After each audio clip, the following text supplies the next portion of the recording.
Yep.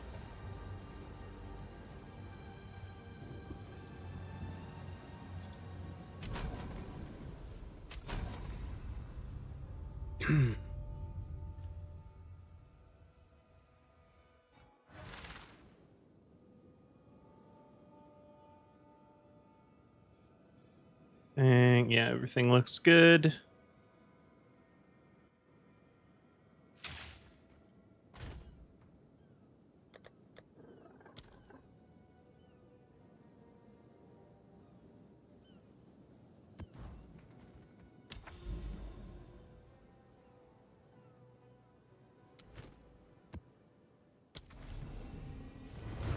Late night stream, yeah. Hey there, Kami. You start up the wheel thing. I always forget to do this. There. Storming arrow.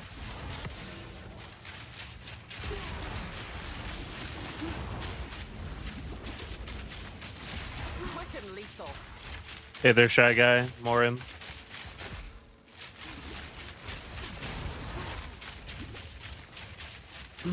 Good evening, everybody. In my sights.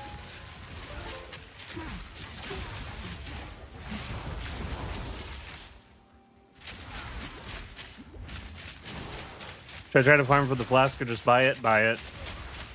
It is a very low drop rate. It's a very low drop rate, and Oroth doesn't have a very high appearance rate in general. So the odds of getting it are very bad.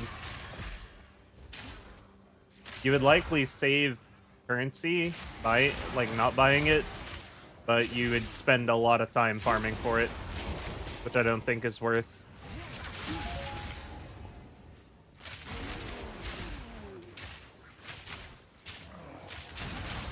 Not to mention last league, they were much more expensive, so it was much more worth your time to try to farm it. This league, they're really cheap comparatively.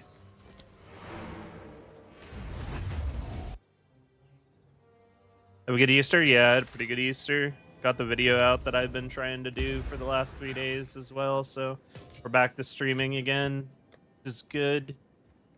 Kind of taking a bit of a break. I was still playing a little bit, but for the most part, I was just chilling and editing the new video that came out. Pretty worried about it, but we'll see how it does.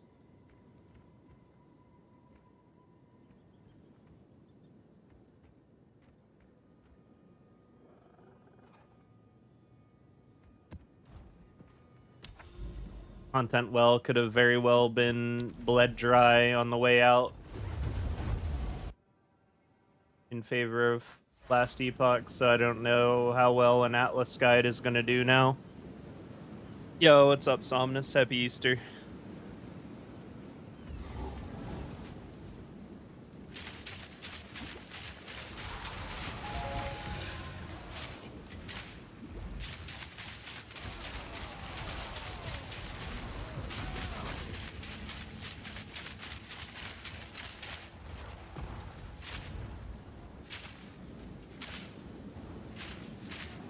Fury. Barely broke a sweat.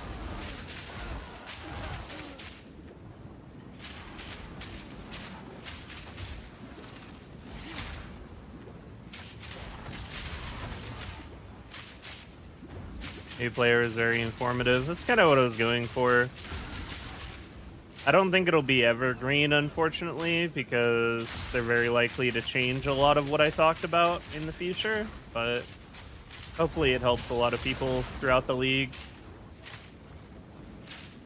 Barbecue tacos, that's lit.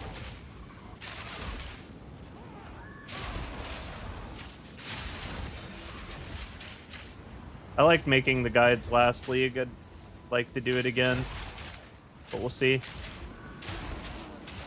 I haven't made any content on Helldivers in almost a full month now, and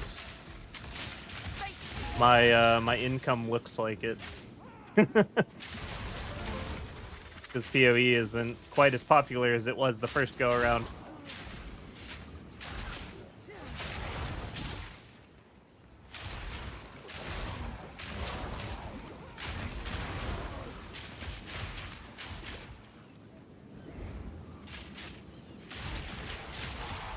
I do have some Helldivers content coming up. I don't know how people are going to like that, though. Because depending on if Arrowhead decides to actually get back to me the way they said they would or not, it's probably going to be a two-part series of why I played Helldivers 2, followed by why I quit Helldivers 2.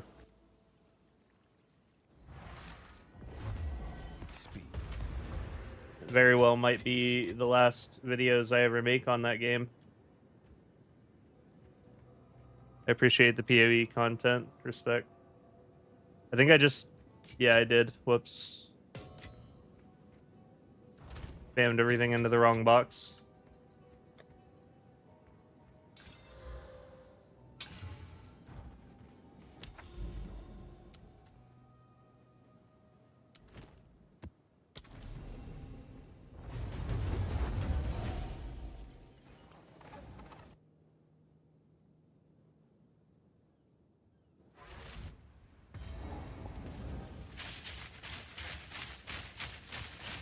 Fury. Barely broke a sweat.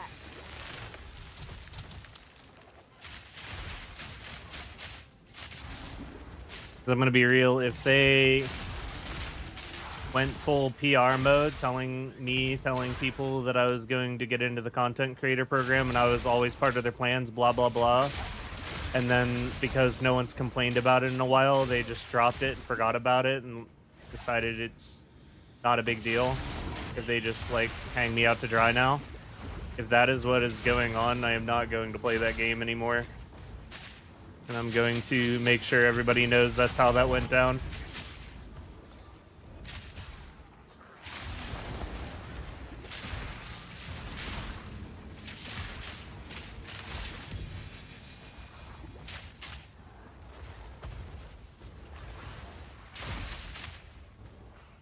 It's insane that I can work with a steadfast company I have never spoken to previously, broker a deal to have a plushie made in my likeness, have 200 units of it produced, have it shipped before Arrowhead is able to send me a DocuSign and a Discord invite. That's inexcusable. You're a witch, nice. Detonate skeletons. Hey, that's almost like detonate mines. The thing. Trash, thank you for the 7 months, man. Nice to see you.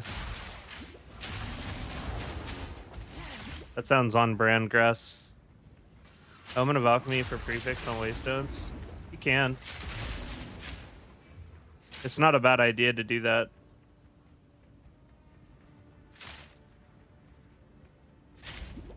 One sub for me. Appreciated. You don't play Helldivers anymore?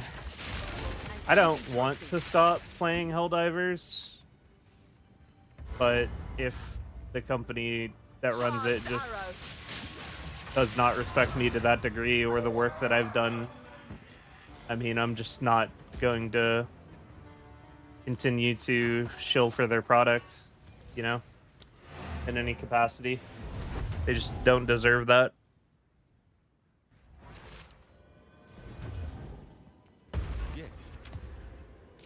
As bad as that'll be for me, it's just not something I'm willing to do.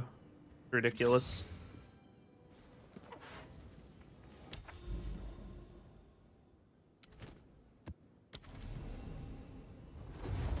How you been liking PoE, Grass? Easy to not play Helldivers when PoE is a time sink. I just really like PoE.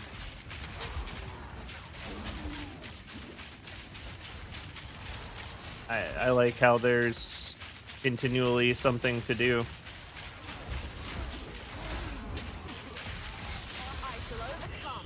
There's progression and a reward system and things to do.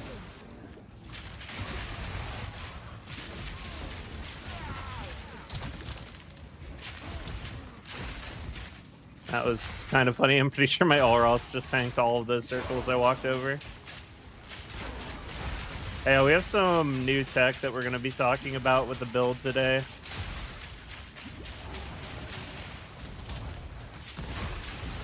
Because the damage is kind of disgusting now. Finished Act 1. Sick. An easy trophy. Last league Detonate Dead was pretty nuts. How much time have you put into PoE 2? I played PoE 1, but I only played one league of PoE 1 because it made my hands hurt. Like, I enjoyed playing PoE 1, and I had a good time playing through one. I played one league, I played one character, I did all of the content in the game. I had my fun, and then I never touched it again. Just because playing that game made my hands hurt with the piano flasking.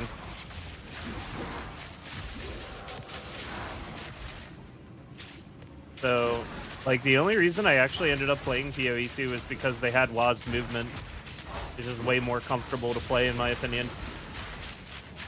And no piano keying 5 flasks. Like, I hated both of those things.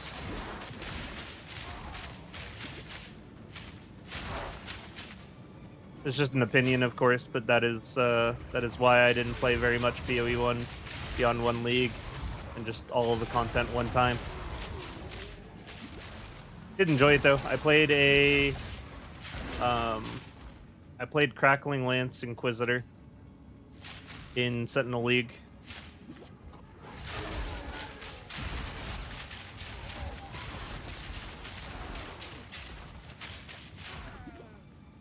What's my character level? It is 95. Fury. Quick and lethal.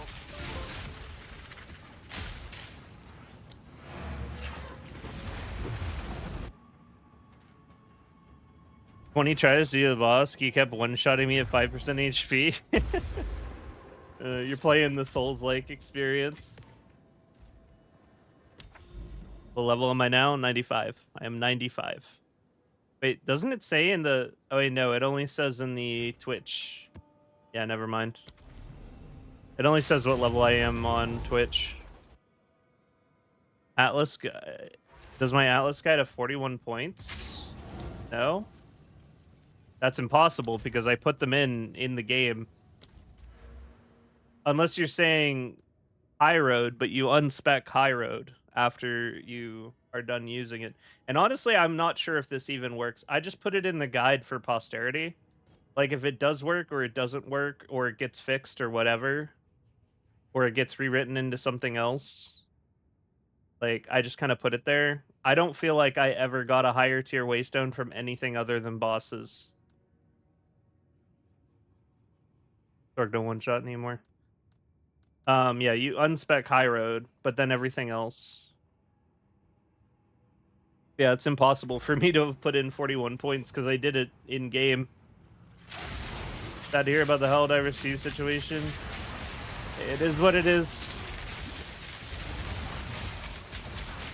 I mean, I would like to be able to do that, but there's also a reality where I don't get to make that video as much as I would like to, just because it would be potentially career ending for me, I guess, is the way I look at it. But I also don't want them to get away with that shit either, because it's ridiculous.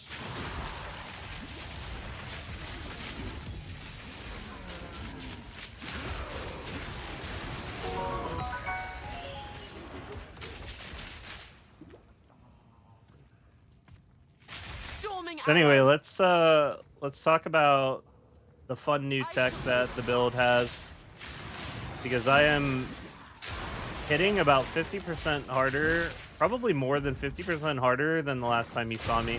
I know we were like blowing up screens before, but now we're blowing up the screen about 50% harder than before.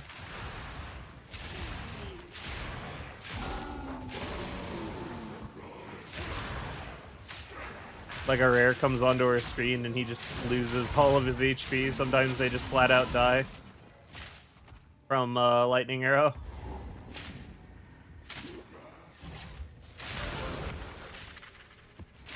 Don't have to do much else.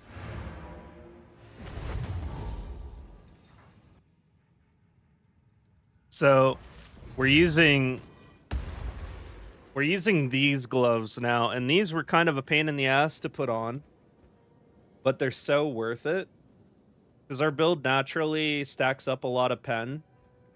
And it was already kind of at a point where it was like, well, there's no need for us to use conductivity curse, and there's no need for us to use lightning exposure because we already pen every target in the game down to 0. Ever played Darktide? I played like the beta or something, and it felt really bad, and I never played it again. So we already pen everything down to 0%, but with these gloves, we can pen them down to -50. Which is exactly what it sounds like. It's just 50% more damage.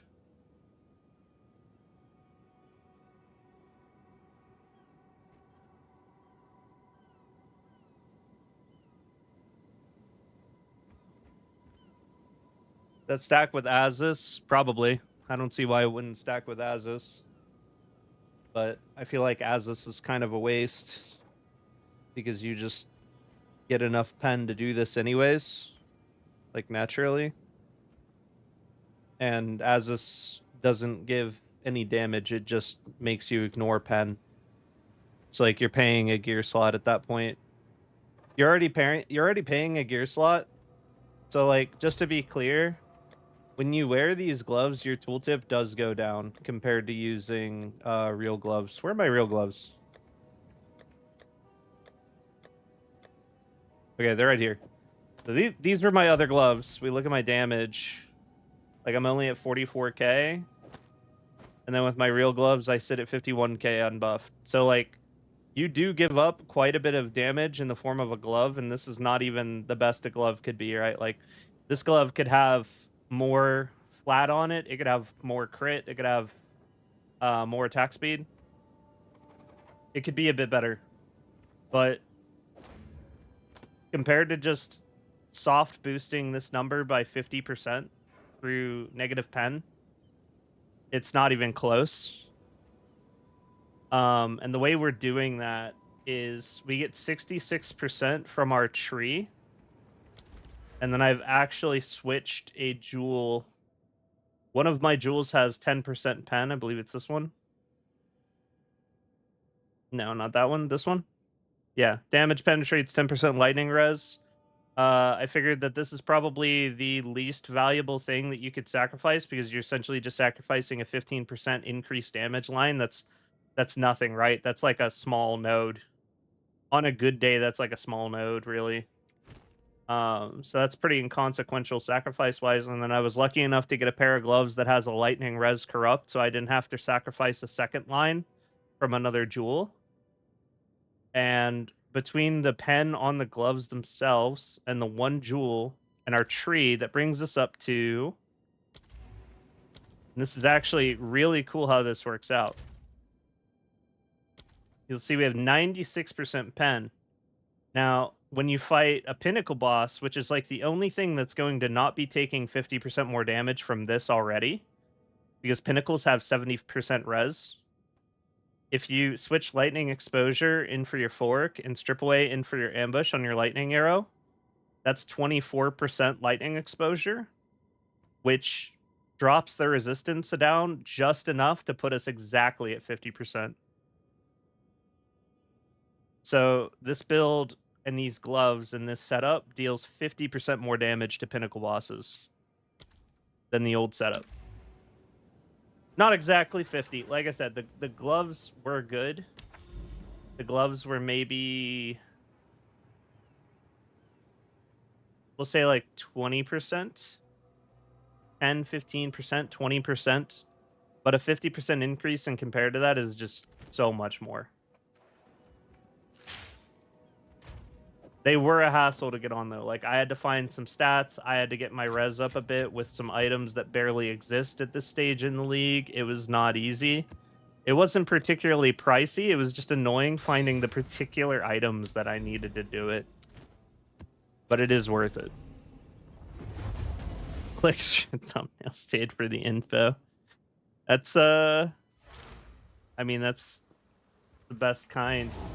Can you update in Mobilytics? I'll update in Mobilytics whenever I actually make the new video with Leopold's.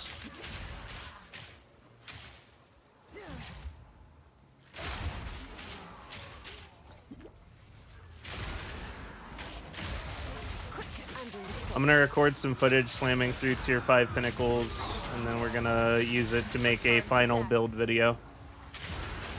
It'll just be the last video I make with all the information you need all in one place. And at that point, I will do videos on mechanics if it looks like the Atlas guide did well. And if it didn't, then we're going to make probably the Spiral Volley build guide that I wanted to make at the beginning. Lose decks if I remove my gloves. Yeah, the stats were really tough, I'm not going to lie. Getting 83 intelligence, but I feel like we overall come out on top because of it, since the intelligence is also mana, and we didn't really have a mana pool before. Now I've got this pretty comfortable mana pool, as you can see. It's really just a comfort thing. I had no problem just pressing my mana flask every time I needed to, but I know that that's like gonna provide a more chilled out experience for those that wanted it as far as the mana flasking. You're still mana flasking, but like it's not as frequently required.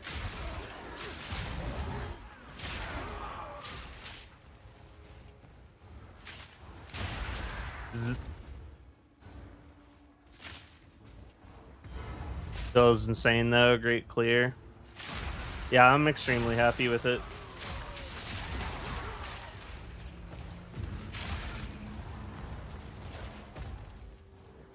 Temporal chains must be removed from the game. I agree. I don't think temporal chains in its current form is very fun. I think temporal chains... Like, didn't they change temporal chains compared to last league? Didn't temporal chains used to be like you get slowed when you get hit by monsters instead of you're just permanently slowed? Am I misremembering that? I feel like that was true. And if not, that's how it should be. That would be so much less obnoxious. Just like if you get hit, you get slowed.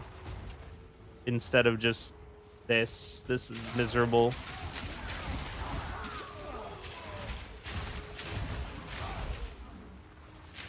Like, what's the point in putting a modifier in your game that's so miserable no one wants to play it?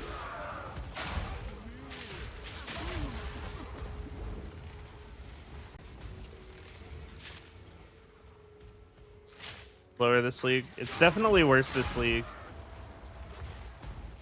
It's doubly worse this league because last league we spent the entire league with Thief's Torment on, and that ring reduces effects of curses on you by 50%.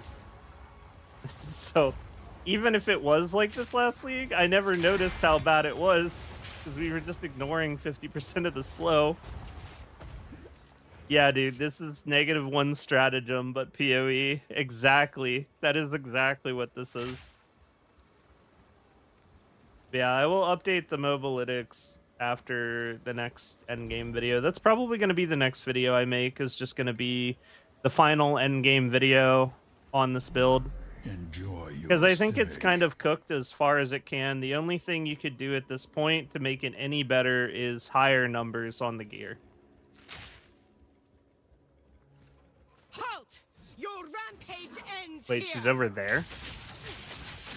Take this! Pain sharpens the mind. Okay.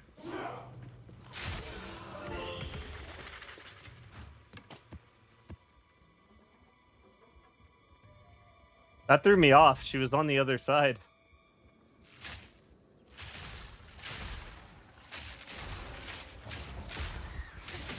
An easy trophy. What luck?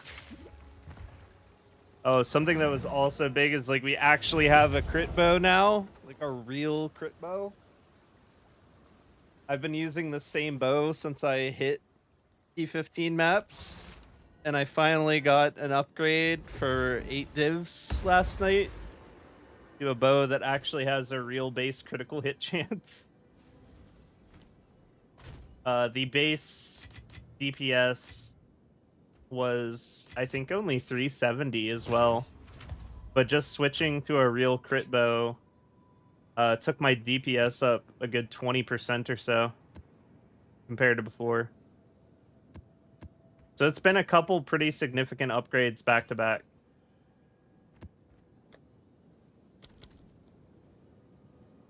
And then the Leopolds are normally only 3 divs, but if you wait around and try to get one that has lightning corrupt, it could be more expensive than that. I think I got kind of lucky. Maybe the person that had them didn't understand how valuable what it had made was, and I got them for, I think, 6 divs.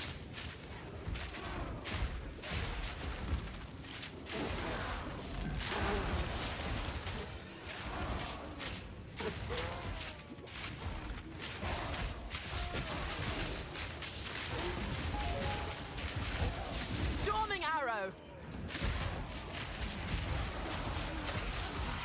Nowhere to run.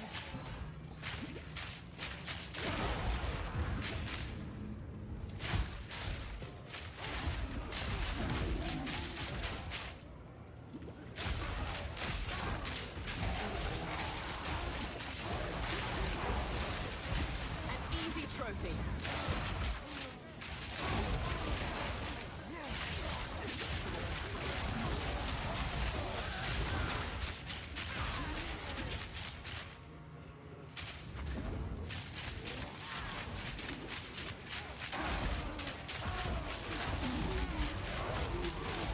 I mean, I'm gonna level with you, as this is not good.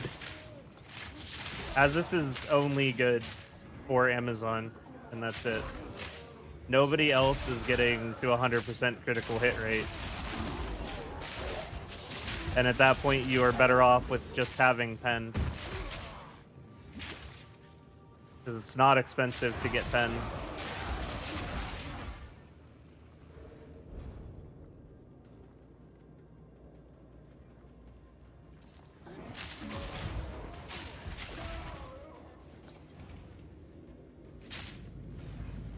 Like, the only character I would ever put an Azus on is on a critical stacked Amazon. It's the only thing that makes sense. Fury.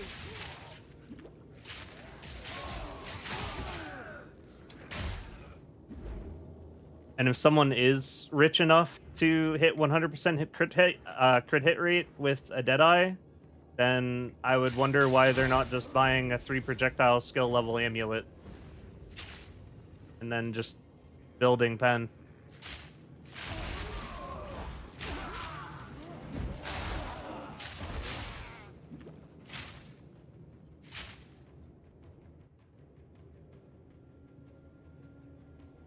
Trinity works with this build, but it's difficult to get it in because it's 100 spirit. And you're just running around with the Rhoa. An easy trophy.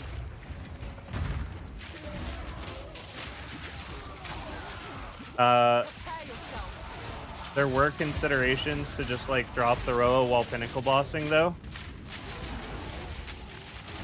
And if I did that, I would want to switch to Trinity, but that is more spirit than I have. And more spirit than I feel is reasonable to have.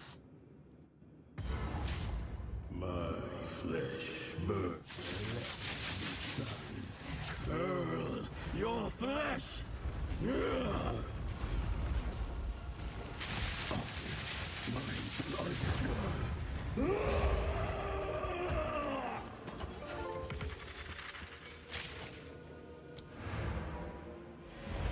For the quiver, it's important to have critical damage bonus or percent increased damage of bow skills. That's a POB question. It's going to be different for everybody depending on your unique situation, like what your base crit rate is, how much crit you have, what level are you. It's something that can very easily fluctuate. Like the question of what's better, physical damage or critical damage, it just, yeah, it's a balancing act, and it's too intensive of mathematics to have a straight, easy answer without a calculator like POB.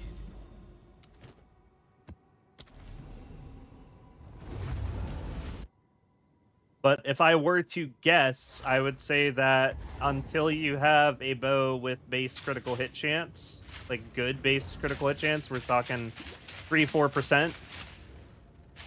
I would imagine that damage with bow skills on a quiver would outvalue critical stats on a quiver because the base number is just too small to scale. Ancient contraption.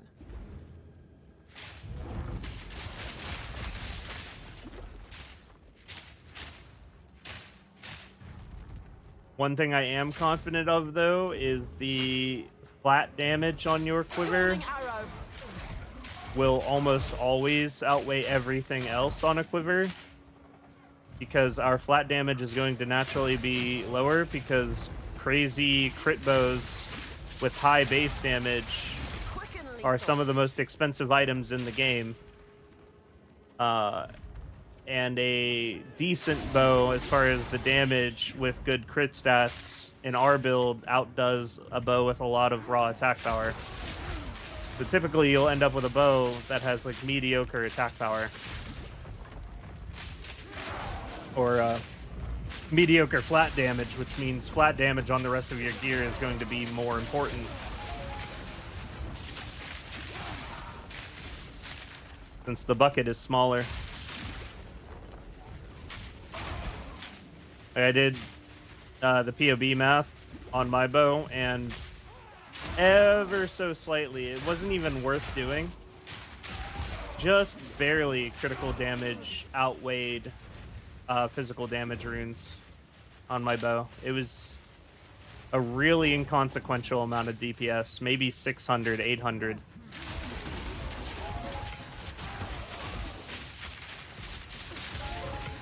But now I know that getting a higher amount of flat damage on, say, my rings is going to have a more prominent effect because I have a critical bow.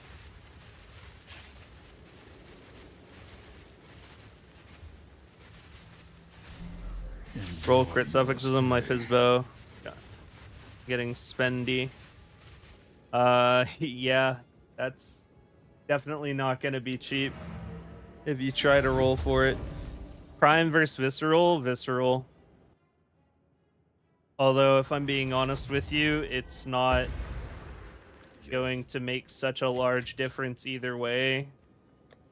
If you go with either, both quivers are really good, so you should probably just use the one that you can get the best overall stats on.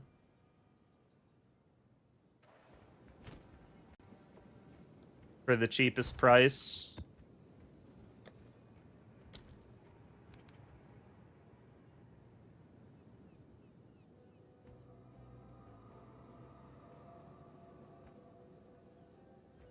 See your support gem on your lightning arrow? It's in the build guide. If you type !build, it's right there.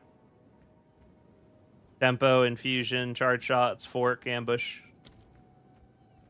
High attack speed. Strafing feels so much better with high AS, and pop rod's a lot faster. I mean, everything feels better with attack speed, but when you POB it, attack speed is pretty much the weakest link in a lot of cases. Especially Jules. I was a little bit surprised by that. When I ran the numbers for Jules, it was saying that attack speed, due to it just being a low number on Jules, was just losing out to crit on my build every time. Not by a ton, but it was definitely not as good. I do like having a healthy amount of attack speed, though. Like, I don't think I could actually... Even if it was numerically better, I don't know if I could give up attack speed on my bow itself. Because I would just be attacking so slowly. Attack speed, more than anything, is good for clear. That's the biggest thing that attack speed does for you. Keeps the screen clean.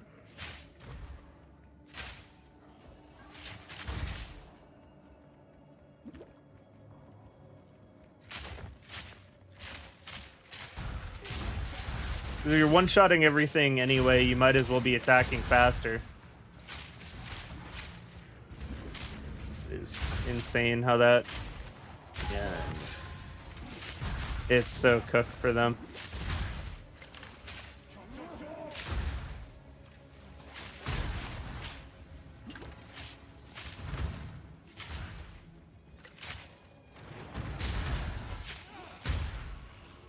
Up. Up. Up.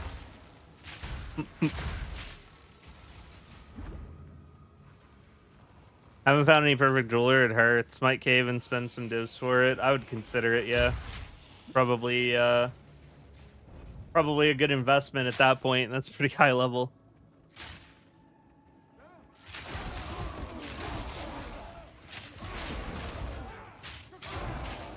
Thunderous shot. That's quite nice.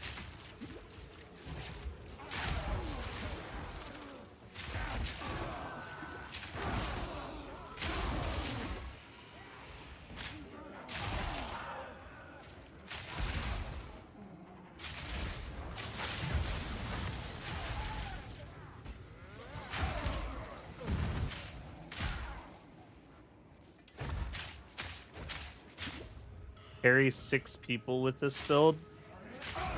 I mean, I don't have the gear required to carry 6 people through. I mean, carry them through what? Are we talking carry them through a Pinnacle boss? Or are we saying carry them through a map? Carry them through a map, almost certainly.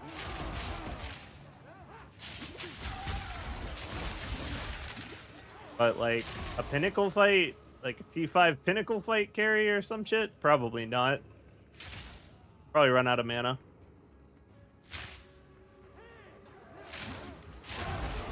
It might scale into that one day if I had some crazy bow, some crazy quiver, some crazy rings, but all my gear's pretty mid.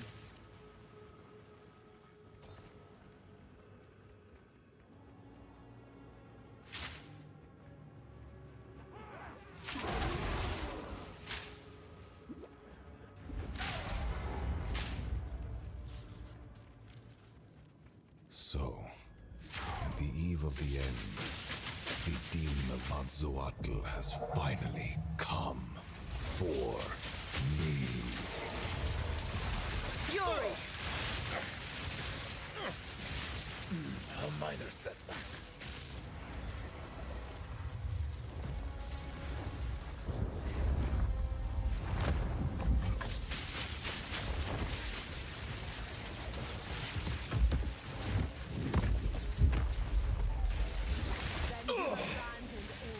Unexpected, but not critical. Are you sure it's not critical? It looks pretty critical.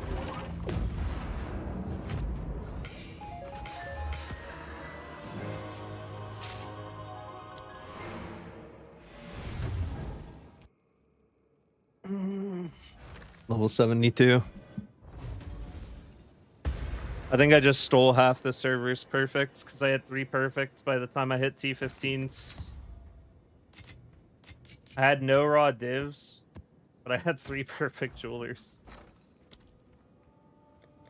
Really interesting start to my league.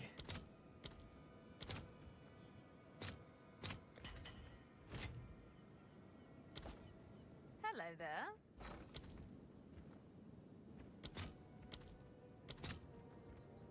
Well, those are going up. That's fun. And disgusting. Hello.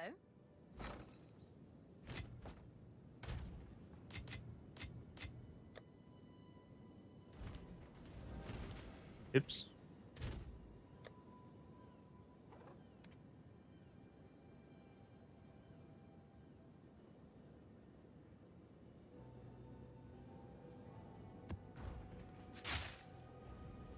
I did not click the portal, but okay.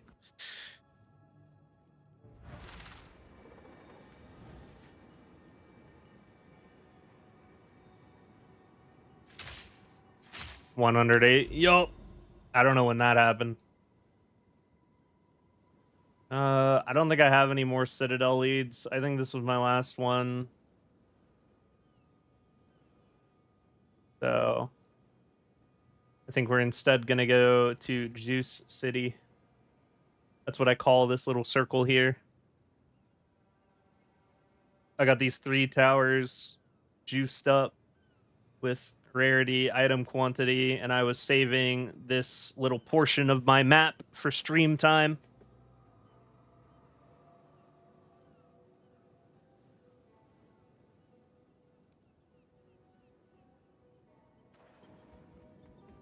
What is it? I need some good maps. Rarity of items found. What do we have? This is my quiver. Also, just want to say again, at the top, pinned to the top of the chat, is my build guide. There's a live gear set section. You can look at all my items. Except for my bow, I guess. The only thing that's changed. My bow and my glove have changed. But you can look at everything else.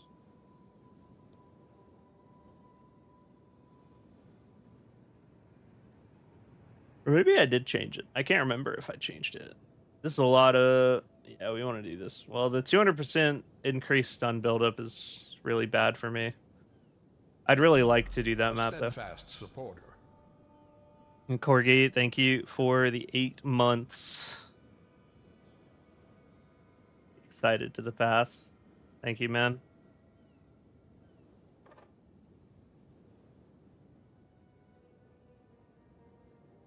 Exiled to the path.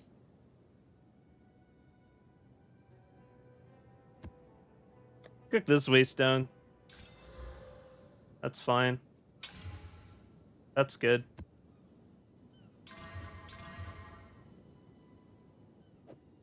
I'll just run that one, I guess. It's not a great waystone by any means.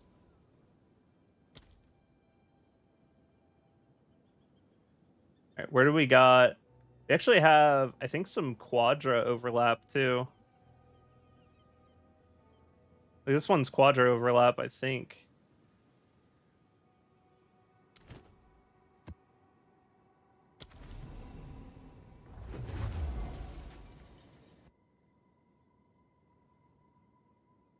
Hopefully get some juice from this one. I probably should have put delirium on it, but whatever. We have a mirror. You cannot stop. Storming arrow. An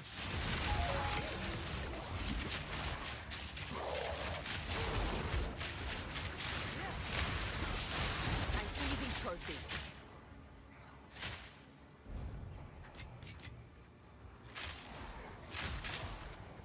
Enjoyable during leveling since it's endgame, SSF viable. You there. I would say if you don't care about doing T5 pinnacles, it's SSF viable. You could probably do 4s with enough effort. But I don't think 5s would be very comfortable SSF. No, actually, that's not true. I didn't need the Leopold gloves to kill 5s. I just didn't want it to take 50 seconds. Felt like 50 seconds was a little bit too long in the YouTube build creator meta. This is probably SSF viable. Is it fun to level? Probably not the most enjoyable leveling experience, but it was quite fast. It was quite good at leveling.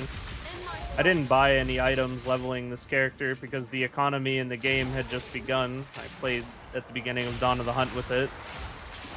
I didn't buy any items, not just because there wasn't none to buy, but because I just didn't need to. I just used what I acquired on my own.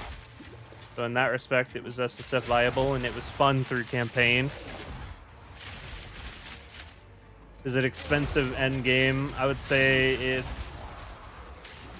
If you want to get into the crit stuff, like deep into the critical scaling, it has a lot of potential to scale because it's a crit build. But that also means it has a lot of potential to spend currency on. But that's not to say that you need to spend that currency for the build to be effective either.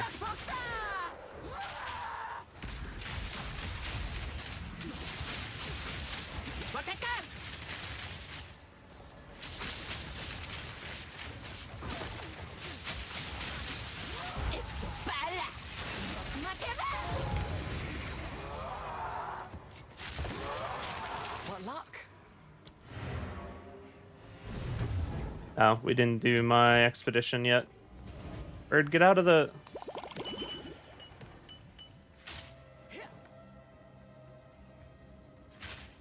Campaign was a breeze with Ranger. Yeah, like I wouldn't say it's like the best leveling build ever. There are some hiccups, like how Lightning Rod doesn't really work very well against the Golem and the Bone Titan. That's kind of annoying. But it didn't feel like, oh, I can't win this fight because of this. It's like, oh, this fight's going to take longer than it should because of this. Storming Arrow.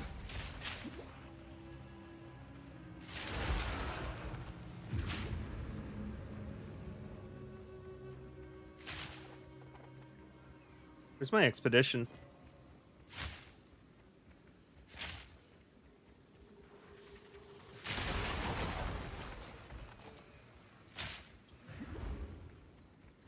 I would also say it doesn't get really expensive until you want it to be expensive. Like, I've been able to do T15 maps for ages. I've continued to pump currency into the build because I enjoy the build and I want to see how far I can push it. But I've never felt like I needed to. I think the only time I've ever had a moment where I was like, I need to improve something here. Something needs to be made better. Was whenever I attempted to do a simulacrum, like, I think 2 days, maybe 1 day after hitting T15s, and having not changed my bow since T1. And then I was like, yeah, my damage is kind of low here. I need to improve something. We need to change something up. And that's whenever I made that update video.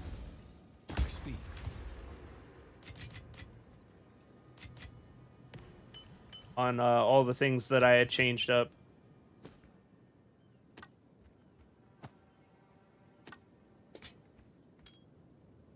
And that was not a very rewarding map, gonna be honest.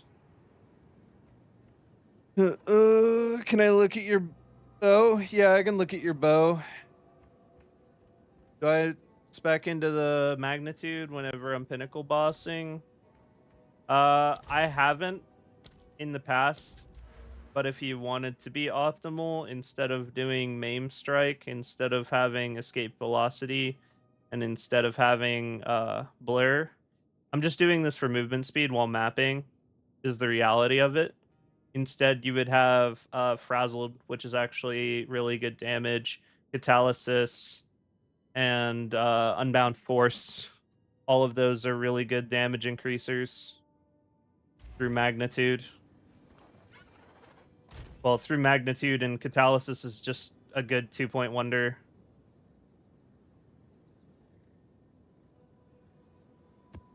If I felt I needed to make that swap, that's what I would change.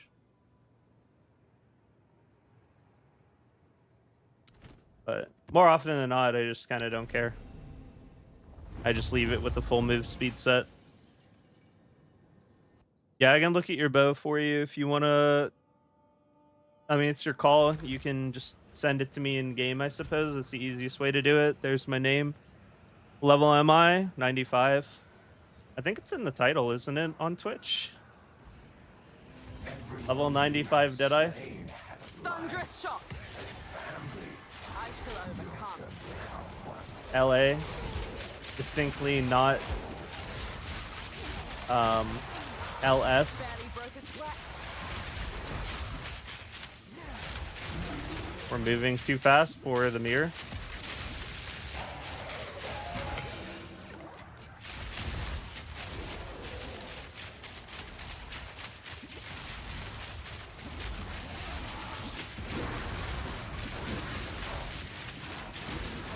Later, Akami.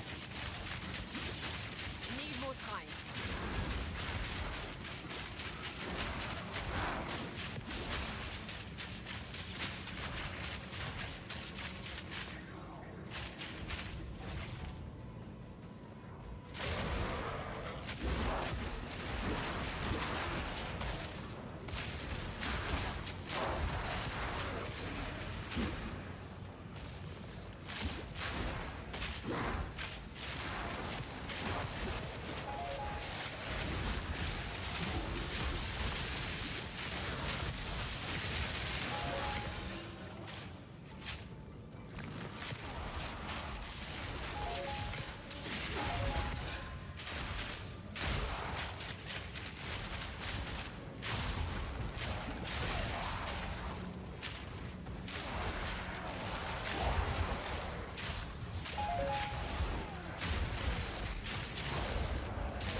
my sight.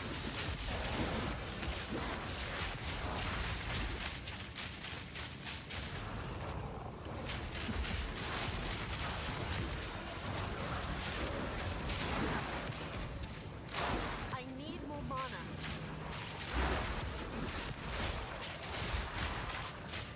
The negative flask charges are creating an issue.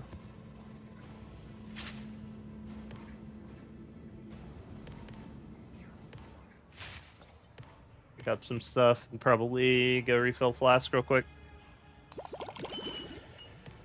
Level MI 95. Yeah, it's pretty good bow. Suffixes are unfortunate. Damage is fine enough. I mean, it's a good bow. You would wish for base crit. Like, if it had base crit, it'd be like, yeah, just use that for the rest of the league, probably. Never think about bothering with an upgrade. This is a solid bow, too. This is a really good one.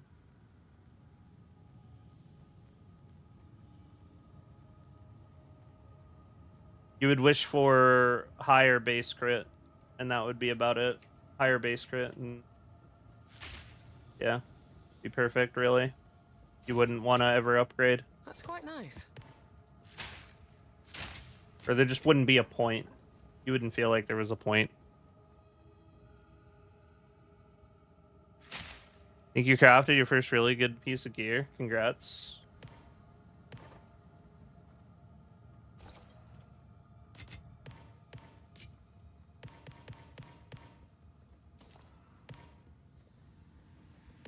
Extra arrow is really good, though. Really good extra DPS for bosses. It doesn't have too much impact on clear. Once you already have like 3 arrows, it doesn't feel that crazy to go to 4 arrows, but the DPS for lightning rotting is definitely better with more arrows. Chaos on that bow. And it's risky. If you chaos it, there's like a 66% chance of it not bricking the bow. Because really, besides the bow attacks fire an additional arrow, there's only 2 good lines on the bow. Yeah, that's a hard accuracy line. You would hope that any of those 3 would go away.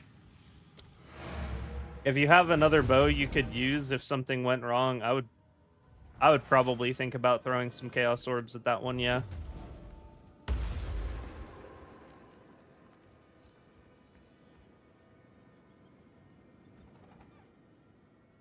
Yeah, I mean, if you're not going to be sad if you brick this thing, I would probably throw chaos at it just to see if maybe you could fix the suffixes. Because those are... Fix the suffixes or fix the accuracy, and you pray that you don't brick the physical damage. Speak. But if you do brick it, it's not the end of the world. And you could probably still sell it because a bow... Is this a level 82 bow? It has to be, right? Or a level 80 bow, yeah. Oh, wait, no, it's not an 82 bow. I think 82 is whenever you get bow attacks fire 2 additional arrows. I mean, someone would probably still buy it just for that base, maybe? I don't know. Might be tough. Someone would certainly buy a bow with +2 arrows locked in with a fractured. But +1 arrow, I'm not sure. Assuming something went wrong. If something went wrong.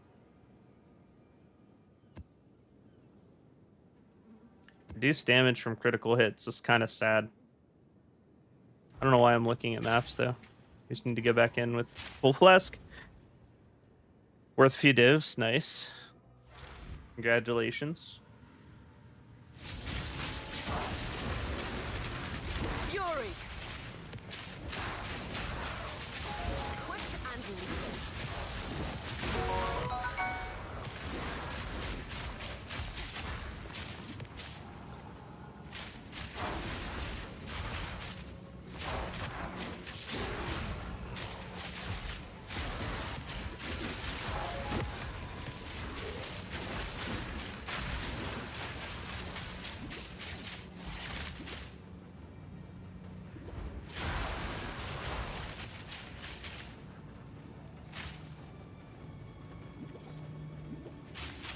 Elemental damage with attacks, fine for LA build. Huge crits. Elemental damage is 96%. Elemental damage is not a very good prefix because it's not a local mod. Most modifiers on a bow are local, which means they affect the base damage and the base crit that determines everything else about your character. But what makes increased elemental damage bad is it just goes into the increased damage bucket with all your other increased damage modifiers. So it's not ideal. It's not bad. Like, if the bow still has 470 physical DPS, you're definitely not sad about the third line being elemental damage. But yeah, it's not like perfect to have LE damage. That's still a crazy bow to have huge crits, 470 physical, and have the elemental increased. I wouldn't be sad about that at all. What's my rarity? Well, I'm doing juiced maps, so what I should actually be doing is using my other ring for more. Whenever we're doing juiced maps, I put this on and my rarity sits at 105.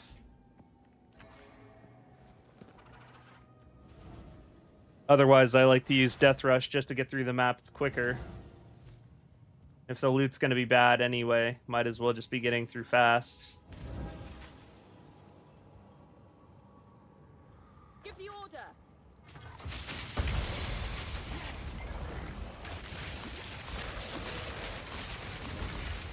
Thunderous shot.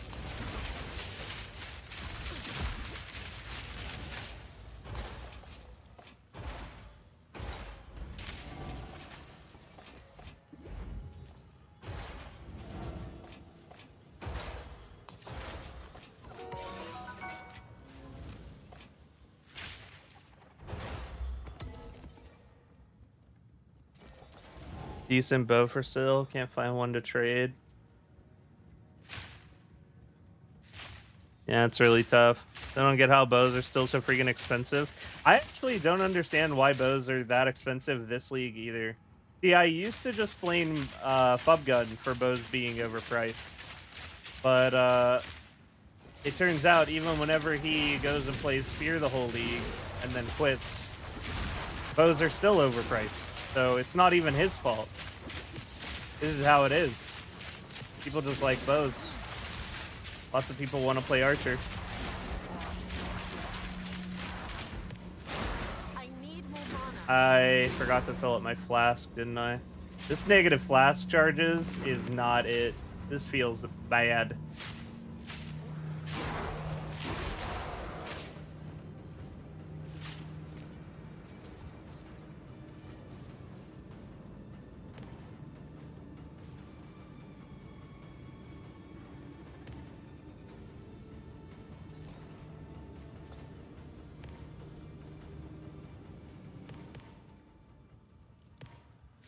Wasn't a good breach either.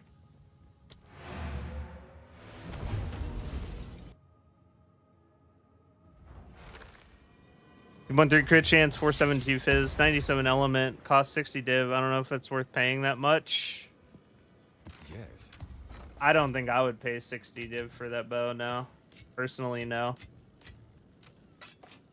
It's certainly a really good bow, but you can get a pretty crazy bow for 60 divs if you just hold out and watch for it.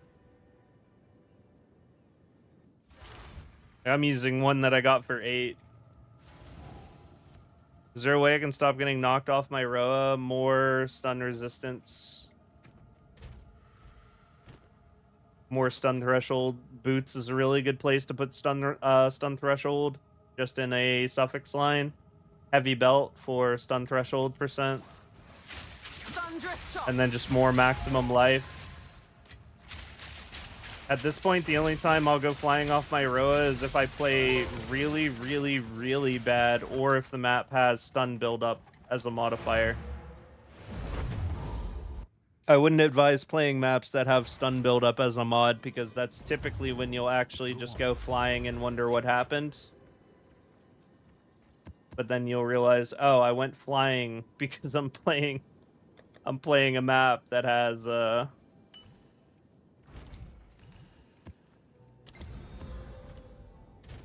playing a map that has 200% extra stun buildup, so you're getting knocked off 3 times as fast.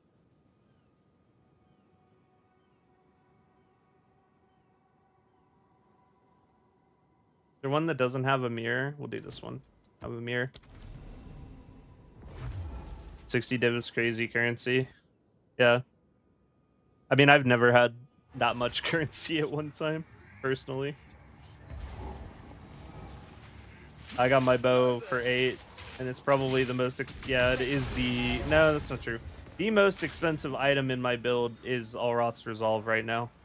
I haven't paid more than 10 divs for any of my items. But the Alroth Resolve flask was 12 because I wanted a perfect one.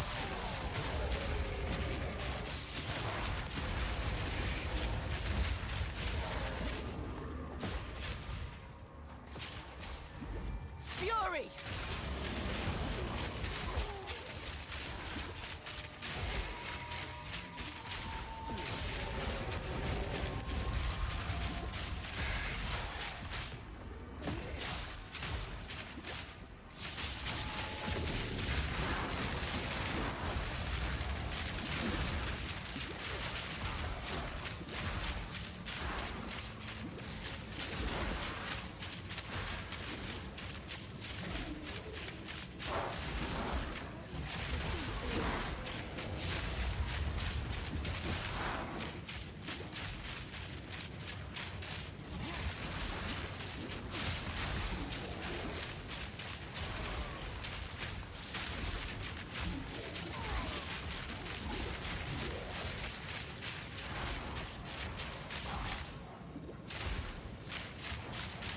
Get a stash like mine? How much money does one need to get a stash like mine? You mean like all the tabs that I have? I have the big supporter pack, the like $500 supporter pack.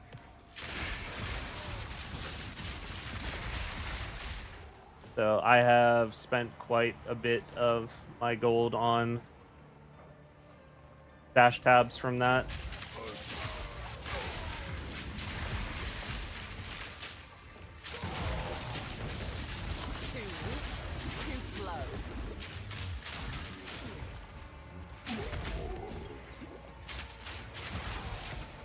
Mostly because I figured I was making content on the game to just invest in tabs that I'll need for making content, like currency tests and stuff.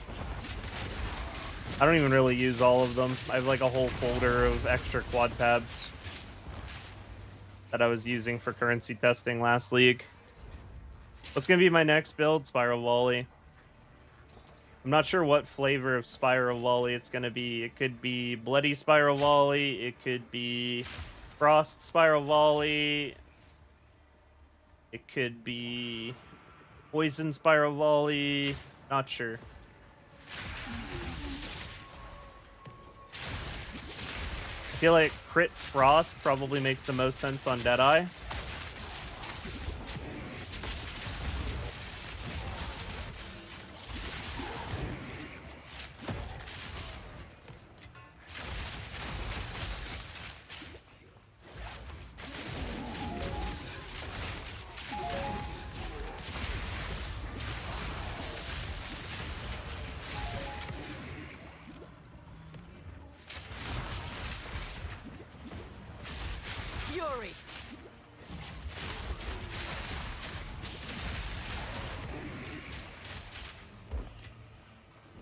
But also, it'd be really funny to scale a Spiral Volley snipe build to the point where you can just snipe a Pinnacle boss once and he bleeds to death.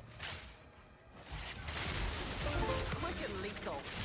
That would really be my goal with that build. Fast mapping and being able to just press snipe on a Pinnacle boss and have him be deleted.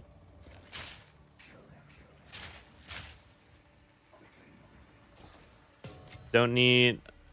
Better to switch on Amazon. Well...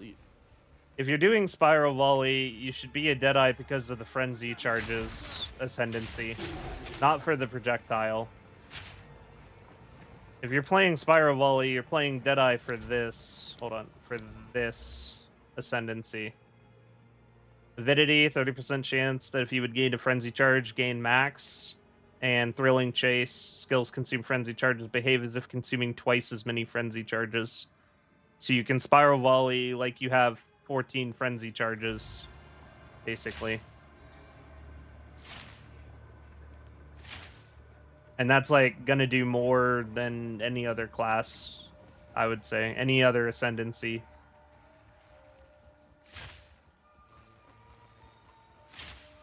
How to do it with bosses. Cast on crit with Sniper's Mark. And Rain of Arrows.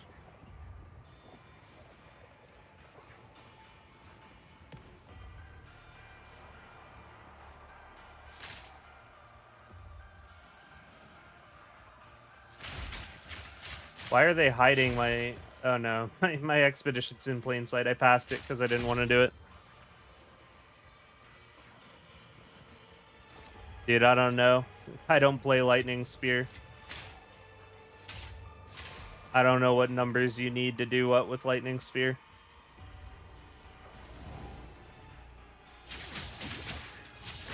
I assume if you do the Wind Serpent thing, it's basically just a cheat code to kill them whenever you want.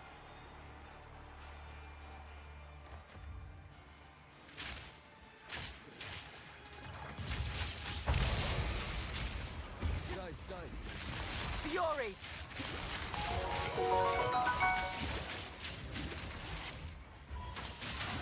An easy trophy.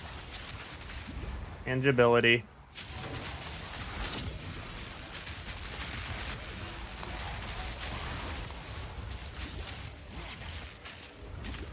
Taking them all? No, one left.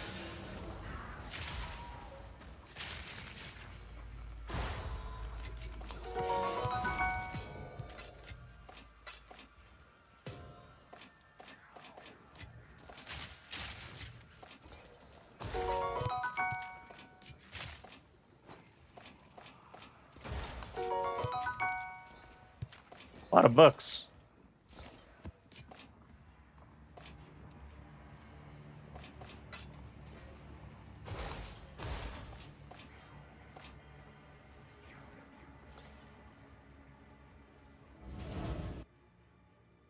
Helped me a lot with your Deadeye videos. Thanks, really. Nice. Yeah, that was really juicy. Are you stacking Dele Breach on your towers? I'm stacking Expedition, Breach, and Delirium on my towers, yeah. You taking Resonance for armor breaking and making charges on Volley. If you do that, then you're not making charges with Mark, and then you're not making charges on the boss. So no, I'm not taking Resonance. Why would I take Resonance? There's a lot of ways to generate frenzy charges. Don't have to do Resonance armor break.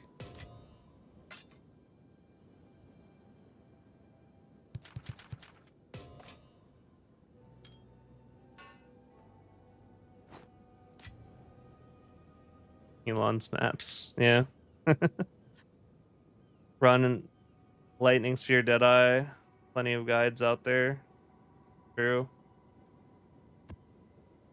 50% of the player base is playing Lightning Sphere. It's not a made-up number either. Isn't that crazy? 50% of the player base is playing Lightning Spear.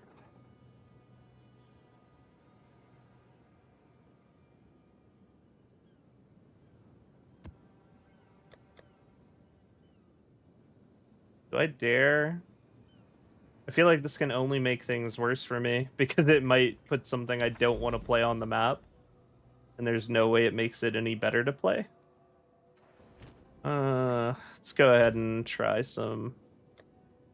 We'll dab this one up. Got a good feeling about this one. Next league, they have 2 new characters. I hope next league they get their ball sack back and actually nerf overperforming stuff. That's just like egregiously overperforming at the beginning of the league the way they did last league. I thought the way they handled last league was perfect.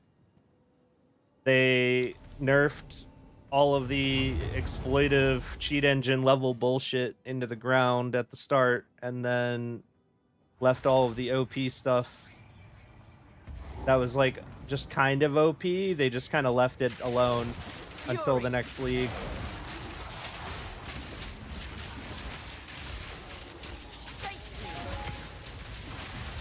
But the fact that half the player base is playing one skill and it hasn't been nerfed tells me they've lost their nuts in that regard.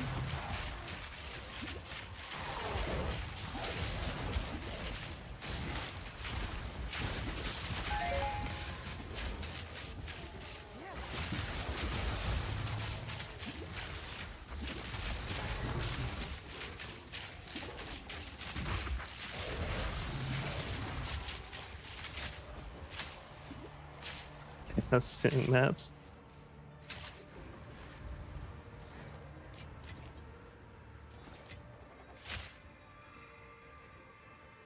And it's funny, 50% of the player base is doing Lightning Spear. I wonder what percentage is on a Rhoa.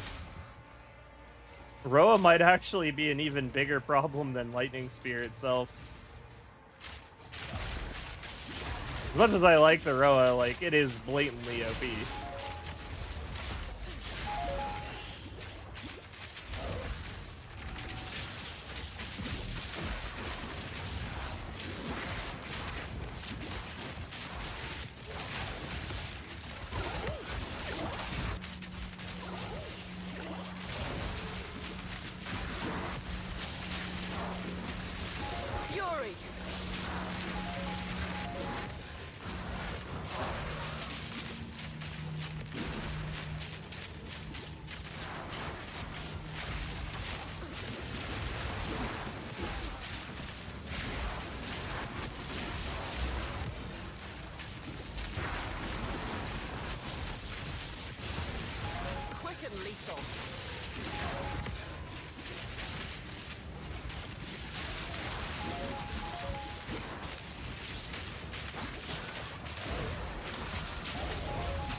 I was close to getting knocked off, so figured I would roll out. Roma was like, oh, a Secret in PoE too. Alice isn't even the strongest build right now. Indeed, an OP build. So much setup for it to be good. Well, it also costs nothing. That's like they're deleting Pinnacles with a spear that costs 1 Exalted Orb.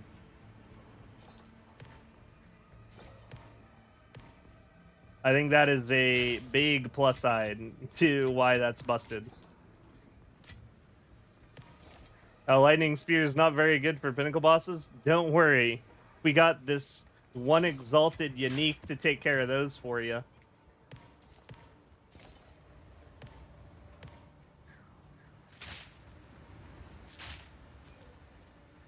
Moving slow feels bad in ARPGs. I agree.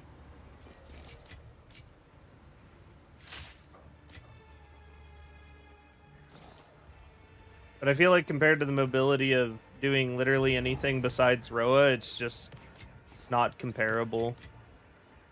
The only thing that was like this was auto bombing with Temporalis, and that required several hundred divines to buy into. This requires you to pick Huntress or Ranger at character select and then use a spear or a bow. Come on now, don't got all day. How much DPS do I have on LA? 47k, I guess, wall buff. Nope, 44k. It glitches a lot. It's kind of hard to look at.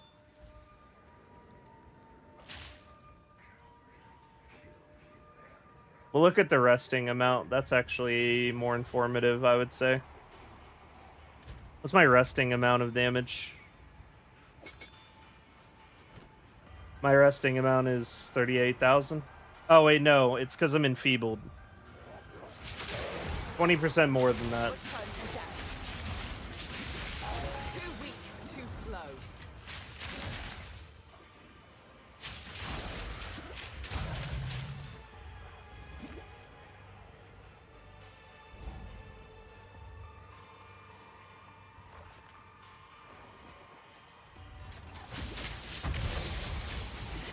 For the cowgirl.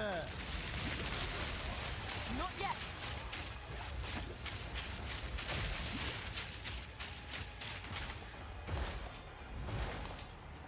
Like nothing spawned.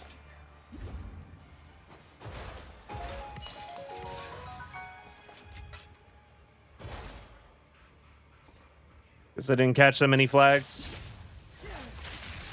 Or remove Tangle Tongue. Yeah.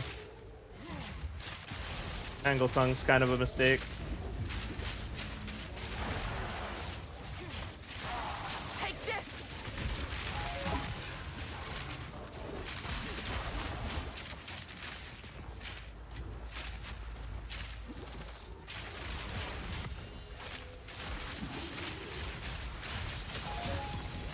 I mean, they should also nerf Lightning Spear. Like, the clear is just better than everything else.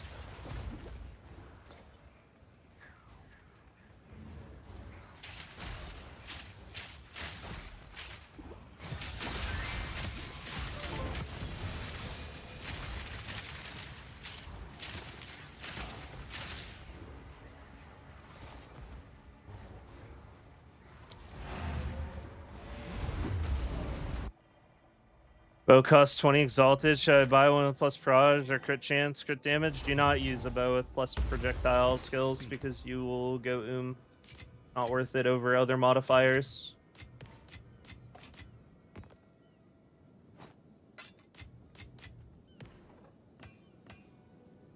Better options. Corrupted Tangle Tongue for 2 sockets. I should sell it. Can I see your current gear? Type exclamation mark build and go to the live gear section of the guide. There's a tab for it. You can see what I'm wearing. Besides my bow and gloves, my gloves are Leopold's, and this is my bow. Because I just updated it last night.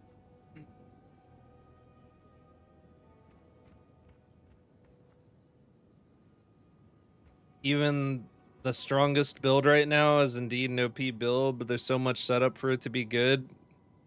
I don't know. There's not really any setup to Lightning Spear if we're being realistic. Ride around on Rhoa, press one button, screen dies. What's the setup there? What's the combo? And it's not like YouTuber equivalent of screen dies. It's like, no, actually the entire screen dies. The lightning just cascades across the entire screen and kills everything in sight.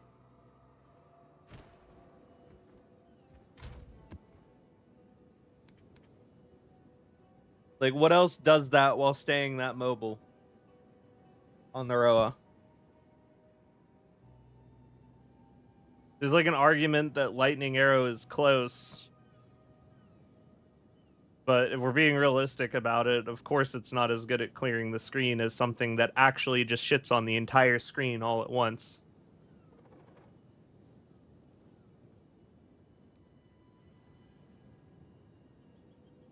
In all directions.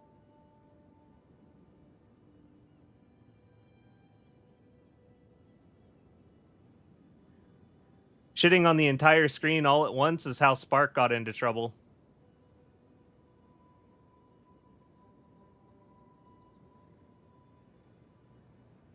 Well, it was part of how Spark got into trouble. Spark got into trouble because of mana stacking being too powerful, because you could stack a shitload of rarity at no consequence, and you could just shit on the entire screen with one button.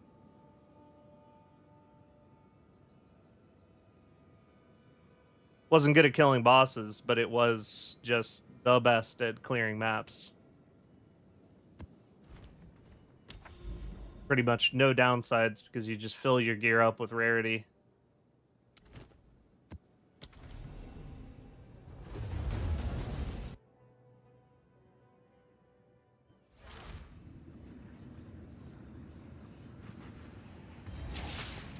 They are watching you from beyond this world. Fury! Feel them.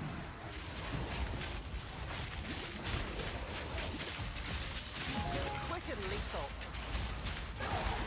Man, can you imagine if you were allowed to ride around on a row with Spark from 0.1?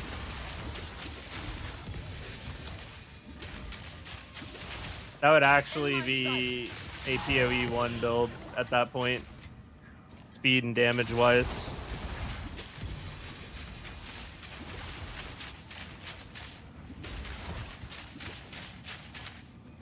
Yeah.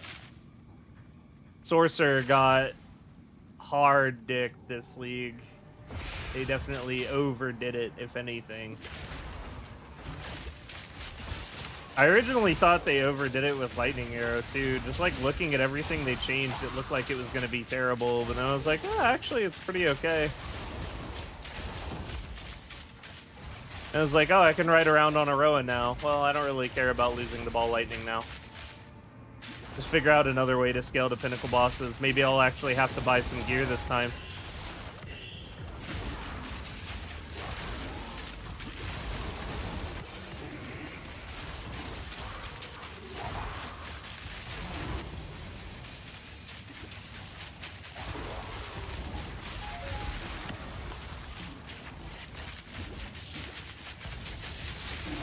Hate that thing.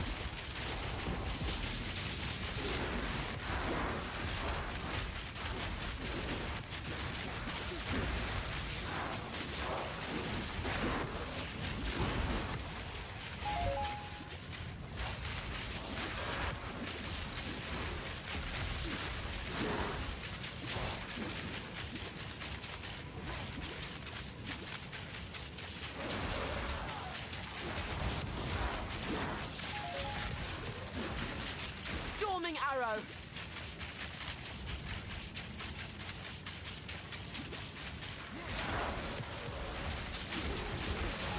Quick and lethal.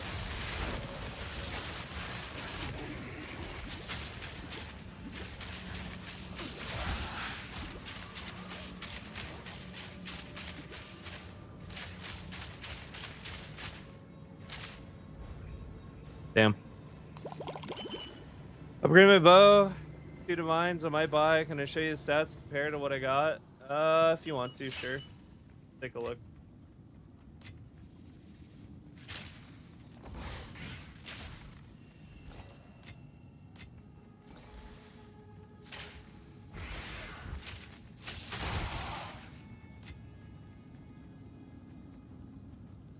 Feel like the odds are pretty good I'm gonna tell you to buy it, considering it's only 2 divs.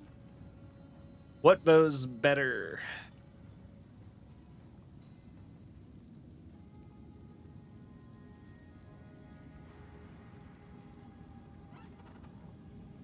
The right one. Bow attacks fire additional arrow, base crit. Almost as much physical damage. This one only has 10% attack speed. Yeah, the right one. The one with extra arrow for sure.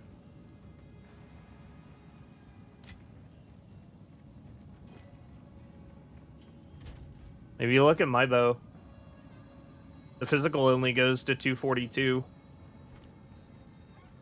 But just the fact that it has a good base crit line made all the difference. It actually had like less physical damage, less raw damage than my previous bow.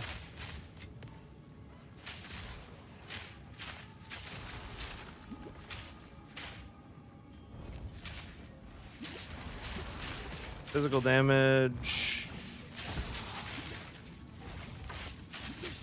It seems like a really good bow. Mana per kill helps map sustain, which helps in mapping. I don't feel like it really does, to be honest with you. I've never felt like my mana consumption was so high that a flask didn't solve it.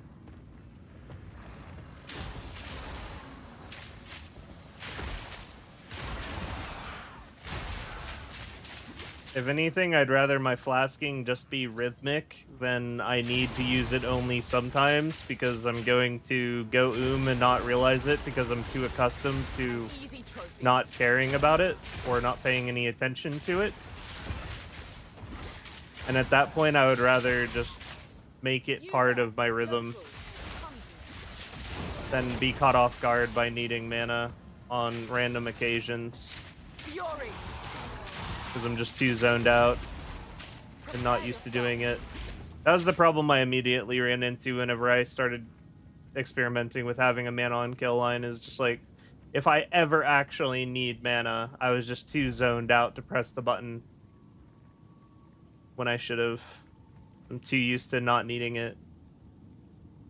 It's just me, though. Beast Rare Monster is really good. Can we get like a large pack of the flags with that? Go with that.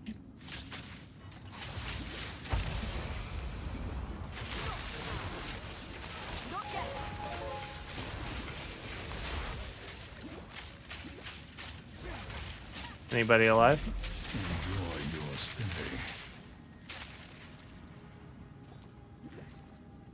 Think they're all dead? Yep.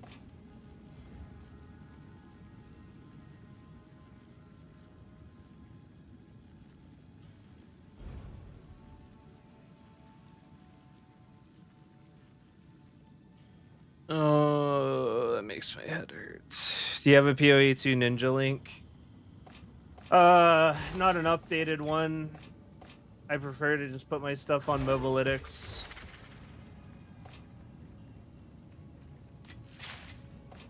Now this will come in handy.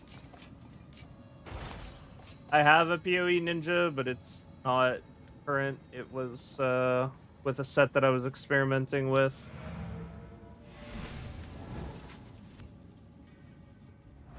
My current character, well, Mobilytics has my live gear set as a tab.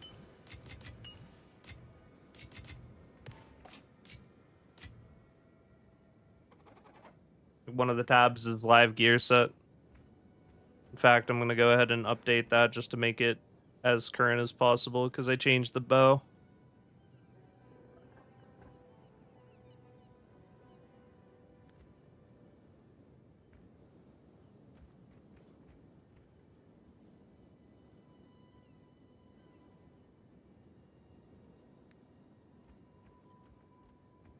There. Now it shows that I have Leopold's.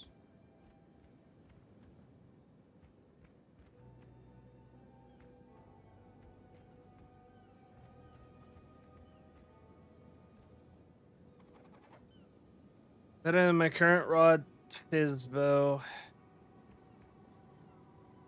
8. I wish you would have like cut the stats that don't matter, like the accuracy rating. Would have been easier to read. Critical chance plus 13. Well, that's not right. Bows can't have plus 13% critical hit chance. Oh no, 247 critical hit chance, 13% critical damage, 14% increased attack. Okay, I was reading it wrong. The base damage of that?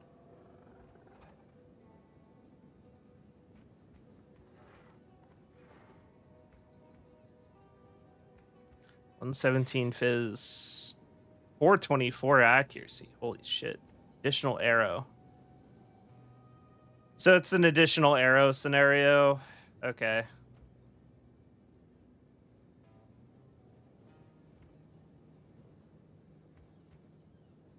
If your overall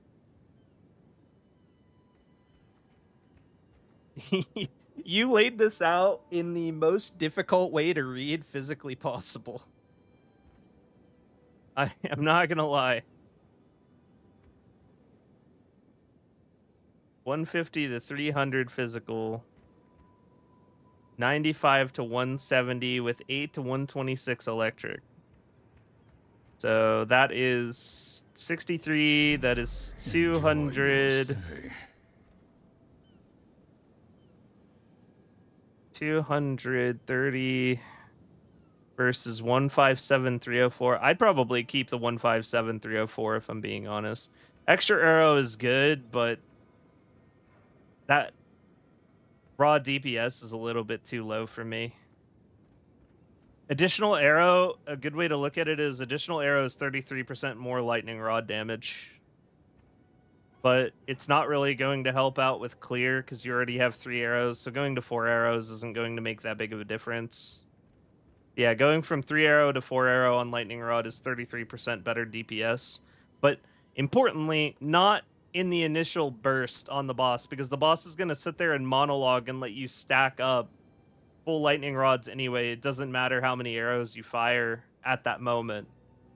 So you could probably look at it as each arrow is a multiplier on lightning rod's damage, but with a grain of salt. Only past the initial burst. Better just link the image. I mean, if you really want to get to the bottom of if one bow is better than the other in that context, if you put them both into POB and then you assume that the lightning rod damage is about 25% higher with the additional arrow than what POB is showing you, it should kind of lay it out pretty easy.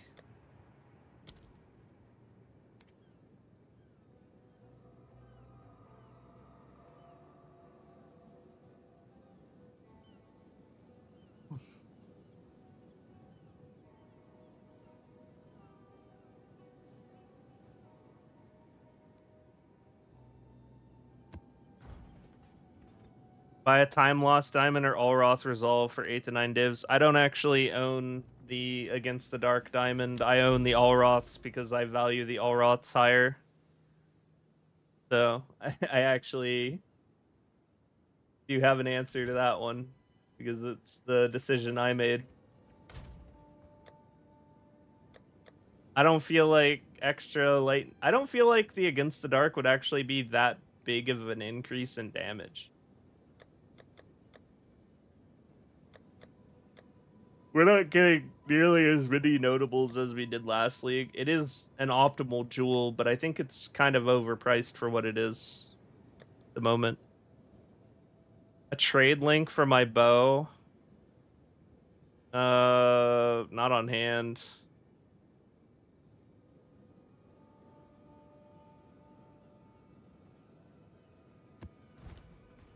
I actually just closed all of my trade links before starting stream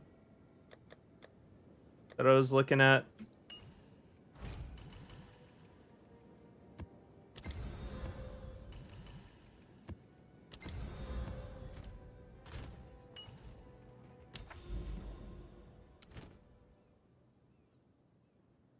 I'll do trade links in my Discord on occasion, but I also kind of don't tend to do trade links on stream or in my videos because it invites people to snipe the gear to reprice it and stuff.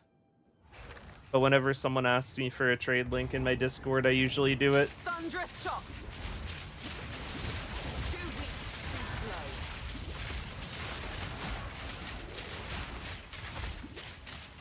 Hard to fight Pinnacle boss with bow damage. Max 270. Boss 2 hits me and die. Well, don't get hit twice. That's part 1. Most builds die to Pinnacle bosses if they get hit twice in a row.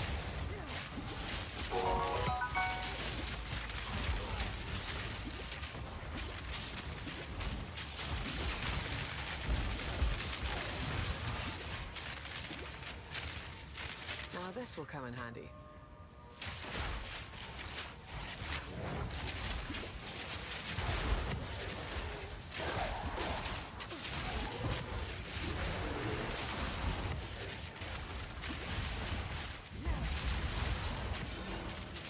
And it took a really long time to juice up this triple map. Or the triple tower. Quadruple tower, actually. There's quad tower on a couple of these spaces. Be nice to get some juice out of it, but we haven't yet.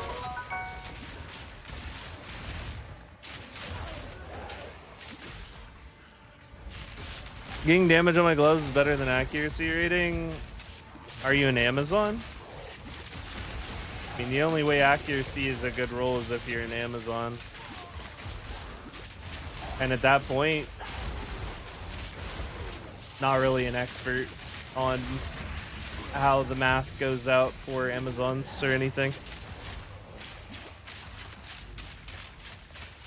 Yeah, I only use the well, actually, I use the Voltaic Mark quite often because my Voltaic Mark has life tap on it.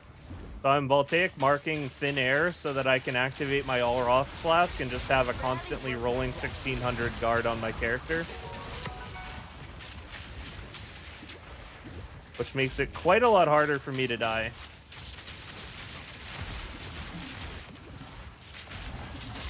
Not impossible or anything, but a lot harder to die.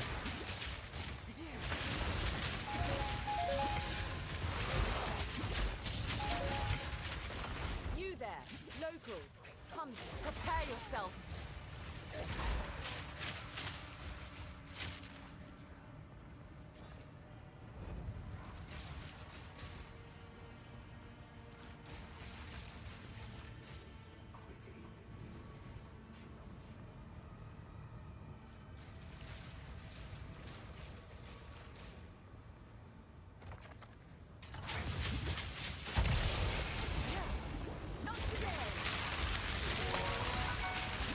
But as far as like actually using it for clear, I haven't used it for clear in quite a while.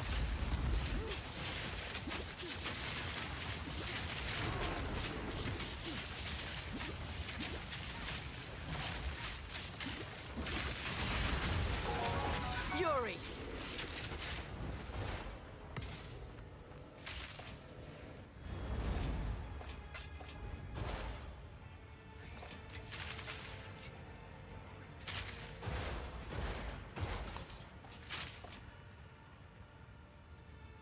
Most great builds are lightning based. It was kind of like that last league too. Older lightning based. Quick and lethal.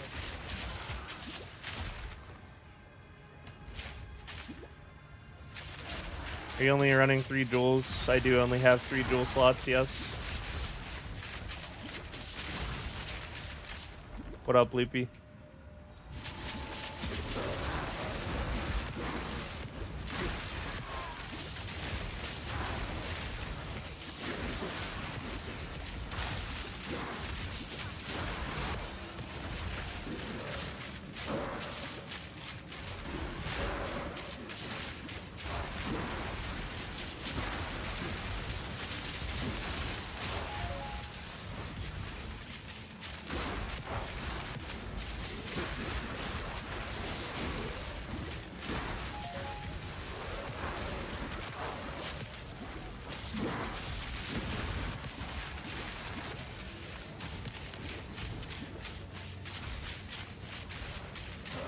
Fury. This is a brutal amount of chill.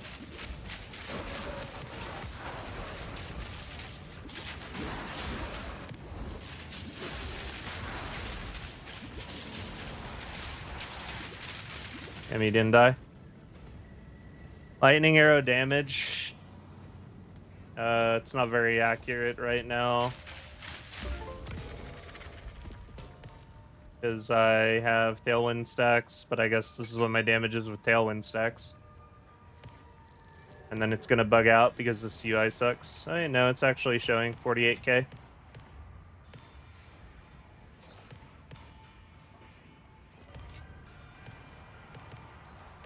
But I deal 50% more damage because I have Leopold gloves. And everything's at negative res. My dex strength int 47, 226, 87. You only use Voltaic bosses. Answered that.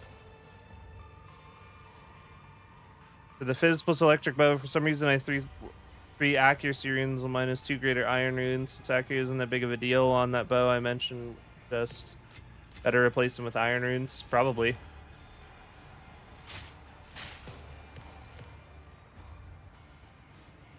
Getting damage on my gloves is better than accuracy rating. If you're playing my build and you're playing Deadeye, then I would not get accuracy on gloves now. You want attack speed, crit, and physical lightning flat on gloves, but that's not realistic, so I would just shoot for attack speed or crit, whichever you feel like you need more. Like, if you feel like you need to attack faster for your mapping to feel more comfortable, then I would get attack speed on gloves over crit. That's what I did anyway. But the physical damage and lightning flat damage on gloves is non-negotiable. Treat it like another ring that's able to roll attack speed and crit damage. And then eventually probably upgrade to Leopold gloves, but Leopolds are difficult. Re-chaos this.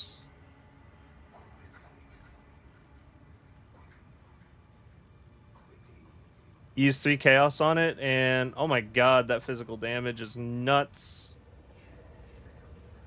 Was it already like that? Because that physical damage is really good. That's scary to be chaosing that. Did like nothing happen with 3 chaos? Because if so, that's funny. Which quiver is better? Oh man, they're always hard. Oh wait, this actually looks maybe easy. Piercing's like kind of bad for us, high key. But this right quiver is not very good.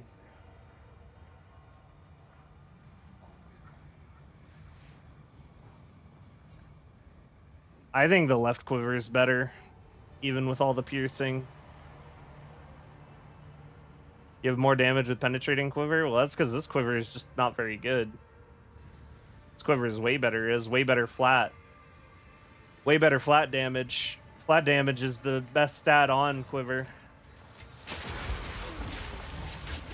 You have no chance.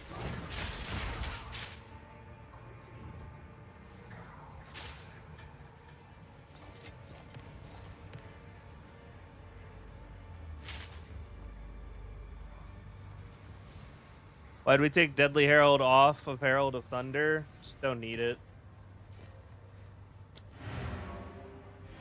That's more of a me thing. I took Deadly Herald off because I do enough damage that I value the AoE more than the damage. Yes?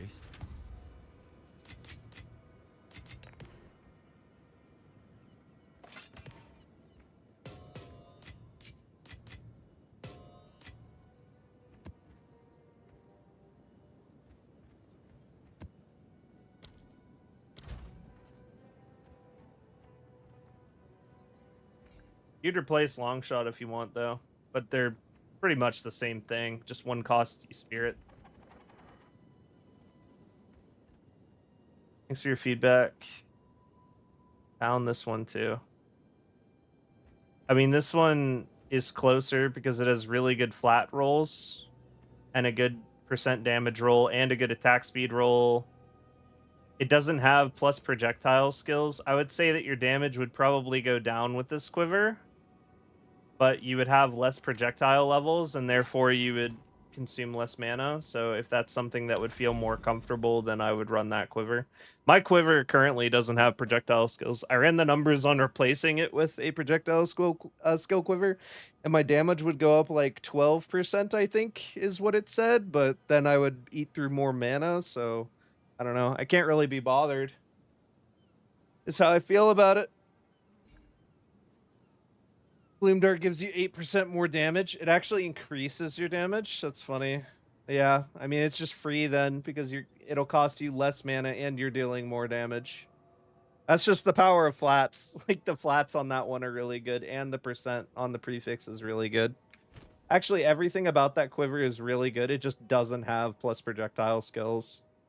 And sometimes that can be enough because plus projectile skill quivers just are overpriced. People see plus proj skills on their quiver and they think it's worth every diamond, every divine in the planet, basically. It's stupid as hell. Fury! Hail!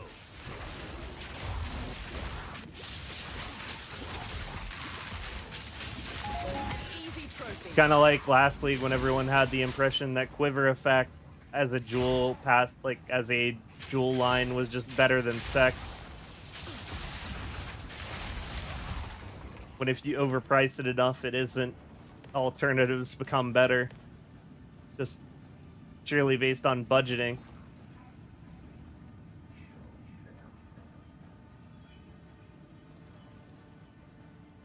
Not to mention the extra mana cost, all the extra projectile skills cost you.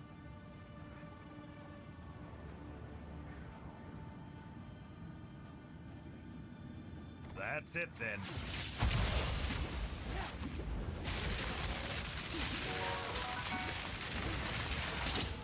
I don't feel like I get better loot doing Big Bomb, but it definitely saves me time thinking.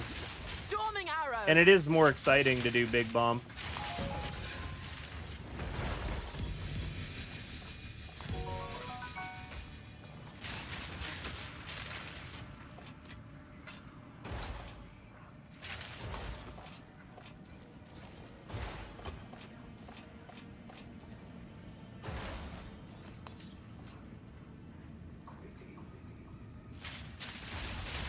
Won't let you socket single out on your life or life tap into your voltaic mark. Do you not have the stats to do it? There's not really any reason it would stop you.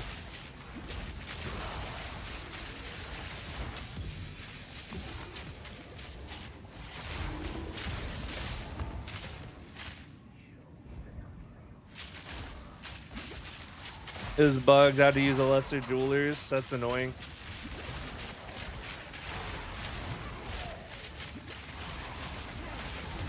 Return to the earth. Quick and lethal. That flashbang there. Oh, I don't love that. That hurts my eye.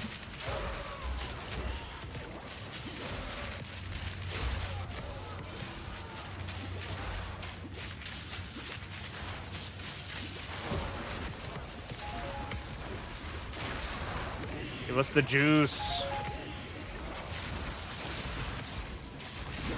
Fury. Where is it?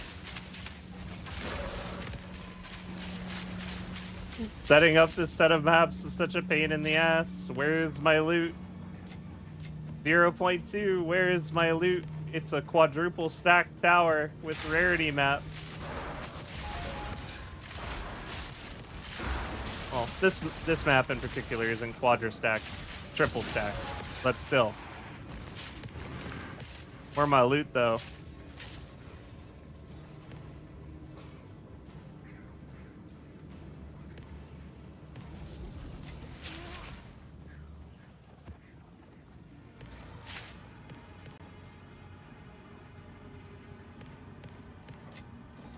Answer really helpful.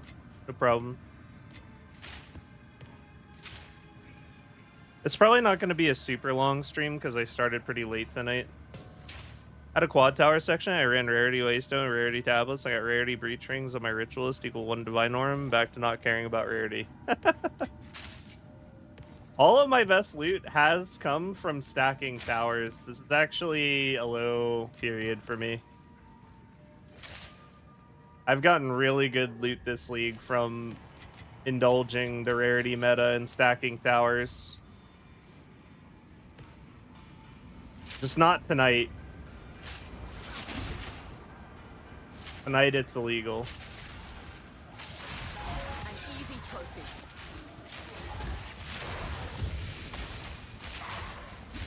That felt cap.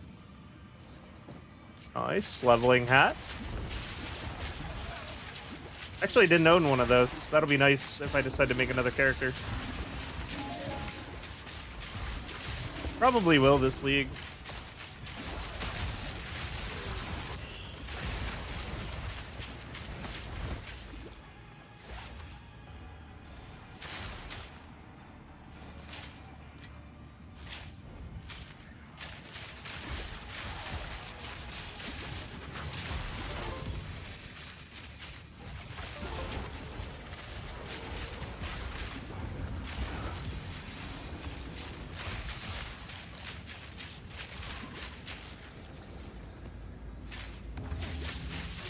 I'll just check what's in it, I guess.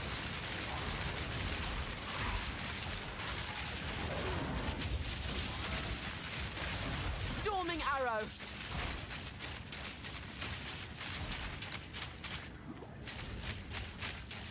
This is what I really hate about ritual.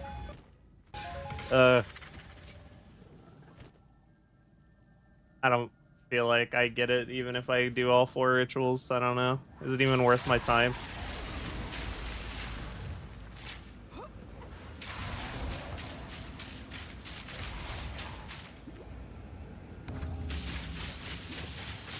Big maybe.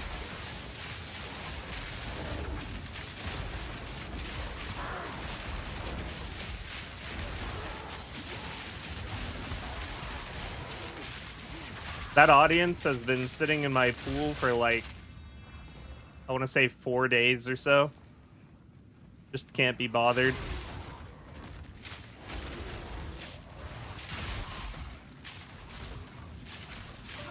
Which is very sad.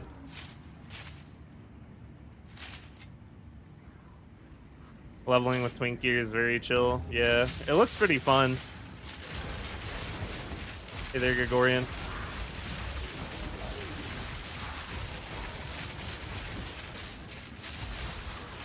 Thunderous shot. When or where should I use Val Orbs? The only thing I use Val Orbs for is to try and get T16 maps. But even that doesn't feel very valuable. I think the one time that everybody should always use Val Orbs, though, is if they are attempting to corrupt an item that only holds value if it gets a good corruption roll, and loses value if it doesn't get a good corruption roll. A good example would be the Leopold gloves that I'm using, or the Death Rush ring. You want to get a good corrupt because the item will lose value if you don't, and it's hard to sell if it doesn't have a good corrupt. So in that case, I would use an Omen of Corruption to remove the nothing happens chance from the pool, and then corrupt it with a Val Orb. Yeah, you can use Essence on... You can use it on Essence if you want, but I can't be fucked anymore. I used to care about that. And then it felt like I was trading a couple pennies for a couple more pennies, and didn't feel worth it. If you're all in on Essences, I suppose, like actually invested in Essence in the Atlas, it's probably worth the time to bother. But in my experience, it never felt worth the time to fiddle with my inventory. And I did it a lot. I only recently stopped. Never felt like it was doing much with how cheap Essences are this league. Here it is.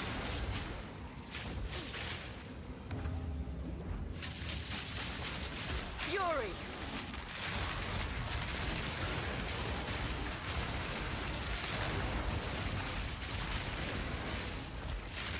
Prepare yourself.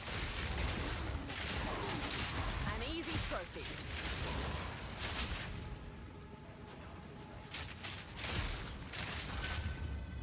Oh, we actually got it. Look at that.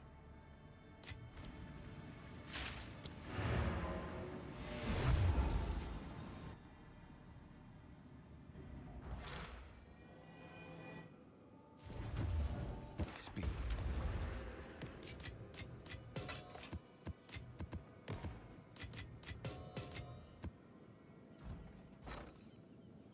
Oh, you know what? I actually still need to do my 4th set of points, don't I? Or did I kill tier 4 King in the Mist? I think I did.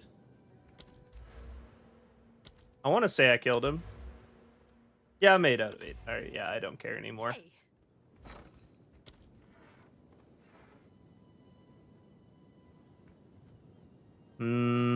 Actually, I do... You know what? I'll hold on to it because I do want to kill him for clips for the video. Most expensive item on my character is my Olroth Resolve Flask. I got it with only 109 increased charges per use for 12 divs because that is the minimum number of charges an Olroths can consume without being corrupted. My name in game. Can I send you a bow? Wondering about replacing it. Here's my name in game. Also, if anyone would like to join the guild, I believe we still have some spaces before I have to buy more. Just let me know. Corrupting was kind of a mandatory step to get the best gear. No. Well, I mean, technically, yes, but corrupting gear is like the only gear that's typically corrupted, like on a regular basis, is uniques. Because the pool of things that can happen is smaller. Bow's expensive now? I mean, it looks like a good bow to me. I don't know how expensive it is. Probably decently expensive with that much physical damage on it. And an extra arrow. But the other thing is people have to understand the value of it, I guess. I don't know. I mean, it seems really good to me. The only thing is, like, the accuracy.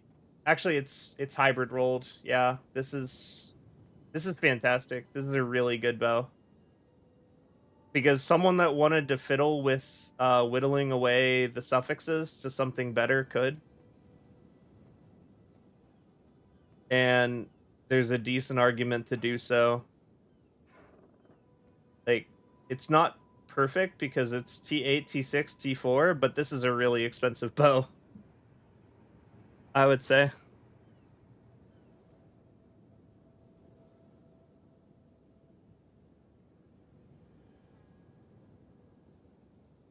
Bow's price and market was crazy, but prices are pretty messed up.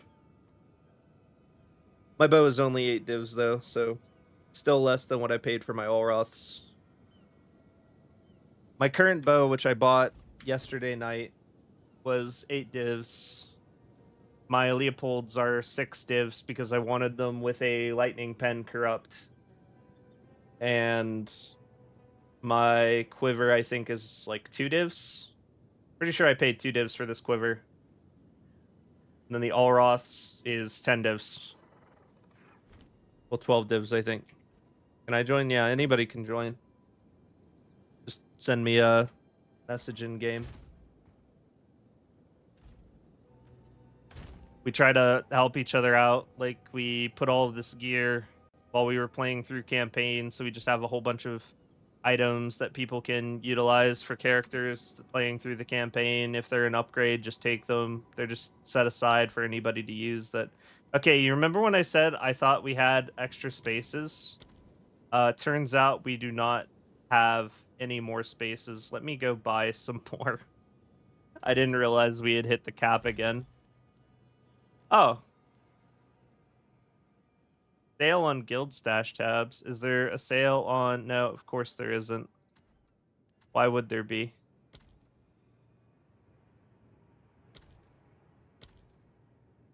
This is also where a good amount of my gold has gone. It's the guild space.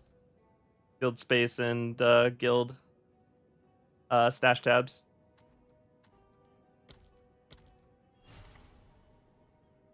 There. Now we have more space.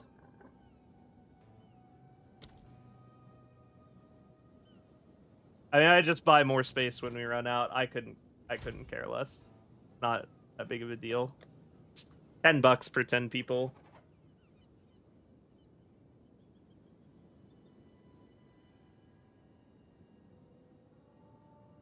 Which could get expensive, don't get me wrong. But it's not like I'm a super popular PoE streamer. Or content creator. Extra arrows, minimum 15 div. I believe it. This is a very expensive bow. You have really good prefixes. You have bis prefix, just not bis tiers. And then you have a locked fractured bis suffix.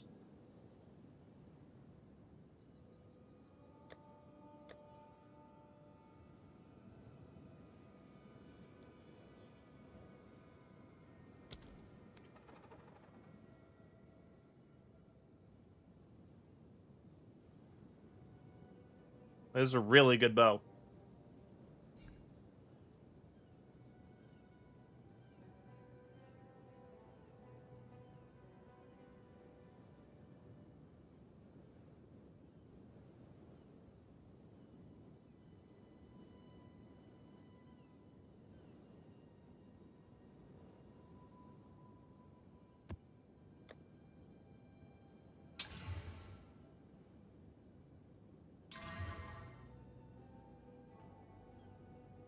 Number of rare monsters is good.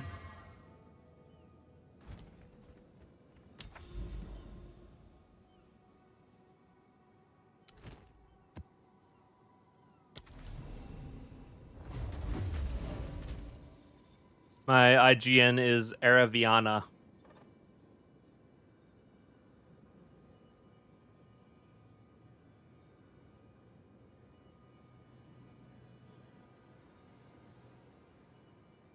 Runes do I have on my bow? Crit damage ones. Full core. And even on a bow with this good of a critical hit chance base, it is only slightly more DPS than physical damage runes. And they cost almost an entire div. It is really not worth it to use these. You have to have some crazy critical stats for this to actually be worth it. It's probably worth it for Amazons pretty easily. Now that I think about it. But Deadeye, it's pretty damn hard for this to be worth.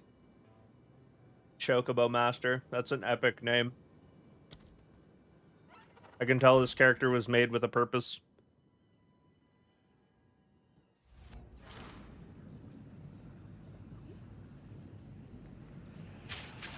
You'll experience no Thunderous shot.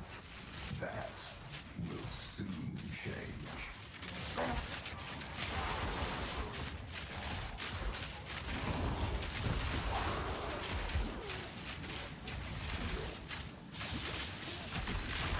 An easy trophy.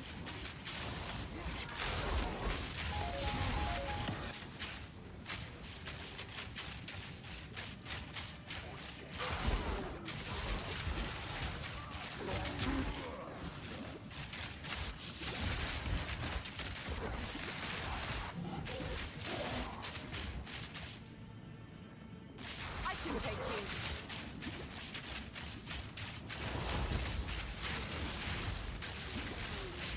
Hello there.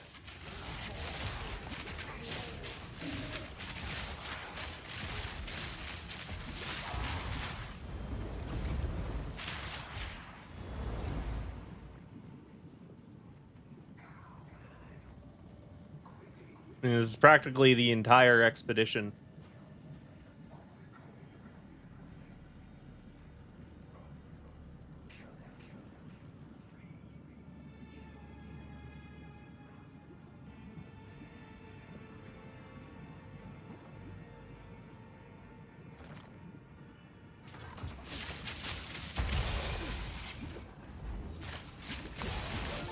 Need more time.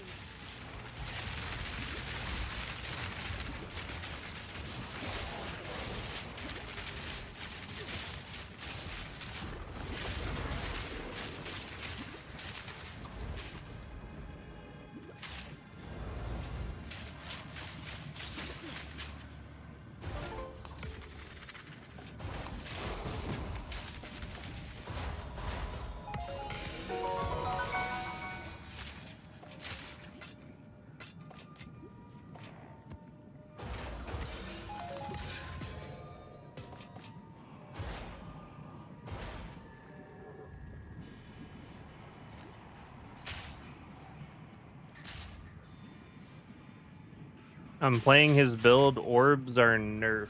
What?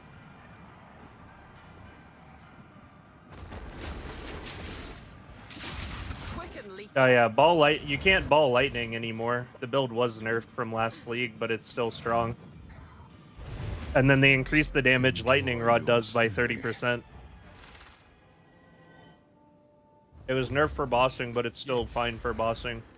You just build crit now instead of attribute stacking. They nerfed attribute stacking, but they didn't nerf crit. Hey.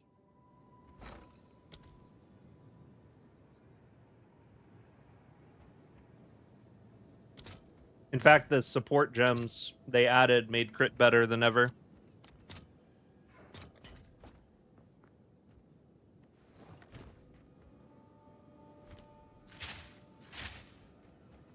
Any thoughts about running magnetic salvo for bosses? I used to.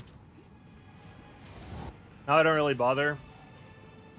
All of my spaces are spoken for by things that are kind of more important.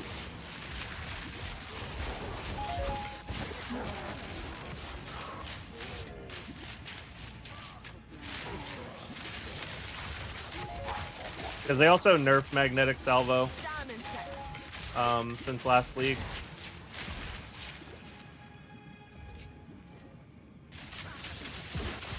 And it's still good whenever you get it, but then it falls off.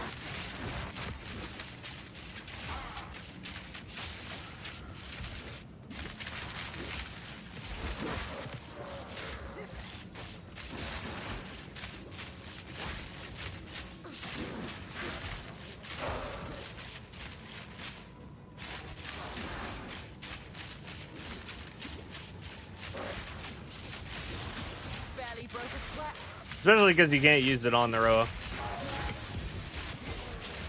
And like I don't stay on the Rhoa anymore for Pinnacles. But the spaces that I had left for skills are spoken for.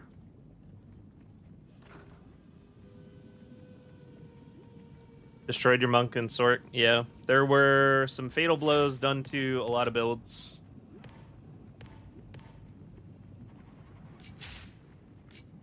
And honestly, a lot of people wrote off Lightning Arrow as dog shit after the nerfs for bossing, but I stuck with it and discovered it was not.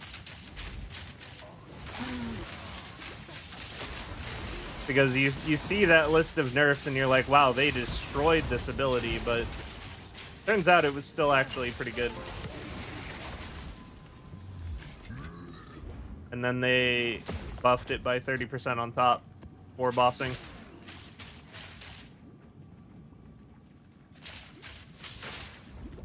This is better than Lightning Spear. I mean, Storming Arrow.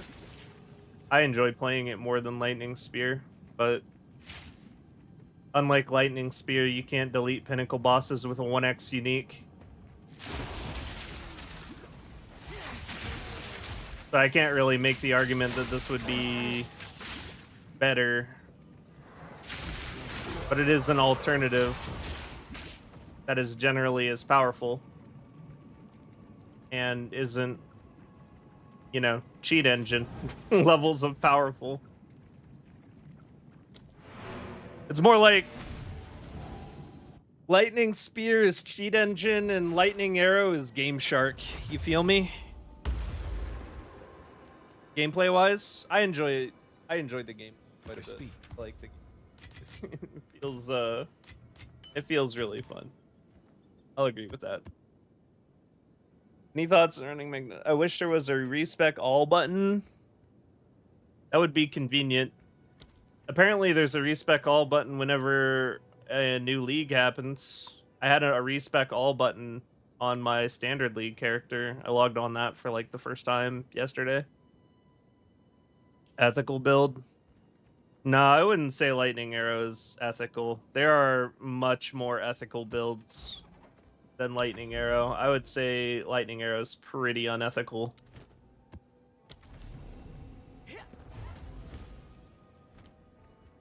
I don't know if I would say it's more ethical against bosses than it was last league, but it's less ethical for mapping than it was last league.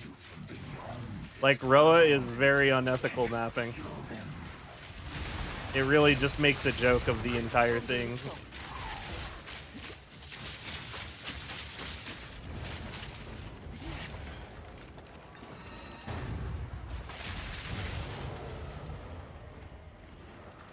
Down, Beetle.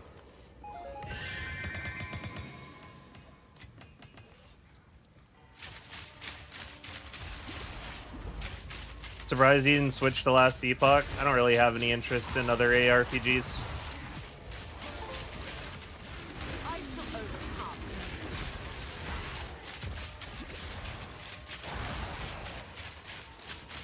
Or switching games just based on what's more popular at the time.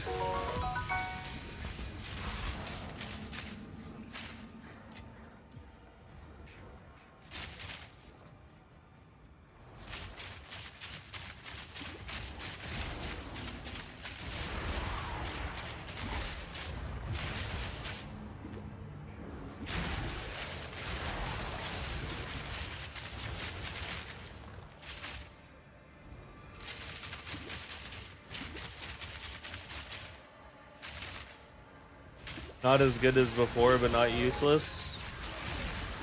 I mean, it was practically cheating before.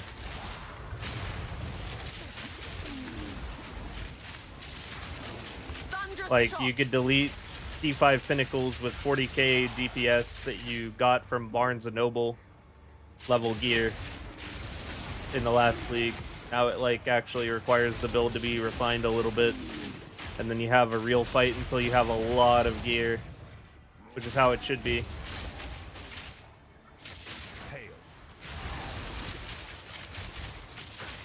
There aren't a lot of things that can be fairly compared to last league's power scale, because last league's power scale is just so far and beyond what they want the game to be.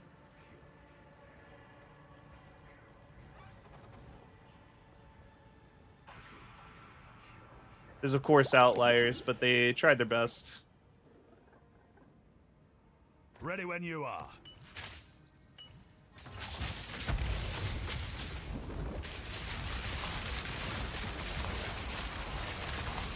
Freaking lethal.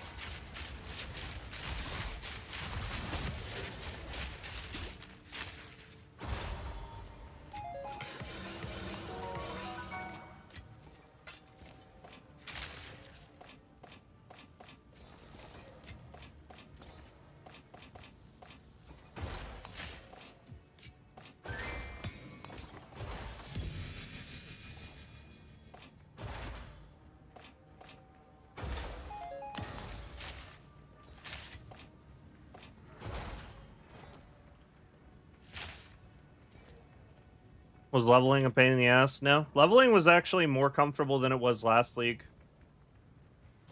Not only because I was better at the game than I was last league, but because there were some major quality of life improvements that weren't really talked about too much. Like, the mana cost of all attacks globally across the entire game was reduced.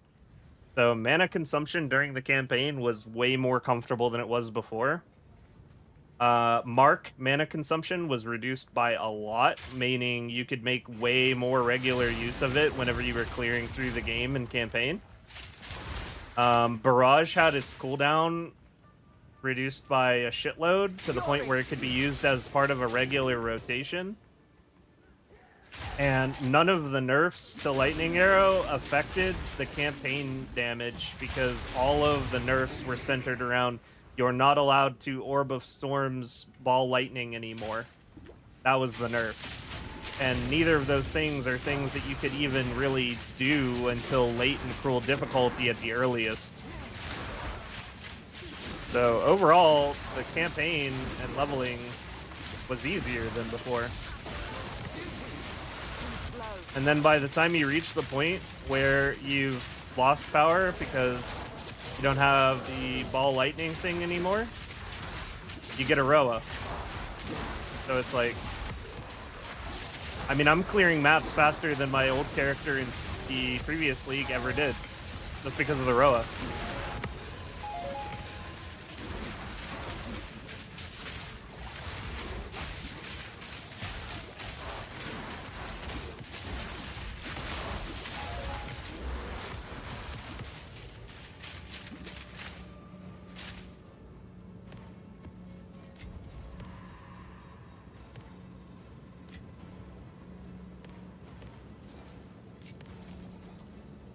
Should have probably grabbed that.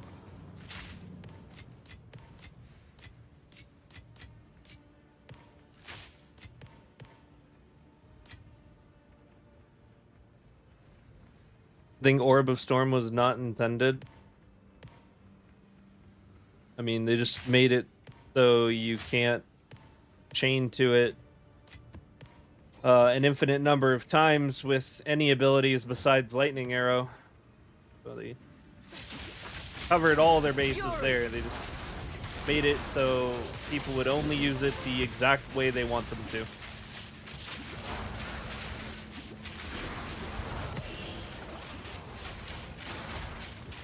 And the funny thing is, I still use Orb of Storms with a back bar effigy to give myself crit vulnerability, crit weakness. So nothing's really changed there, actually. Although I've only started doing that against D5 Pinnacles. It wasn't really necessary before that. It probably wasn't necessary in general, but it is optimal to do it.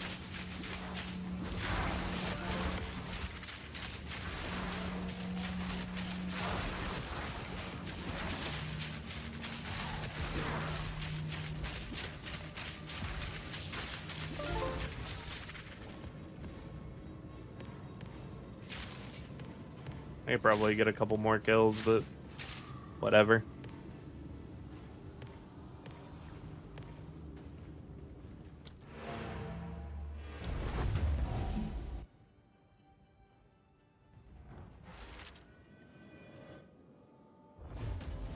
Are you using Zelda sounds on your filter? Yes, I am. This filter is made by Sensei. It is linked in my Discord. Under the great PoE library. Pretty fun. So we got a Chocobo. I came back and made a Deadeye. When I was in 0.1, I was a Necromancer. Couldn't bring myself to go past back to Cruel. I'm on T8 maps right now. This was the drill you wanted, right? Yeah. Okay. This person read my 5 Chaos Orbs. I am so sick of this. 5 Chaos is 5 Chaos, not 5 Exalted. But I just can't be bothered to correct them. Because those items have been sitting there forever. That doesn't make it less annoying, though. Like, please give me the amount of currency listed on the trade site. Not every orb is an Exalted orb.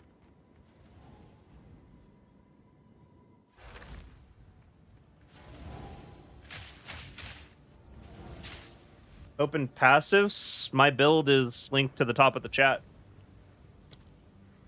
But, I mean, if you want to see exactly what I'm doing right this moment, it's a little bit different, I guess. The biggest difference is I'm just maximizing movement speed because I do too much damage to care about anything else while I'm mapping. But I would probably shift this, and this into Frazzled and into Unbound Forces for better bossing DPS. Also, these 3 points would probably actually get moved strangely to Force Wave because I'm slightly off enough stun build up to knock Zesht out before he does the arms phase. And if you can just get a stun on him before he starts that, he's pretty much GG'd because he's going to hard stun himself for like 5 seconds casting that. Elon's map. You should make some for him. Make it easy. Seems good enough. How much crit do I have? Crit's not bad. Lightning arrow crit is base 31%. But on first strike, it gets increased by on enemies against oh my god, I can't talk. Against enemies with full life, the critical hit chance is increased by 150%.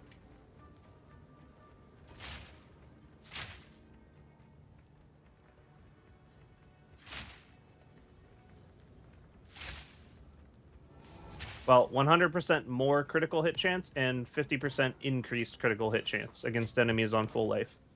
So we're just first striking things for 500% damage almost 100% of the time. Which is why things just combust when they get hit by the first lightning arrow.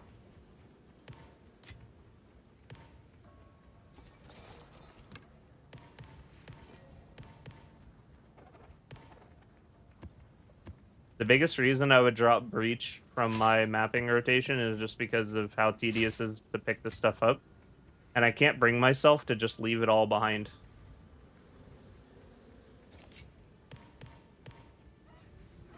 Because it feels good to pick something up that has any value at all, I guess. From Nothing and Time Lost Emerald can be good. I don't think there are any good Time Lost Emeralds. I think the Against the Dark with extra lightning damage is probably okay. And as far as From Nothings, I've thought about some From Nothings, but the economy is in such a state and there's so few people doing Pinnacle content that good From Nothings basically don't even exist yet. Any of the From Nothings or... Well, okay. There are no good from nothings for this build. Full stop. There just isn't.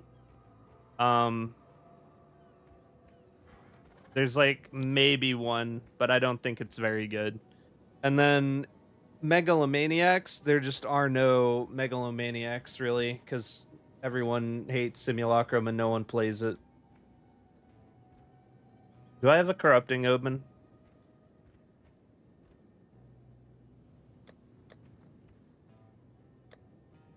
Probably not. I don't care enough. All right, that's a regal shard. Oh wait, I don't think 3 sockets are worth anything, but throw it out there, I guess.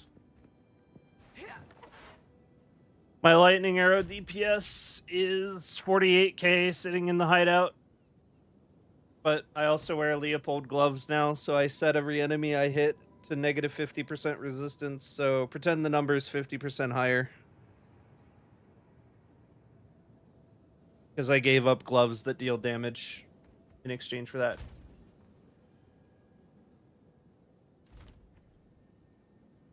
What kind of prefixes do you use in your mana flask? I use reduced charges per use. I couldn't find someone to sell me one for a reasonable price that consumed 6 out of 75. I can only get 7 out of 75, and I haven't looked in a while since then, and the most amount recovered possible.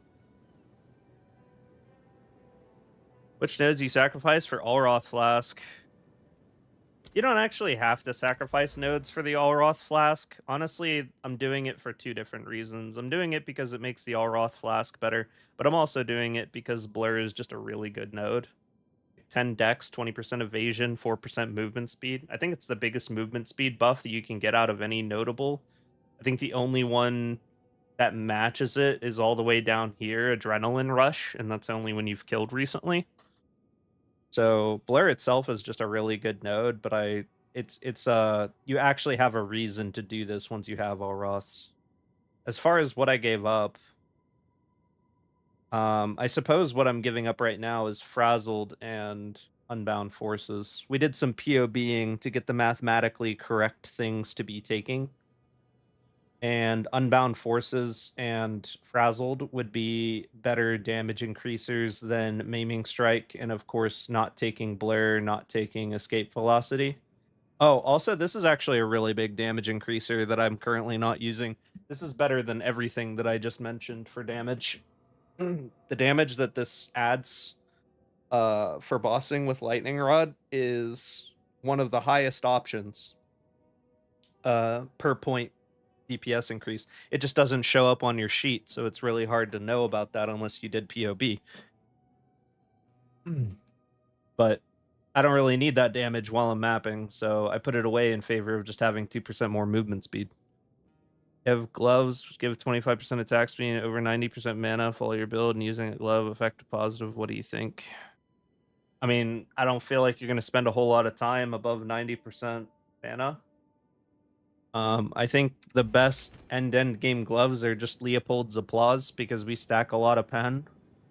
And even if you don't go out of your way to stack more, you could still curse the boss and use lightning exposure on Lightning Arrow and get the Pinnacle bosses down to negative 50, which is just doing 50% more damage. I don't think any glove in the game can match up to just increasing all of your damage dealt by 50% in its entirety. Not to mention this has a little bit of rarity on it. We love that. And it has a bit of max mana. We also love that. Our mana pool shit. What do my rings do? My rings are just rarity rings with lightning damage. Yeah. Pretty mid-tier lightning damage to attacks. Well, they're not that mid-tier. I guess they're T8 roll, but they're not T9 roll. And then they're helping resolve my resistances. This one's really nice, though, because it has the 10 extra attributes. The life per kill line, I couldn't care about any less. Mana regeneration line, that's also a throwaway. Evasion line, also not great. Would prefer to have more rarity on both, honestly, instead of those. That would be nice. And my necklace is kind of bad, but good necklaces are really overpriced this early in the league. Like, only 3 out of 6 of my lines on this necklace matter. But upgrading costs at least 15 divs. Because people are psychopaths. Which skill were you saying was better than MAME? For DPS, this is better than MAME. This is better than MAME. This is better than MAME. Not by much, this one. Going for this is only slightly better than MAME. And this is better than MAME. This one also not by much. This one not by much. This one not by much. This by a lot. This by a lot. What's your lightning arrow DPS at the moment? 48k. Is 48k. Here are my crit stats. I'm actually quite proud of my crit stats. These are looking good these days. Predator Ritualist, crit lightning arrow with Rhoa and Astromentus. I don't understand how to build with bow can destroy Tifro bosses. I mean, don't tempt me with a good time, I suppose.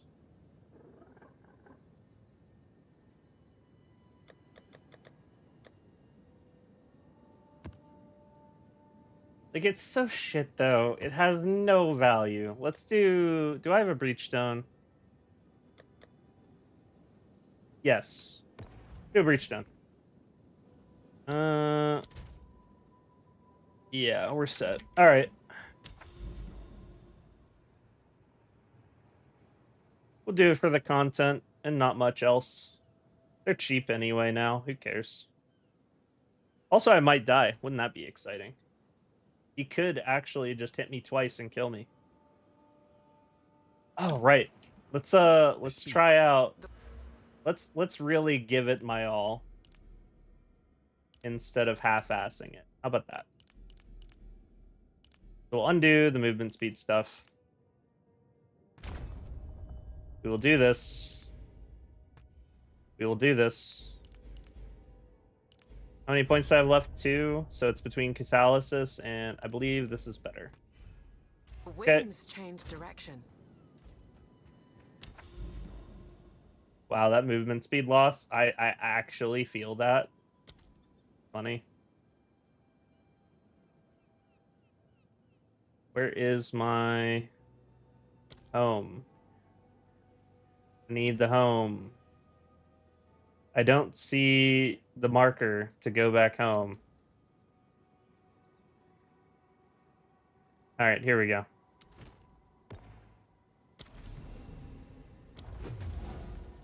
Yeah, so this is D5 Twisted Domain.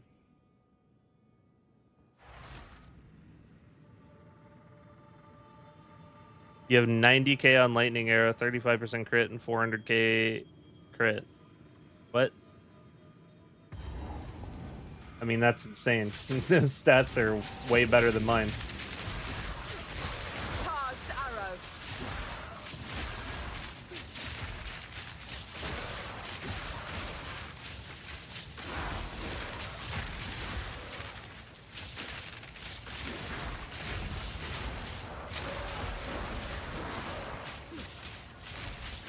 Way better than my stats when I killed T4.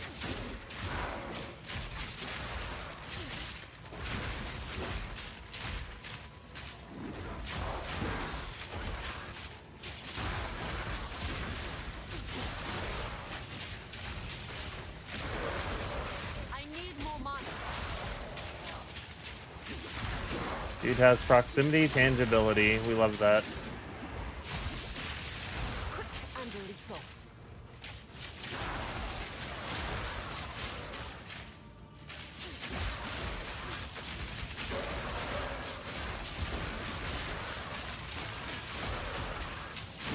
They made the clock kind of sketchy in this. I'm killing as fast as physically possible. They are all dying. I have killed everything, and I'm down to 24 seconds.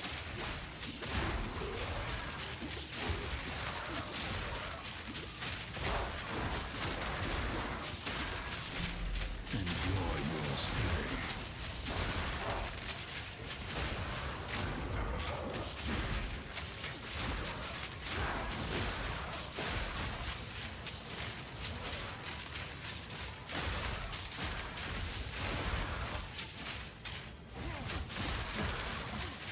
So like a lack of rare spawning. They actually give you time back.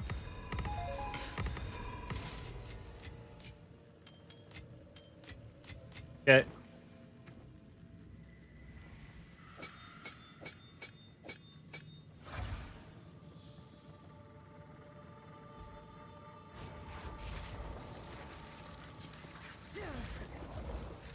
Oh wait.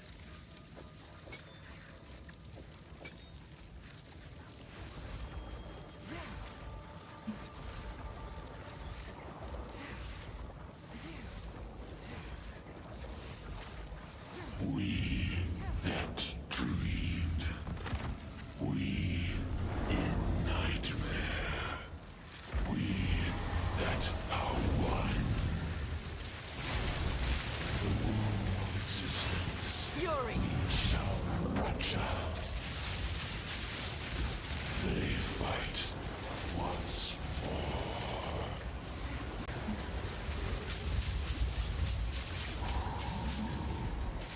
The abyss knocks once and is answered. We that fail.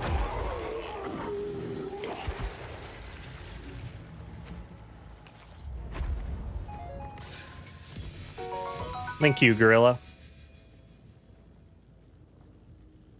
What am I holding right now? Oh. Yeah, that's that.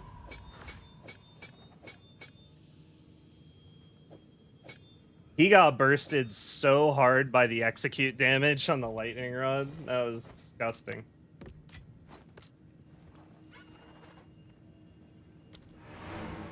Yeah. There you go. Tier 5 Pinnacle. Would I use a headless belt if I had it? No. Not anymore.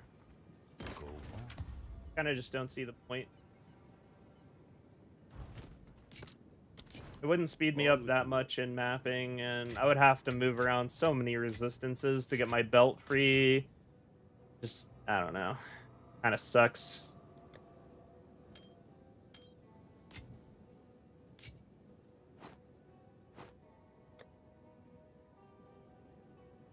It's not very good.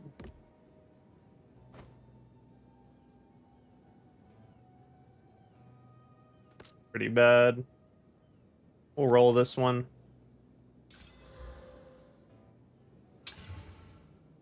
I shouldn't do that, but I really want to. I really want to throw it in a dumpster and light it on fire.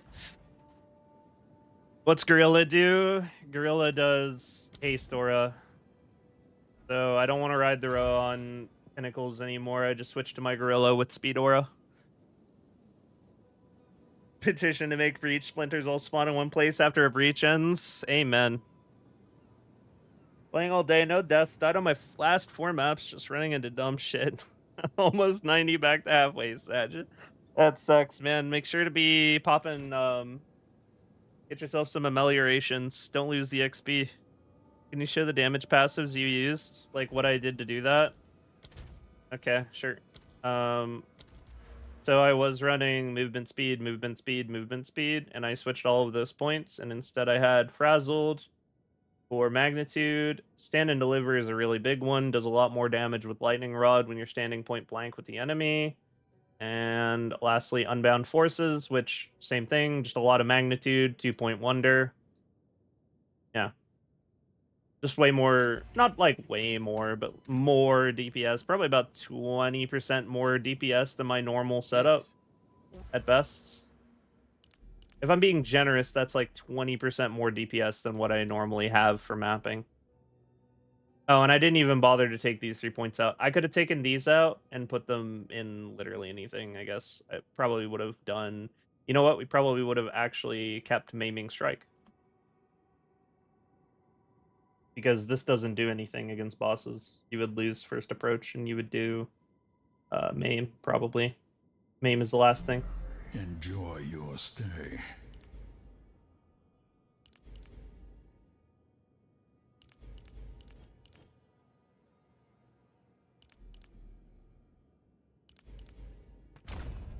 One must always be willing to change. You could also have the Quadrilla do some other stuff, but I haven't had the patience to bother doing anything beyond just getting a speed aura one. Haste aura is pretty cool.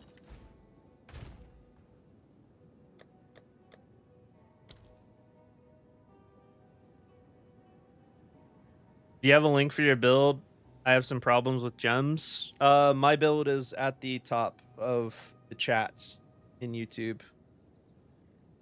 If he dies, you find another. Nah, he just goes back into his legally distinct Pokeball for a few seconds and then comes right back like a minion would.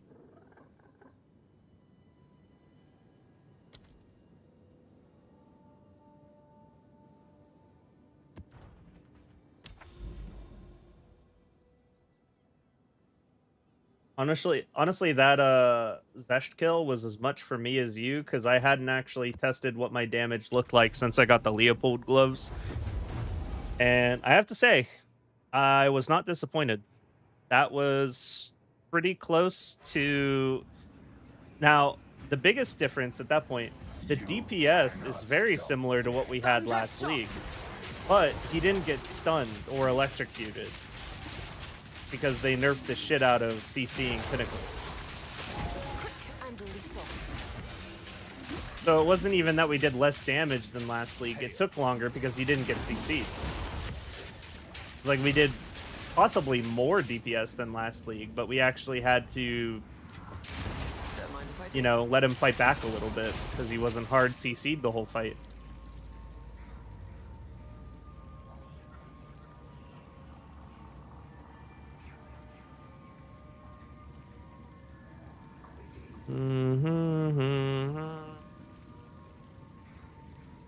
And these are all really juicy, but they're also really deadly. 670% critical damage on the remnants. These guys are getting sniped out. We do not want to get close. And we keep our aura flask rolling the whole time.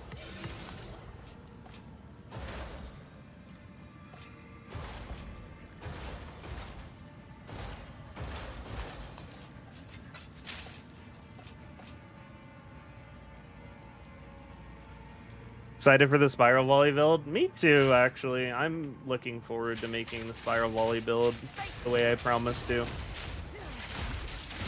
I was really excited for Spiral Volley, and then I fell in love with riding around on the Rhoa, and I kind of lost sight of what I wanted to do this league, and ended up doing the same thing but better compared to last league, which I don't regret doing. I feel like there were a lot of people that wanted to know if Lightning Arrow was still good. Especially people that followed my build last league.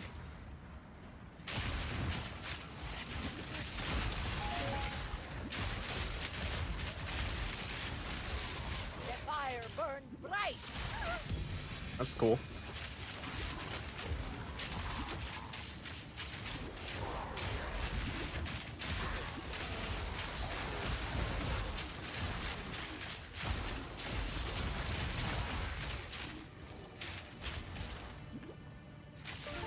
So using to draw Precision Salvo, it just doesn't give that much value for the point investment because we're not Amazons.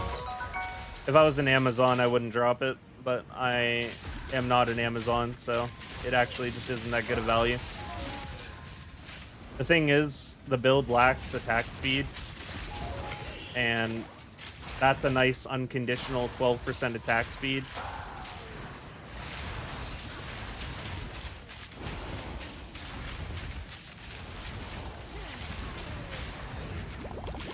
So if someone feels like they need attack speed, by all means, put Precision Salvo in. But I don't feel I need it anymore.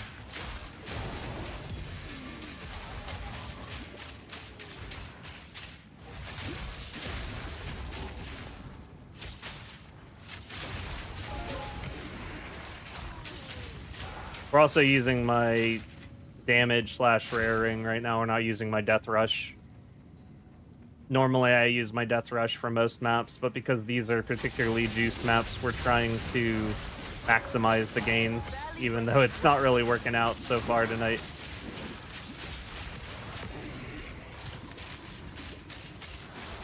But I very much prefer Death Rush for mapping. If the maps weren't juiced to the gills, I'd still be using it.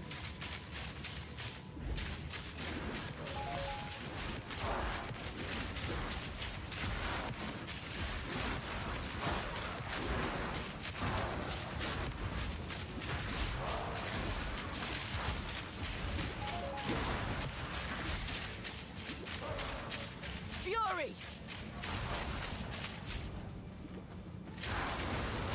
There's a bit of time where I wasn't sure if I was going to care about getting XP anymore, if I was going to stay at 95. I don't really need anything. There isn't anything one more point is going to do for me. But here we are. Great damage, by the way. Yeah, the build is fully cooked. There really isn't much more headspace.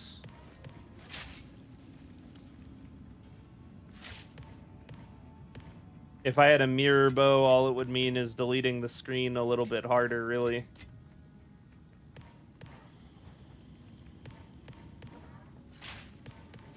I think after that Zesht kill, I'm pretty satisfied with the performance of the build, so I'm going to go ahead and work on the final endgame guide for the build.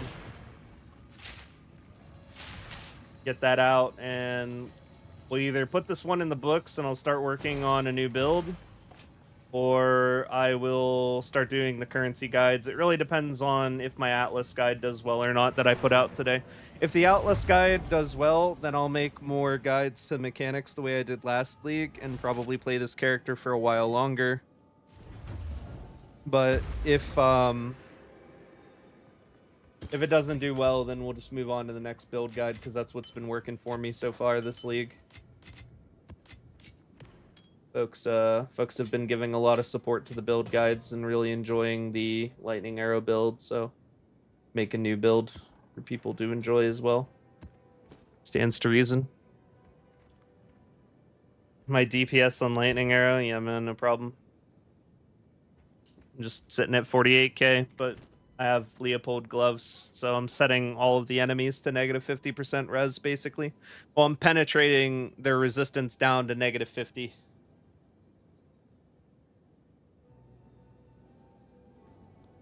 Bow attacks fire 2 additional arrows for bossing? Yeah. Think of every arrow that your bow fires as a multiplier for the DPS of Lightning Rod, because that's reducing the number of times you need to cast it to hit 20 arrows in the ground. So your Lightning Rod DPS increases 1-to-1 with the amount of arrows fired. You fire 2 arrows compared to 1 arrow, you're doing double the damage. You fire 3 arrows compared to 2 arrows, you're doing 50% more DPS. Fire 4 compared to 3, you're doing 33% more DPS. So every arrow just increases the DPS by a magnitude on Lightning Rod. But not in the initial volley on the boss, because the boss is going to sit there and monologue and let you stack 20 Lightning Rods no matter how many arrows you fire. But after that initial burst, extra arrows adds a lot of DPS. Every video since the new season start. 40k DPS right now, but I'm too squishy. How much maximum life do you have? You want to shoot for over 2,000. You will be one-shot by things at random until you get around 2,000, 2,200, somewhere around there, and then it kind of stops. Can I check your current build? If you want me to take a look at anything, and this goes for anybody, just feel free to at me in my Discord, and if I'm not too drained, I will take a look at your stuff or any questions you have, or if you need trade links, whatever, I'm happy to help when I have time. Just link any of that or at me with any of that in my Discord. The link is in the description on YouTube and in the About Me section on Twitch. You can also pull it up by typing !Discord on Twitch. And then just you'll have to join the PoE section of the Discord because there are quite a few games that we play on the channel. I'm looking for some help. I have a scepter which has a socket slot, but I can't socket it. Is it bugged or what am I doing wrong? There are specific socketables for scepters that were added to the game. Level 96 with your build, all res cap, 2200 HP, 85 evasion, and even 20% armor. What would you recommend for even more survivability? I'm farming juiced XP maps, and it sucks getting one shot. Alroth's Resolve Flask,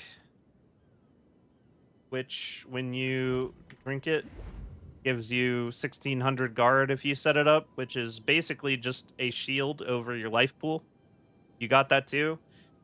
I mean, I have not been one shot by anything, and I mean anything in this game with that much survivability. I don't know how you could take it any higher, to be honest, or would I definitely wouldn't. You only get 1100. I have Blur, so I crossed over here to get Combat Alchemy, Life Mana Flask Recovery. So I'm boosting the amount it recovers by 40%, which means 40% more guard. That is like the peak of our survivability, though. I haven't been one shot by anything running this setup. And the only thing that could one-shot me is additional chaos damage maps, and I just don't play those. Actually, there are two things that could one-shot me. Increased stun build-up maps, where it's just triple stun build-up, and I'll randomly get tossed off the bird. But then I also have to choose to die, because whenever you get tossed off the bird, you can go to character screen, and then you're no longer heavy stun when you log back in. You can just roll away.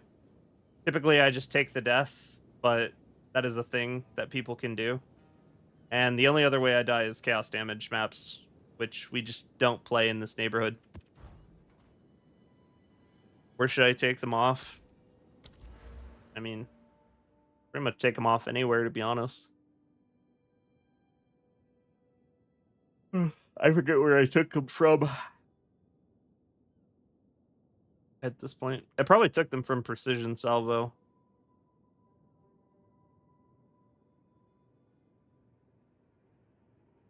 I think in the moment, I removed something immediately and said, yeah, when you get Alroths, just do this, because it's just a big survivability boost. Even with 3 towers, takes at least 10 maps to get a divine is crazy. Yeah, the loot is not good tonight. We have not been what I would call lucky with the loot tonight. We have almost completed all of Juice City, and we are left wanting.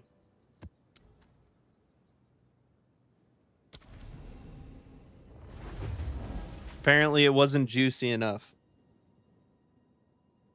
Oh, you have that? Yeah, get rid of that. That one's not really worth. Giga Juice, Evasion, get acrobatics. Yeah, that's basically the only other thing you could do, but I don't feel like the gear exists in the league to really do that unless you are ultra rich.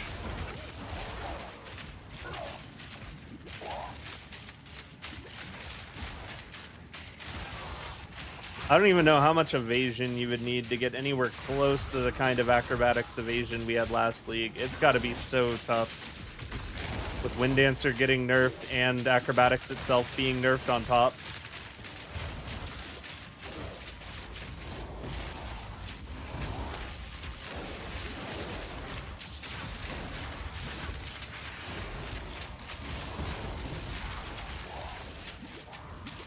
Acrobatics worth it? No. The only way acrobatics could ever be worth it, they made sure you can never achieve.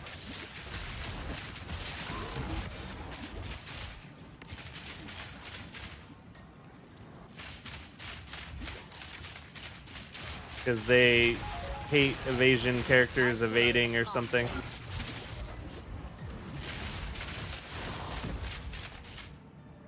Acceptable evasion percent to have with acrobatics on. I would say minimum 80%. 80, 75.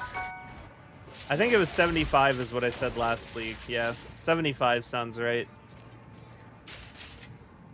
I wouldn't acro with less than 75.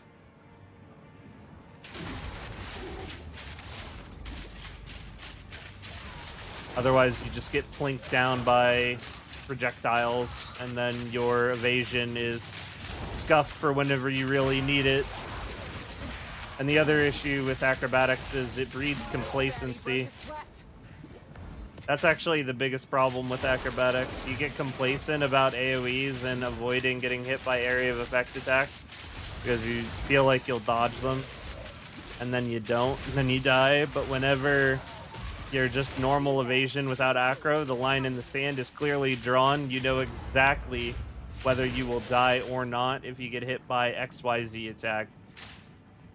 I kind of prefer that, to be honest. Like, oh, I need to not get hit by area of effect attacks because I will not dodge them and it will kill me.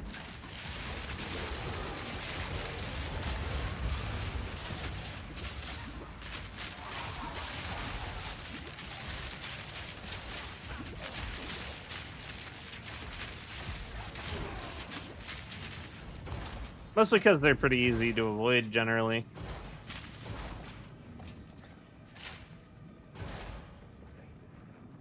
You're at 81 without it.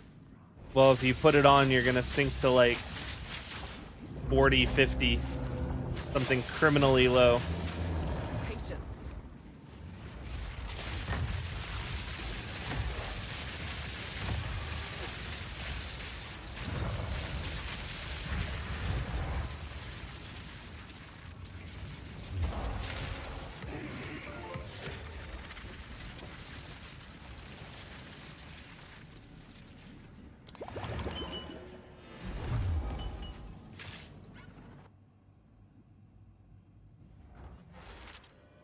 Slamming baldies will kill you in T4 Simulacrum even with acro, so it's kind of pointless anyway.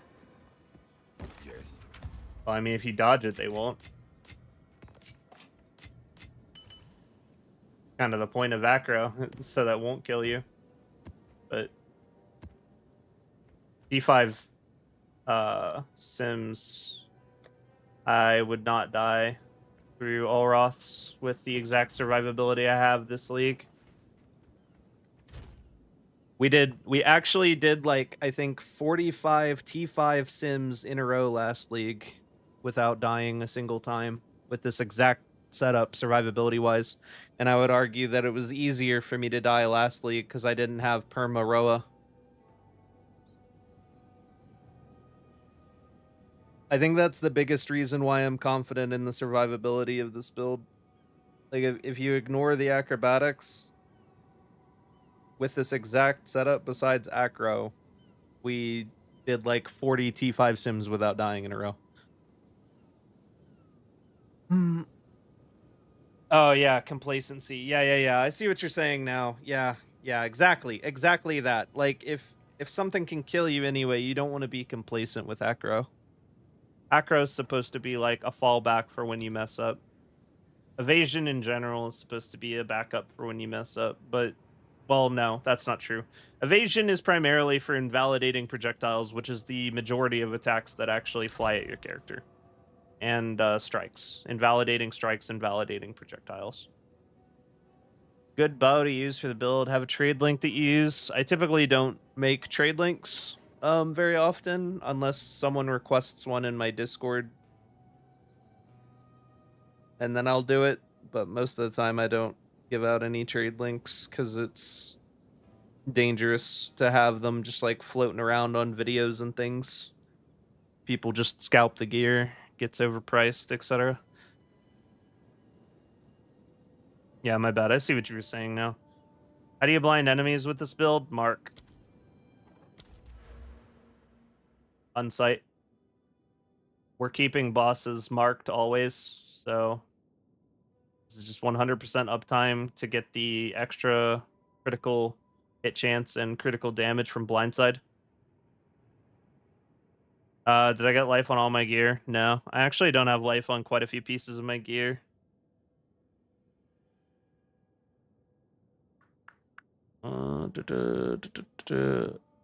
You managed to get the rods to trigger on that boss. It's kind of iffy. Sometimes you can, sometimes it doesn't. Have you decided to use full evasion gear instead of evasion ES hybrid? I don't like evasion ES hybrid. We're not monks. It wastes a lot of passive points to fuck around with ES hybrid, and you don't need it to survive anything at the end of the game. Olroth heals you the entirety of the amount listed on the tin immediately, in addition to having anything extra become guard. So it's just the best life flask in the game. With the caveat that you can't drink from it as often because it takes an increased amount of flask charges. But that doesn't matter because if you're owning, then you permanently have Olroth up all the time. Can you show your attributes? Sure. Is it worth to use against the Darkness Jewel for this build? I don't think it's worth the price that people charge for it. I think it's good if you put it right here. 4% electric, or not electric, why'd I say electric? 4% lightning damage extra against the dark is good here, but I don't think it's that great, especially for the price. I feel like most players will be able to spend that currency on somewhere in their gear before getting an against the dark here. Like, I don't have one because I just don't feel like it's super worth. My life in mana is 2192 life, 748 mana, and I have 10% chaos res. 2 points left. Where should I skill it for maybe more survival or damage? If you have 2 points left, I would do escape velocity. If you want to get more evasion, I would do catalysis. Well, actually, no. Do Unbound Forces if you want better boss DPS. Do Catalysis if you want more general DPS. Shit, only 10. Chaos Resistance is pretty irrelevant. The only time Chaos Resistance is relevant is if you play damage as extra Chaos maps. Or if you let a Spicy Rare get near you with extra Chaos damage as one of its mods. What's up with bow prices? 2 additional arrow roll. People put up minimum 1 div because people are dumb. They don't understand the value of things, but what they do understand is the rarity of things. And a completely shit bow with +2 extra arrows still holds value in their mind because it's rare and hard to come by because the roll doesn't appear very often. So they put it up for a lot of money.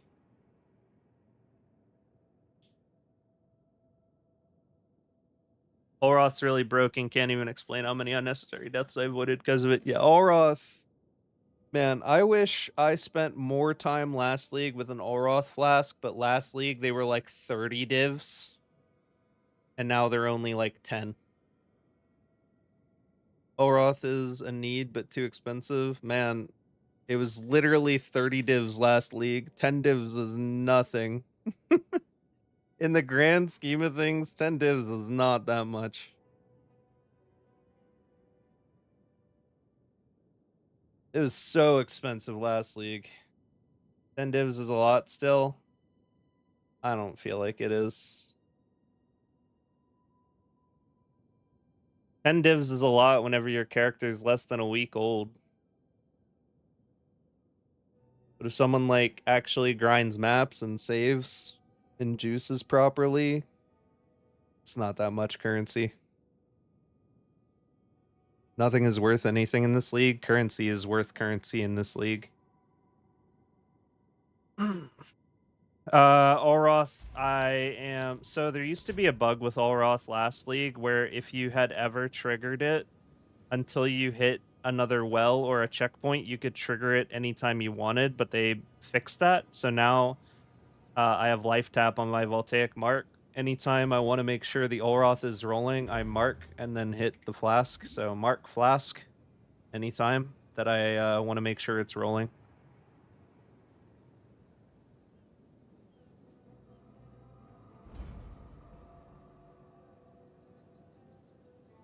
Because you just need to be missing a little bit of HP to flask. I get 1 div per maybe 10 juice maps with 350 rarity. Yeah, but how many Exalted Orbs do you get? How many Chaos Orbs do you get? How many Delirium Splinters do you get? How many Breach Splinters do you get? How many Logbooks do you get? How many Expedition currencies do you get? How many Instilled Emotions do you get?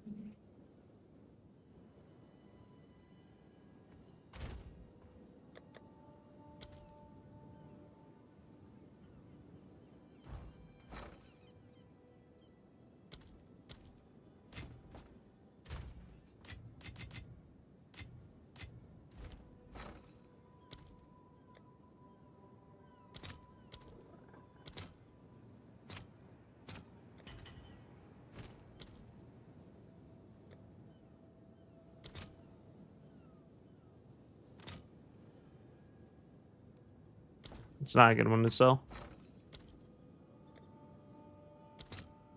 Envy. Surprised paranoias haven't actually been going up. Greed's really good to sell. Greed is like pretty epic to sell, actually.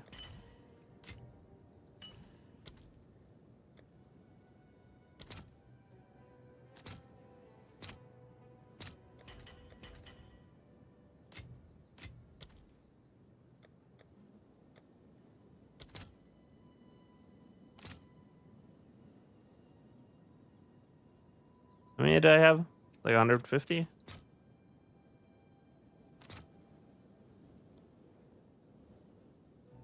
Robbery.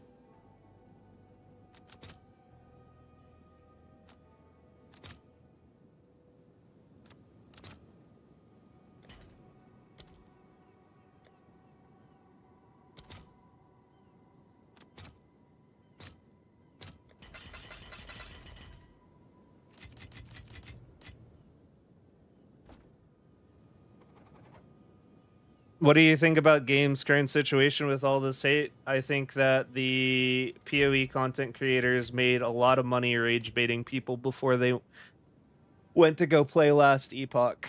That's about the only thing I think about the game situation as far as people hating on the game. I think hating is popular. I think hating gets views, and that's why all of them sucked that content well dry before shipping off to Last Epoch, because there'd be no repercussions for it if they're just not going to play the league after they shit on the game.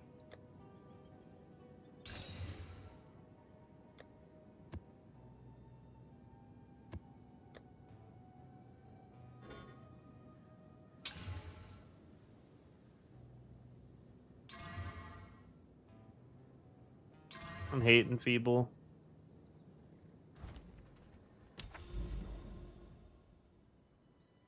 Bought an all for 10 instead of gear. I mean, you got not Chaos Res.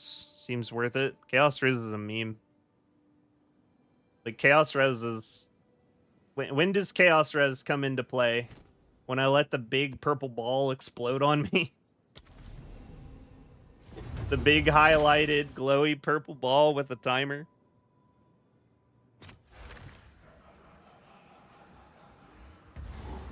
Chaos Res is like a relic of PoE 1 when Chaos damage was untelegraphed and unfair. I hated Chaos damage in PoE 1. But in PoE 2, it's not wrong to say you pretty much always see it coming, or it's written right on your map when you start the match.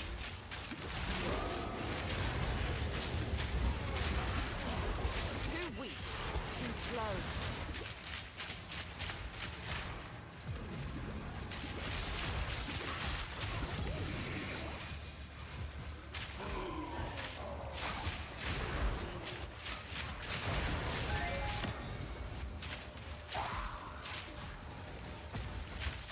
Chaos Resistance is like an extortionistic scam for every build that isn't full energy shield. And then the full energy shield builds just Chaos Inoculate anyway.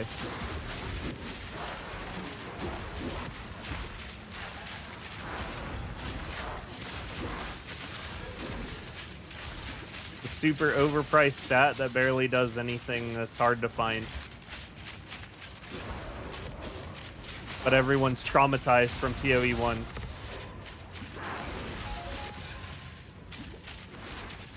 Unless you're playing hardcore. If you're playing hardcore, I mean, disregard.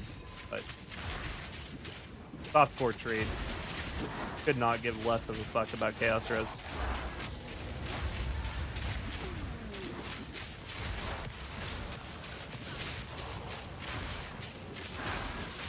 Thunderous shot.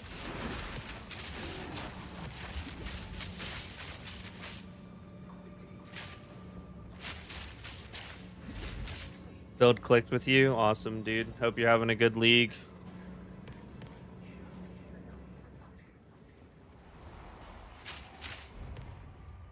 Plan to use Headhunter? Nah, probably not.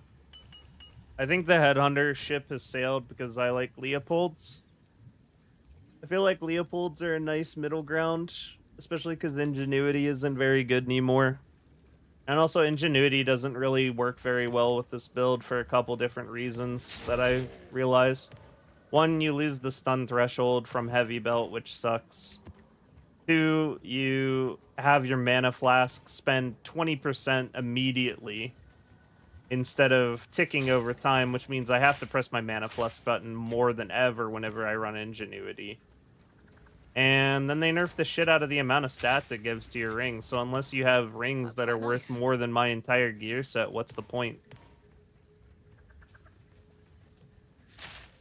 So I found a middle ground that no one was talking about that made more sense to me, because now I just do 50% more damage against literally everything because it's being reduced down to negative 50% res, like it's PoE 1.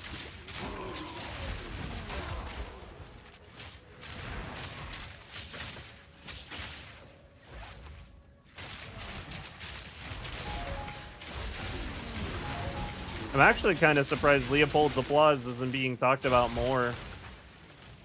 But there must be some kind of specific type of gloves that all the Lightning Spear users use instead. So it just got glanced over.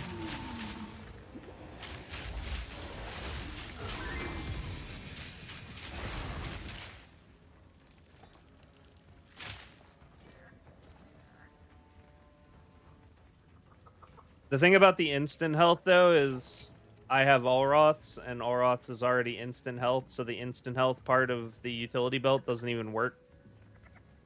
Doesn't do anything. We already have full instant health. How do you farm citadels now? Still glowy thing in the fog? Yeah, it is still glowy things in the fog. It's actually easier than ever to farm citadels, but it's harder to get more waystones to drop. It seems less reliable than lastly to get more of them, but it's also increased the price of them, so it's not that bad. If you want to farm citadels as like your main way of making currency, then I would suggest buying Grand, I think it's Grand Project precursors, and then use them to skip around the map using bad towers. So like if you find a set of towers that are stacked on top of each other, like a set of 3 towers, save that for juicing. But then otherwise, if you have towers that are all by themselves, then use a Grand Project to skip around and move faster across the Atlas, and just use that to hunt down citadels. Because the Grand Project is, I think, 30x about, but then you make more than that from the Citadel, and just you save a lot of time. I think if the goal is citadels, specifically when you have a citadel that you can see in the fog of war, it makes perfect sense to use Grand Design, or Grand Project, I mean. I wouldn't use it to like just randomly skip around with no direction though. Leopold isn't worth an insane amount. Just no one talked about it. And I haven't even put it in a video yet. I'm hoping that me putting it in a video doesn't cause it to become insanely expensive, because that would be really annoying for my viewers and the people following my build. So we're hoping that doesn't happen. Damn, this is actually not a bad jewel at all. Now it's a bad jewel, and I want it to be gone. Now I hate it. I hate that jewel.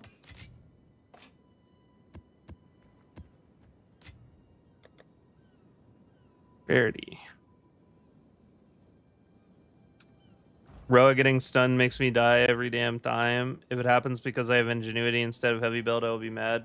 Yeah, it probably is, if I'm being honest. Like, you definitely give up a decent sum of your stun resistance switching out of a Heavy Belt for Ingenuity. You think about it, we don't have any stun threshold anywhere else. You're basically giving up. You're making it 30% easier to stun you off the bird if you don't have any stun res anywhere else, or any percent stun threshold anywhere else.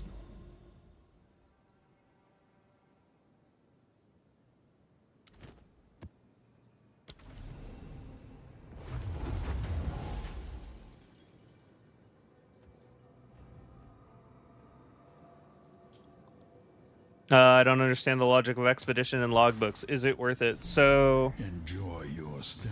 logbooks are... Nothing you do will be remembered. Fury! There's like a... I think it's a 20% chance for Allroth to be there. 20 or 25, I can't remember. One of the two. Chance for Allroth to be there. And Allroth has a very slim chance of giving the Allroth Resolve Flask, which is worth a lot. And there's also his Ghoul, which was worth a lot in the previous league. It was worth 40 divs in the previous league. So people do it to hunt that. But besides that, it's also worth noting that there is a lack of tiered rares in this league. Just across the board, rares that are actually able to roll the highest modifiers in the game, level 82 base items. Compared to last league, because they took a lot of the nodes off the Atlas that had +1 monster level, +1 monster level. Because Chaos and now Cleansed nodes are not guaranteed to have +1s, making it harder to find those gear pieces. But the thing about doing logbooks is the level of the monsters, they drop level 82, level 83, level 84 gear. They have gear in chests in the expedition itself when you run the logbook. It's actually a very good way to farm for tiered rares, especially if someone is SSF, Enjoy your stay. for example. But you can make very good money off of tiered rares because, well, you can get the best gear in the game that way.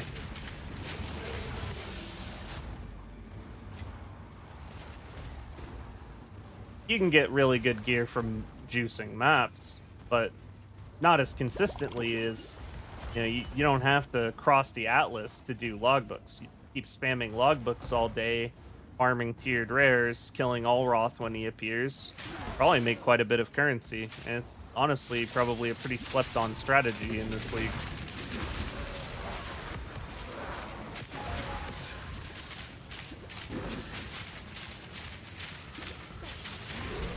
Enjoy your stay.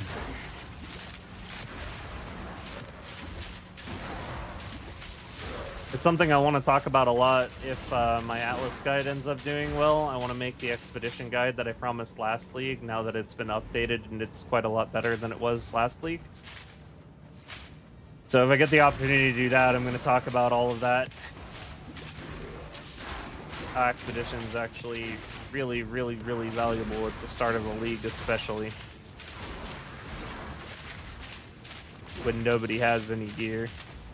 And you can't buy any gear that's good and actually farm for good pieces reliably, the way we used to be able to by having a bunch of +1 corrupted with +1 irradiation and level 16 maps. But there's just like maybe 2+ level corruptions and cleansed per nexus if you're lucky, compared to last league where every single one of them was. Would it be worth getting those gauntlets even if you resist drop? Nope. I did not put the Leopolds on until I got my resistances in order to be able to equip them, and it did come at a sacrifice because I was actually at 31% chaos res because I was floating the rune sockets. But because I switched to Leopolds, I had to give that up to fix my fire res. Also, Zane, thank you for the prime. Appreciate it, man. Thanks for the support. Thank you for the guide. Love the build. Awesome, dude. Hope you're having a great league. Show your build and DPS damage on Lightning Arrow. I could, but also if you type !build, my mobilytics is going to come up. And in that mobilytics, there is a section called Live Gear. And the Live Gear set is literally the gear that I am wearing. So anyone can view my entire gear set at any time on the mobilytics link. I did that because it was a very, very, very, very, very, very, very frequent question. You say mapping is a better way to farm? Logbook run, or do you have a video of it? I have not made a video of it. And I haven't played any logbooks because I'm saving them to make a video on it.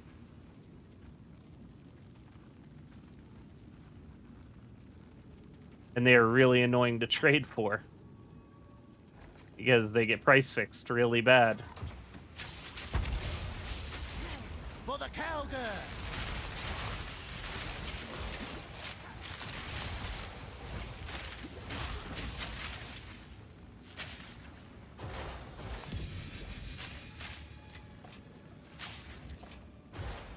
Yeah, I mean, pretty straightforward. It's just you do the logbook. If you want to save on time and you just want to hunt for Alroth, chances are good that you'll come out ahead if you just get one flask drop before you've spent 10 divs, right? But it might take who knows how long to get that drop because it's very rare. Or you might get the jewel, which I think is probably still expensive this league, but I haven't looked.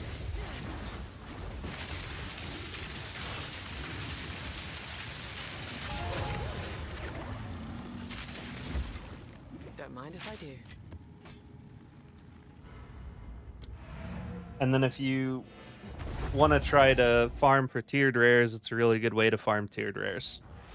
Like, why are you one-shotting rare mobs? I'm one-shotting rare mobs because I have Leopold's Applause, so I'm setting the rares to negative 50% res, in addition to dealing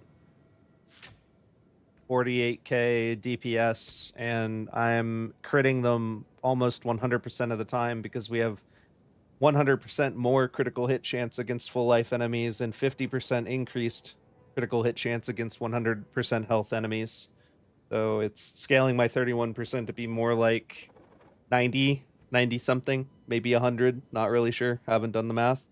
And we have 508% critical damage bonus, so we're hitting them for 6x damage on the first strike and hitting them 50% harder than that because of Leopold's.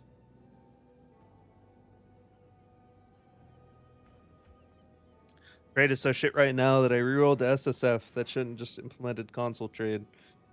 Yeah, I don't know. Trade has not been very good this league. What's your HP, ES, and Evasion on? I don't use ES. The only ES I have is from Leopold's. I have 70. And I have 2200 life. And I have 79 base Evasion without Tailwind. I have 85 with Tailwind. Leopold's is Bis. Leopold's is Bis. Enjoy your stay. I haven't made the video yet, so word of warning to those of you that are following my build. If you have two things, if you have the divs to buy Leopold's, I would buy Leopold's because the price is probably going to go up after I make the video. Second thing, don't be a dick and buy multiple pairs of Leopold's to flip them for other people playing our build. That's not nice. It's the only thing I ask for telling you this information early before I make the video. Because you guys come to the stream and I appreciate you for coming to the stream.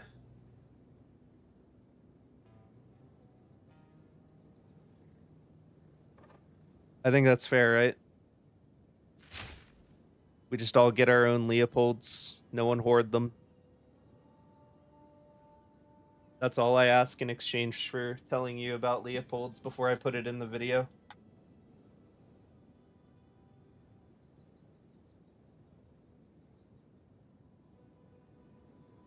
Here's my bow. Can't find your build on Mobilytics.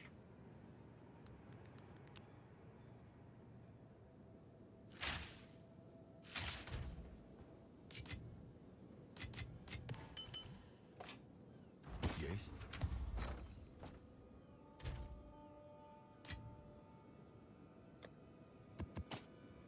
My build's kind of buried.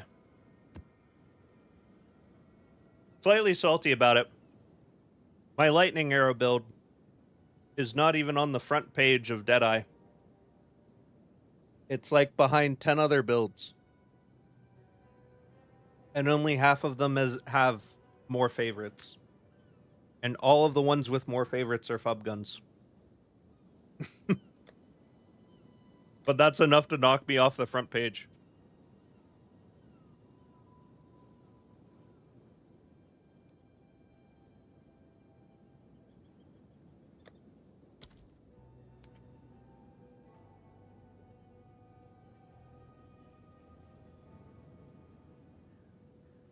My Leopolds have lightning pen, which saves you having to get 10% more lightning pen from jewels.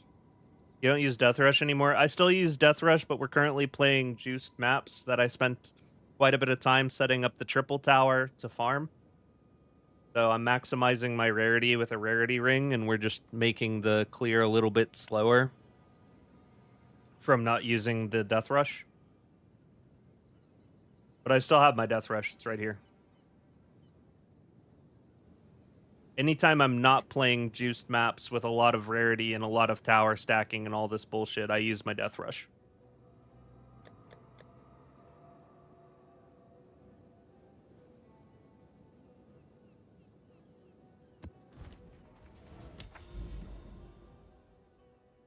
Juice City is almost empty.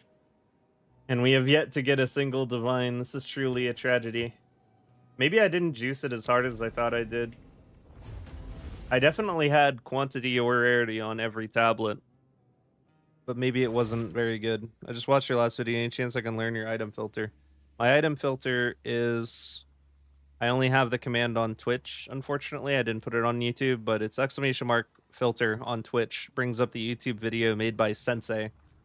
Sensei is the one who made the sounds and the... Didn't make the sounds, but like put together the pack for the sounds and the colors and stuff for how all of my items are displayed. As far as what my actual filter is, it's just one setting short of ultra strict on filter blade. I didn't do anything to it this league at all. Haven't bothered. So you set the strictness settings yourself. But the sound pack and stuff is there. It's also pinned in my Discord as well. Pinned in my Discord in the Great PoE library section of the Discord. You just need the Exile tag to access it. You get that from roll assignment. Enemy hits can't be evaded. Enemy hits can't be evaded. Enemy hits can't be evaded. A lot of that. Additional life missing. Pack size. Fury. And there's so many flags. I just want to flag max, actually. I think we flag max.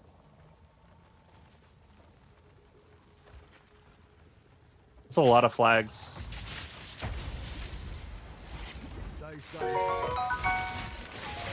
Oh, also the updated filter doesn't have that noise being as loud. He fixed that. I just haven't updated.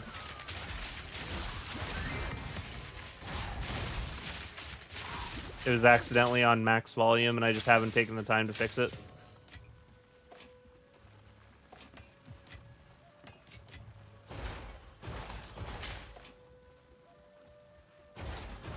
Yeah, it was funny.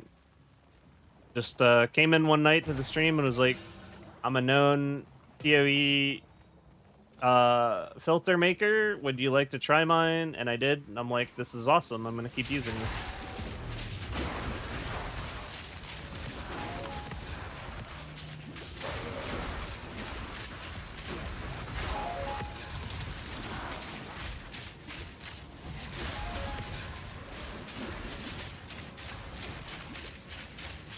Oh, by the way, if you actually want to maximize Expedition, don't use Big Bomb. It's way more efficient to actually set your bombs one at a time and, like, chain them together properly, but I prefer to save time, so I use Big Bomb.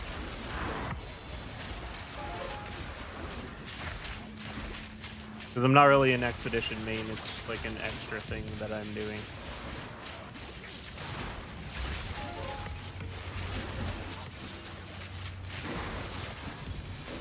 But if your main mechanic that you preferred in the league was Expedition, you wouldn't do that. You wouldn't Big Bomb.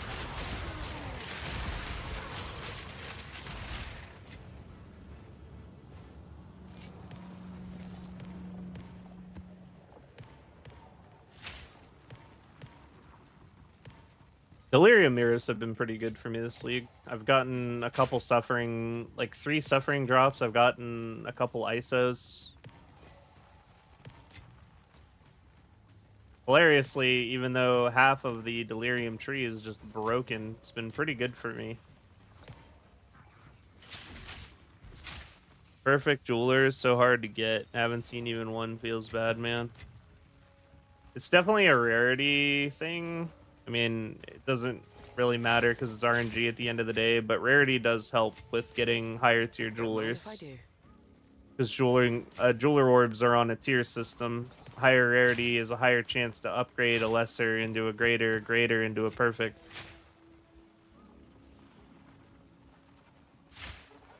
How much attack speed do I have on Lightning Arrow? I mean, when I'm fully stacked up on Tailwind, I'm rolling around with 0.32 attack time, 3.16 attacks per second. And that's without my Death Rush, so it goes higher than that.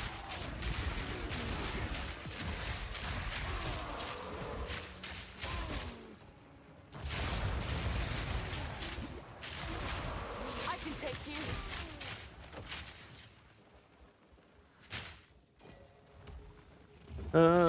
So even for Lightning Spear, you'd use Leopold's over something like Howa. I don't know. I don't really know much about Lightning Spear other than it's the flavor of the league and is big busted and 50% of the player base plays it. If Leopold's are the best for them as well, I wouldn't be surprised. I just kind of figured the only reason Lightning Spear creators wouldn't have mentioned Leopold's would be because they had some other glove that they needed to use for Lightning Spear to be good or something. Yes. But I mean, if that's not the case, then yeah, Leopold's are just as good. Oh, you know what? It might. No, actually, it doesn't make any sense for Leopold's to not be good. I guess maybe they just don't want to stack Lightning Pen, but that doesn't make any sense because Lightning Pen is super available all over the tree for Huntress and Deadeye. Yeah, I couldn't tell you, man. I'm not sure. I didn't make the Lightning Spear guides. If I had, it probably would include Leopold's. Tried Strongbox. Extra rares might be good. Tried Strongbox? Like specking into Strongbox? Why do you need Lightning Pen? Well, Lightning Pen is just generally good because it's very bad anytime you shoot. It's very, very noticeable anytime you shoot an enemy that has lightning res, and you only have lightning exposure access whenever you're on Rhoa. You can't cast a curse. So having some amount of penetration is a good idea. The maximum amount of resistance you realistically deal with is about 70%. Anything higher is an outlier. Like you're playing a map where you gave them extra elemental res and you're fighting an elemental res rare, like a lightning res rare. That's the only time you'll see higher than 70. 70 is every Pinnacle boss. So what's really fun about Leopold's is they give 10% Ellie Pen. My build has 66% built-in Ellie Pen in the tree. So we're at 76. These gloves are corrupted for 10%, but this is not necessary. Instead, you would have 2 of your jewels sell a prefix for 10% lightning pen. That gets you up to 96. And we get the last 24 on a swap. I actually probably forgot to undo this, by the way. No, I didn't. So I have a swap sitting here on my bow shot, lightning exposure, strip away on my lightning arrow. This reduces the Pinnacle boss's resistance from 70 down to 46. We have 96 pen. That sits in perfectly at negative 50% res, meaning we deal 50% more damage to a Pinnacle boss with Leopold's in this setup. And there are other ways to do this. There were a couple things I experimented with. One is actually in the build guide right now under the no Rhoa list. In the no Rhoa section, I talk about blasphemy because you can use blasphemy and conductivity to reduce elemental res by 19-20-ish% of enemies in your presence, which is good for bosses because we want to stay close to the boss and we don't use our bird against the boss. But I felt like that wasn't as reliable as I would like it, because I would like to be getting a lot of value out of these gloves while I'm mapping as well. I don't want to be switching gloves whenever I'm mapping, especially because they're actually quite nice for mapping because they're rarity gloves too. They're rarity gloves. They make us do 50% more damage. They're great. They're just amazing for everything. And it's just really easy for us to exploit elemental pen because it's all over our tree. Like pen here, pen sitting here, right? Just really easy for us to utilize these gloves. Beacon of Azus. Beacon of Azus is only good on Amazons because only Amazons actually. So think about it like this: if you run Beacon of Azus and you don't crit 100% of the time, let's say you crit 40% of the time, 60% of the time, your damage is being reduced down to 30% against Pinnacle bosses. That is bad. That is super bad. Like, terrible. And you're spending an amulet to do it. The only time Azus is good is whenever you can get up to like 100% critical hit chance. And only Amazons are doing that. That's why you see Azus get recommended for Amazons a lot. Lightning damage on bow, fizz and cold. Is that bad? I need to change bow. I mean, if you're in endgame, I would be trying to phase out the cold damage. The thing is, we don't scale cold damage at all with our tree. We scale lightning damage, we scale attack damage, we scale physical damage, but we do not scale any cold damage. So it really dilutes the cold damage. And on top of that, we don't stack cold pen. So the cold is just really diluted compared to physical or lightning damage. And the reason physical or lightning doesn't really matter is lightning rod converts 100% of physical damage to lightning damage anyway. And lightning arrow converts physical damage to lightning, 40% of it on the projectile itself, but then the lightning beams that it shoots out afterwards are 100% physical to lightning. So lightning arrow is slightly better with physical damage. Like lightning arrow, you get more value out of physical damage technically, but when it comes to lightning damage versus physical for lightning rod, it does not give a fuck. Both are equally effective for lightning rod damage. Which is a big reason why I say just use whatever bow gives you the most total DPS between physical and lightning, and don't be picky, because true physical bows are much more expensive than lightning bows, and your bossing damage is going to be exactly the same, even if a portion of your bow is lightning. And it might make your runes a little bit less effective. That is true. But if your runes are made ineffective enough, attack speed runes become better. Critical damage runes become better if you have high crit. So that's not actually a concern. What's the difference of main hand crit versus effective crit chance for crit chance?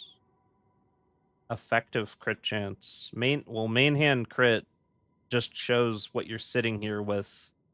It does not take into account any conditional modifiers. Enjoy your stay. Conditional modifiers would be things like blindside on lightning rod.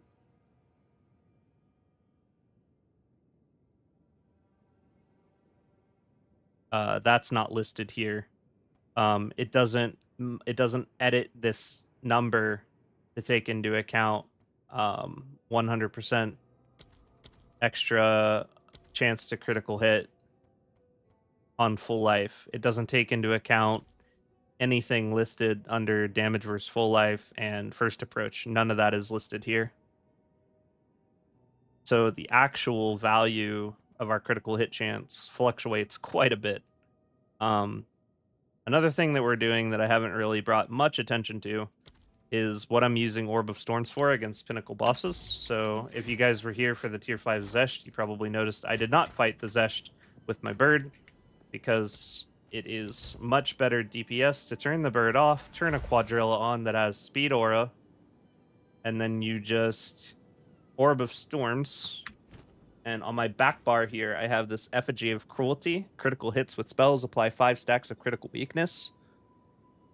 Critical weakness being an additive critical hit chance with your base critical hit chance.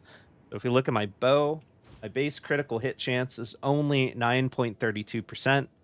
So whenever we use the effigy and we use Orb of Storms to get 10% more critical hit chance against the boss, that's a pretty big deal. It's basically doubling my crit chance across the board. Like if we take what my crit chance is, everything is derived from the base on that bow. So if we just add 10% to that, that is huge. This is massive crit chance boost against bosses. Problem is it's hard to get Orb of Storms to crit because we are not a spellcaster. So my wand actually that I have equipped here has increased critical hit chance for spells, boost the critical hit chance a bit, and it does have like a decent critical hit chance of 58% because I'm running the pinpoint critical on it. Give it more critical hit chance. We're running inevitable critical, which gives it a very high chance to crit whenever we first cast it. And we need it to crit a total of 4 times because bosses resist 50% of this, so they only get 2.5 stacks. So we need 4 crits from the Orb of Storms to get the full stacks. I've also got Font of Rage on it, and the persistence was moved off of Voltaic Bark because it's less convenient to cast Orb of Storms than it is Voltaic Bark. Font of Rage is giving me 30% Kaioken multiplicative damage. You can throw that down, watch my damage increase from the rage, and you get the rage and you keep the rage as long as you stay near your Orb of Storms. You plant the Orb of Storms directly below the boss. You stand about here and then you blast until you get forced to move. See, I do a shitload more damage whenever I have the rage though, because that's 30% multiplicative damage. Between Font of Rage and the effigy, these are damage multipliers that are just too strong to ignore, which is why I've stopped using the Rhoa for Pinnacles. You could get a Timeless Emerald with crit hit chance for notables. I'm not sure how that would stack up compared to just getting the... I would have to POB that. I would have to POB if a Timeless Emerald with crit is more DPS than extra lightning damage against the dark. I have a feeling against the dark would be better though, still. Are you going to update the guide with this tech? I am. I'm sharing this with you guys early because you're here for the stream and I appreciate you guys coming to support the stream. And I just like talking about this kind of stuff. Yeah. I am going to make one more video on this build. It's going to include all of this new stuff that we've been talking about tonight. And yeah, it's going to be like the final guide for this build. I've cooked it to the point where it'll do T5s, no matter which one you want to do. It costs currency. It's not, I would not say it's cheap, but if you are grinding T15 maps, it is very cheap to get to T15s. It is very cheap to clear T15s easily. That's like the important part, because anyone that can do that can farm currency, they can build up, they can scale, they can get to the point where this build is able to destroy every Pinnacle boss in the game in a matter of seconds. I think that's like the important thing. It doesn't cost an exorbitant amount of currency to do, but it doesn't cost a small amount of currency to do. I'll put it that way. I would say it's probably... I think the All Rots is really it's the most expensive item on my whole character. If someone wanted to replicate something similar to what I do, it would probably end up costing 30 divs to do exactly what I'm doing here, basically. Get lucky like me. Yeah. There's also this bow. This bow's pretty good. I mean, it doesn't have crit chance. It'd be nice if it had crit chance. It'd be nice if it was 2 arrows instead of 1 arrow, but it is a very good bow. I would use that bow for the rest of the league if I was you, my man.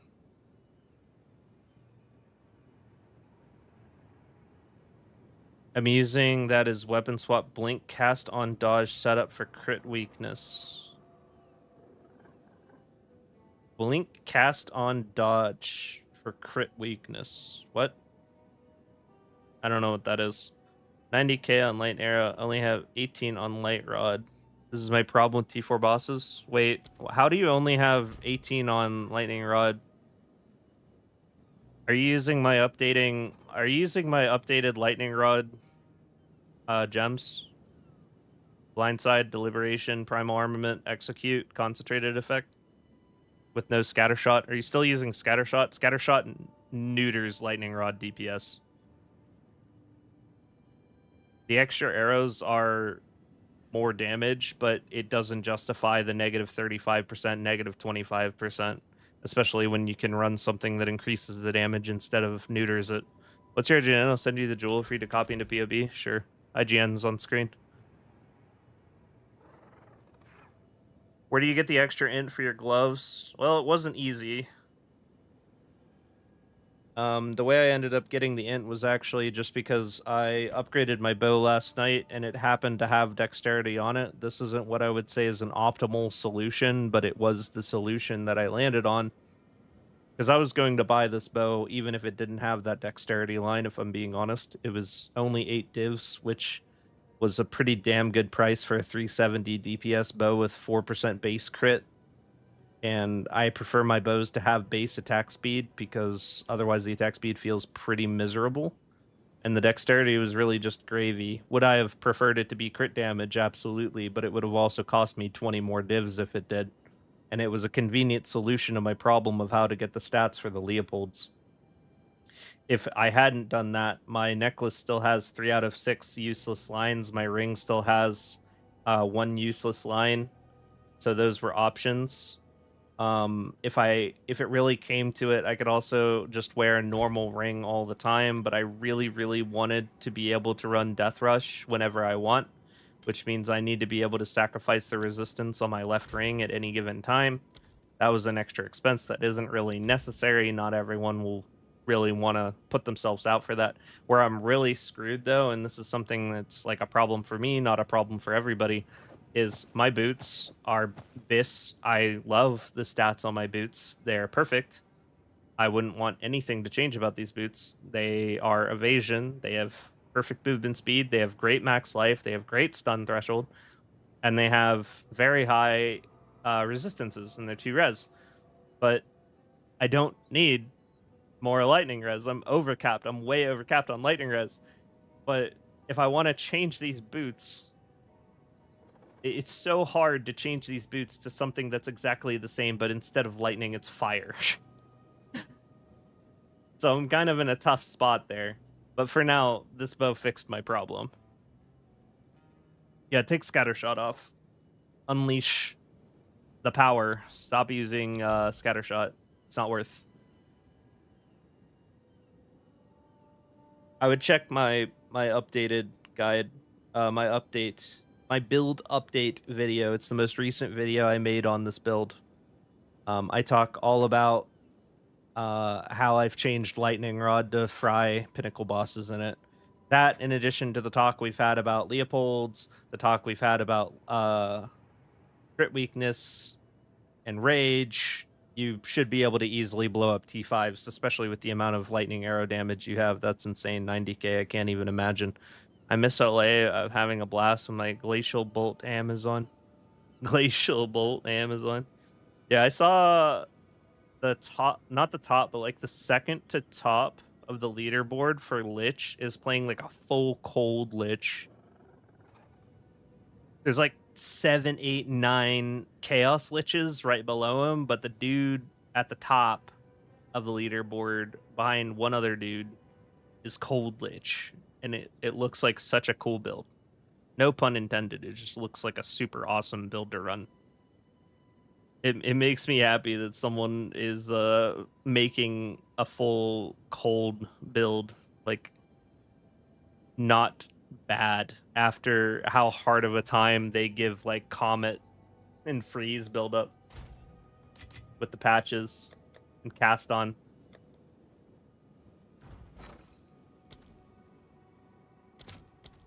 Well, we stumbled into enough Exalteds to trade again. We're gonna do that before this gets any worse. This is just like a general tip, but anybody that ever has any amount of currency ever, just telling you this, never go to bed with any Exalteds at all. Never go to bed with any Exalteds in your currency tab. Always exchange out at the end of your play session, at the end of the night. Exchange out your Exalted Orbs or Chaos Orbs. Or exchange your Exalted Orbs for divs. Probably going to be exchanging your loose change into Chaos Orbs, because Chaos Orbs do not lose value, but at any given moment, Exalted Orbs can just become completely worthless bullshit. Just overnight. You'll go to sleep, you'll wake up, and suddenly they'll be worthless. So always exchange them out.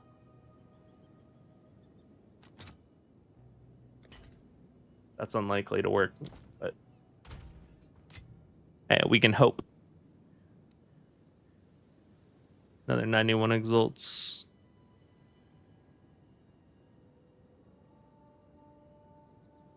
Nice. You slept with 300 plus last night? I'm sorry for your loss. How come Divines and Chaos could go up while you sleep? Divines will, on occasion, come down a couple X, but yeah, just always exchange out your Exalted Orbs. Never let that shit sit in the tray.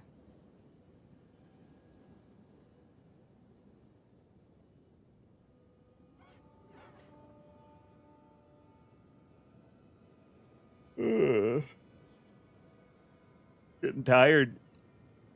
The 4-hour stream, 4 a.m. here.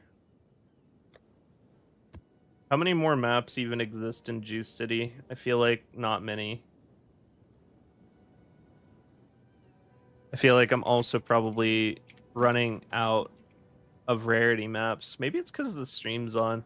You guys think that I have anti-streamer luck? Maybe that's why we're not getting any loot.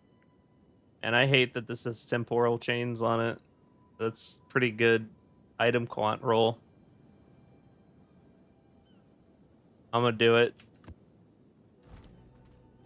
We're gonna temporal chains ourselves.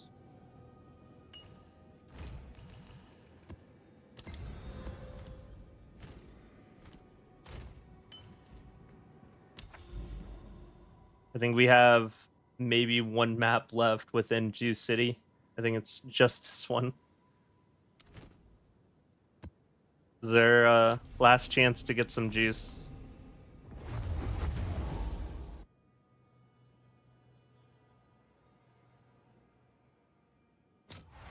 Those are rookie numbers. I mean, I started at 12. Like, I started the stream at midnight. I just decided I wanted to stream.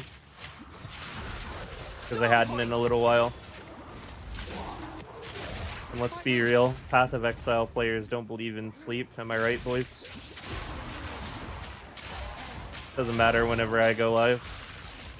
Quick and nimble. I shall overcome. Man, frozen ground with temporal chains is some shit.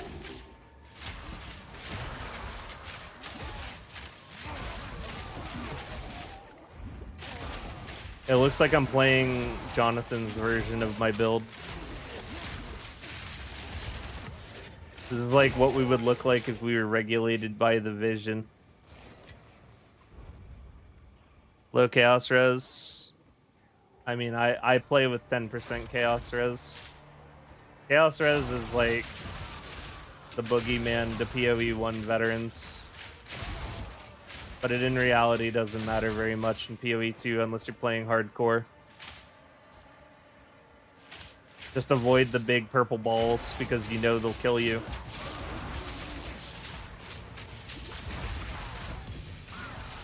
Don't do maps where the enemies have a shitload of bonus chaos damage.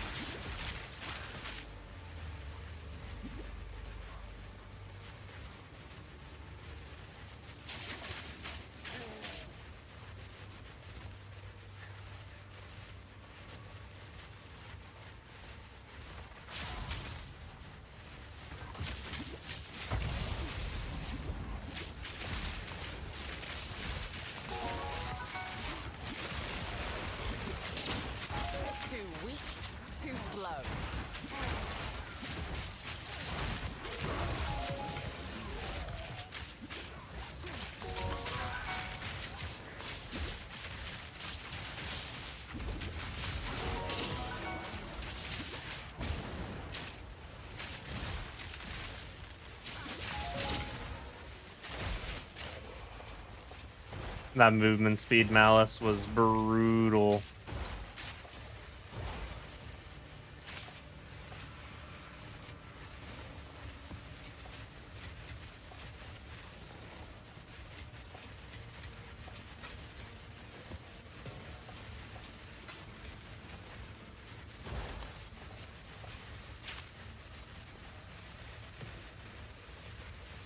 Build idea for Lightning Arrow feasible would be to build it around the deepest tower and path the low life nodes near the start of Marauder. You could build it around the deepest tower, but it would only really be valuable against bosses because you don't let mapping get close to you to utilize the presence effect. There's also a chance where you could use it to... You could use the deep tower helmet and then try to increase your presence. I know that there is a rune to do it. There's probably quite a few other ways to increase presence. But overall, I don't think it's a very good investment because crit builds are already spread pretty thin as far as our passive points are concerned. Don't really have a lot of wiggle room.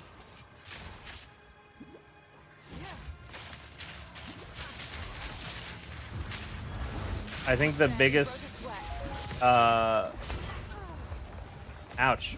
The biggest point of value for Deepest Tower is definitely just being able to run Execute on your main damaging ability and always deal the full 50% more damage.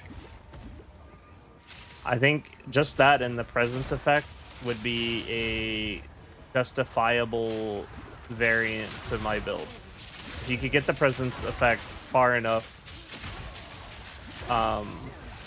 to be using like Execute on Lightning Arrow, then it's definitely legit. But you definitely couldn't do Leopold's, I don't think. You'd be spread too thin on resistances. Fury.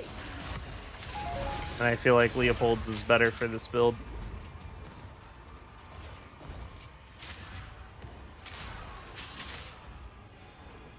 Trying to learn more about how to build. Thank you for your help. No problem.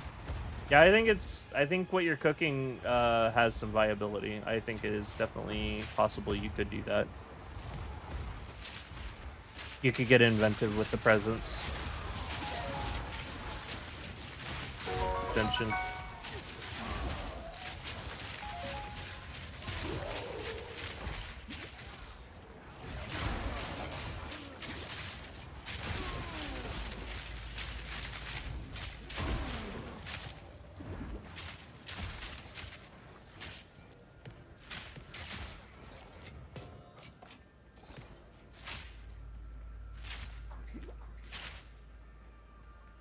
Looks like you're moving through oatmeal. What's my lightning arrow DPS? Kind of depends. Right now, my attack speed's destroyed. I think it normally sits at 48k. Whenever I'm unbuffed. Barely broke a sweat.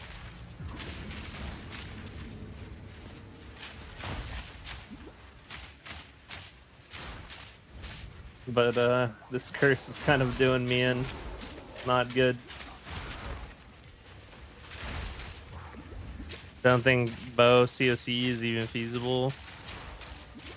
It's worse in PoE2 than PoE1. There are quite a few good bow builds that use COC. But most of them are frenzy charge based, to be honest. Like, there are really good use cases for COC with Spiral Volley Snipe and Rain of Arrows. Because you COC mark. You COC Sniper's Mark. So you're spamming Sniper's Marks. Your Rain of Arrows is proccing Sniper's Mark to give you Frenzy Charges. The Ascendancy has a 30% chance to turn any Frenzy Charge gain into 7 Frenzy Charges. And then your other Ascendancy is a 100% chance to treat any Frenzy Charge consumption as doubled. So it's like you're spending 14 Frenzy Charges whenever you Spiral Volley or whenever you Snipe. 30% of the time, that you gain a frenzy charge. Not to mention all the other shit that goes into it that allows you to conserve frenzy charges, like not expend frenzy charge when you use the ability, or gain more frenzy charges when you should gain one, etc., etc. Like it's there's a lot of really good synergies with COC and those 2-3 abilities. What's my wand look like? It's just a shit wand with critical chance for spells. Because the whole reason we're doing that is the Orb of Storm snapshots with the stats that are used to cast it. So if the wand has higher critical hit chance, it increases the critical hit chance of the orb with the effigy. Same DPS, how much can you push this build? I mean, there's someone in here that's at 90k, so you can push the build pretty damn high if you have the currency to do it. Last league, we were over 100k. But, you know, that was whenever Rhoa stat stacking was a thing. And our tooltips do not look as impressive this league because we're actually only using 2... like, the damage is insane, but the tooltips are not insane because we're only actually using 2 skill gems that even... Not these. We're only using 2 actual support gems that even register an increase in the DPS tooltip. Like, Orc is not DPS. Charge Shots does not register any DPS. Ambush, even though it's doing a ton for us, doesn't show any DPS. So our tooltips are naturally much lower than they were last league, but it doesn't really mean we're doing less damage than before. It's kind of weird. Like, I would say that I've gotten the build to be as effective as I was last league in every capacity, although I'm even more effective at mapping than I was last league.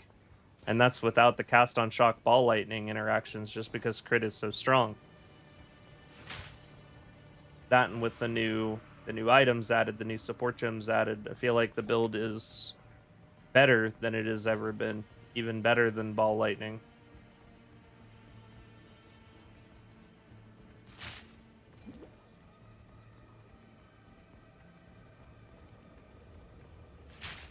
Because there's so much more room to grow too. Like, my bow is not amazing. I mean, it's an 8 div bow. I think my bow last league cost 20, 15 maybe, 15 to 20. It's definitely a better bow than this one. It was 450 DPS. This one's 370. My quiver's not even close to as good as the one that I had last league. I had a nearly Bis quiver last league. Actually need to do some quiver shopping. Probably the next major upgrade for me is going to be quiver. Look to buy like a 10 div quiver. Yep, that looks good to me. Well, no, you're not going to be able to use that, Chief. There's a 164 int requirement on that one. You want to reduce your level limit when you're searching for a wand. Or reduce stat requirement. You have the int, you psycho. Yeah, it's great then. That's so much int. Damn. Wait, are you stat stacking? Were you the one that said that they were stat stacking? Why not Amazon then? Well, Amazon dies really easy. Number 1. The endless munitions is an extra projectile. Every extra projectile on Lightning Rod is a multiplier for its DPS. Going from 2 arrows to 3 arrows is 50% more DPS. Amazon doesn't have this. Point blank is a multiplicative 20% damage at close range, which is something that Amazon can replicate, but both builds cap out at 100% critical hit chance. They just go about it different ways. Amazon can cap crit easier. Deadeye could still potentially cap crit eventually. So it has more potential, just straight up, because it's getting stats that can't be obtained any other way. And then Tailwind technically can be obtained by an Amazon, right? Like Tailwind, skill speed, Tailwind evasion. It's just a lot of stats. It's the same thing as what I was saying with the Amazon, with the crit. It's same logic. Both can obtain similar stats, but Amazon dies really fucking easy because it doesn't have Wind Ward. And Wind Ward is 30% DR the first time you get hit. It's very relevant for Pinnacles because we survive pretty easily against Pinnacles, and I've watched Amazons get flattened by attacks that leave me with 40%. You beat Arbiter not finishing your Ascendancy. GG. Thanks to your guide, love this as my base foundation. Did mix in with a different build just a bit. Also got blessed with 400 DPS bow for 3 divs. That is a blessing. Yeah, that's why not Amazon. Now, would Amazon still be better at killing bosses? Probably. Overall, probably. Amazon would die easier, though, and Amazon will not map as fast because no tailwind move speed. So those are the trade-offs. I think both are very good. I actually have a beginner version of this build for Amazon on Mobalytics that I made because there was quite a few people that wanted to play it as Amazon. And I was like, yeah, it's definitely viable for Amazon. You know, there's just trade-offs. The trade-offs being you die easier, your bossing DPS is better, your mapping slightly worse. Done all the content now. Going to try hardcore SSF and see how that goes. Good luck to you, Harry Houdini. Hope you had a fun trade league. How do you feel about mapping in PoE 2? I think I like in one more because you get to choose what map to farm and how to juice more or less. I like mapping in PoE 2, but I feel like the structure of what we're doing is entertaining to a degree. I feel like there's more RNG involved than I would like. For example, if I go to my Atlas map in the Fog of War right now, I can't even see a triple stack of towers anymore. So if I wanted... Deleted him, thanks for the info. Solid, Andrew. Glad that worked for you, man. Yeah, anyways, just to talk about this. Mapping in PoE 2 has a fun idea. Like in a perfect world, if it works the way they envision it to, it's fun. The thing is, like, the RNG element of it doesn't feel good, and the loot itself feels bad. I feel like the effort that you need to put in to track down like triple stack towers, and then the reward is so loosey goosey. Sometimes you get a lot, sometimes you get nothing, and then it's time to do it again. It can feel really bad. Like, I feel like it can be a quit moment almost for some people, where they'll like spend all this time stacking up these towers. They'll get it all juiced up. It'll be full of item quantity, full of rarity. They use a rarity waystone. They've got rarity on their gear. They put rarity on it with the instilled emotions, and then they just get fuck all. I feel like that can be a real quit moment for people. So I feel like the loot kind of needs to be turned up a little bit whenever you're going out of the way to do the mental gymnastics required of you with the mapping system currently to get juiced loot. I feel like that can feel bad. And the other thing that's bad is the RNG behind it. Like I just said, I don't have a triple stack of towers to even head towards. I am going out into the Fog of War now blind. There's no clear path forward or direction to how I can get more juice. Whereas, as you brought up in PoE 1, it's very straightforward to juice. You can play the maps you want, you can juice the way you want. So when you draw those comparisons, it's easy to see how that's worse. But I feel like the intricacy of stacking towers and juicing through doing something and like actually putting in the time to put together a fun combo to juice things up to play what you want and having like some time investment behind that, I feel like that's a good thing. I just think it should be more reliable, if that makes sense. Like, I don't mind spending time to juice up my Atlas, but I do mind spending that time to juice up my Atlas whenever it's RNG, how much time it's going to take me to even get that juice. And there's a very real possibility I'm going to spend all that time and then get nothing. I feel like that's a fair take. That's kind of what I think about it.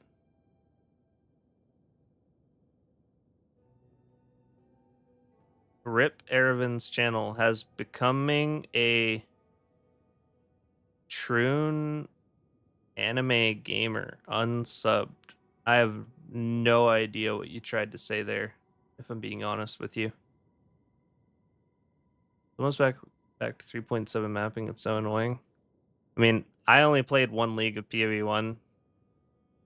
I played all the content in it. I had my fun. I played one build, and then I never played it again. But from what I remember of it, that's just, yeah. That's the comparison I draw currently. 53.5 movement modifier goes hard with Rhoa. It certainly does. Certainly does. Pinpoint, critical, inevitable, critical, font of rage, persistence. I could probably think of something to put in a perfect jewel here, but I just haven't bothered to buy one yet. How long shit takes? It's more like you just get shitty maps for your league mechanic, and it's so annoying. Like if you wanted to farm Breach and Legion, I would just farm, I think it's called Breach? Breach? Oh, the map Beach. Yeah. Yeah, it's just... Yeah, I have no problem with it taking time to juice up maps. I have a problem with it being RNG, how difficult it is to juice up maps. And I have a problem with the amount of reward for the amount of effort they expect you to put in to juice up the maps. Those are the two things that I think are wrong. But I will say that the actual mapping experience is much improved from the first league, because we actually get to have lots and lots of mechanics on our map instead of, you know, one tower being one tablet, and then it's like you have to stack towers just to even have lots of mechanics on your map. Now you can legitimately stack every thingy, as Elon would say, on every single map in your sector, which is super fun. Like that part's cool. I like that a lot. I thought that was an awesome change. I thought the tower changes in general were awesome. Like being able to stack 3 tablets. If you just play a juicy waystone to clear the tower, that's good. Towers being able to have bosses, towers being able to have mechanics, all good changes. All really good changes compared to last league. Because the loot was really good last league, but the juicing process and the mapping itself was boring as shit. Now it's entertaining to map, and the juicing is more intricate, but the juicing is so RNG and the loot is so bad that it doesn't feel good. So we just have a different problem. We solved one problem, we made another one.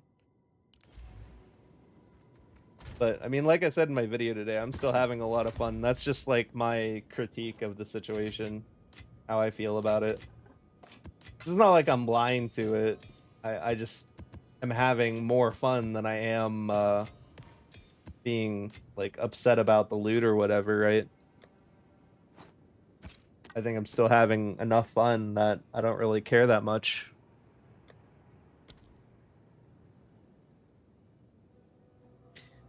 My in-game name. Here's my in-game name.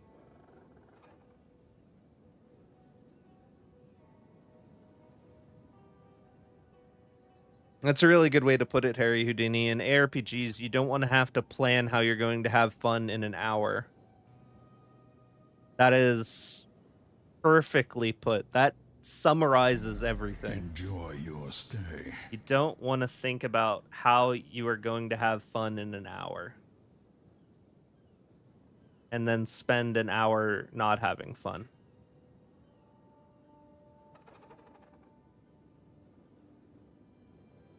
It's mainly just Alk and Go and PoE 1.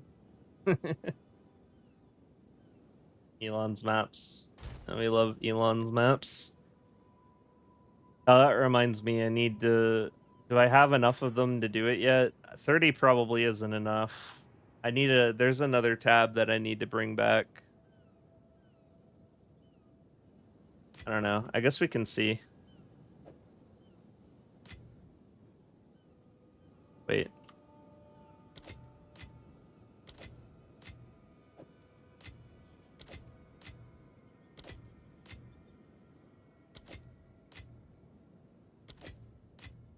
We We might end up with a smaller one than last league.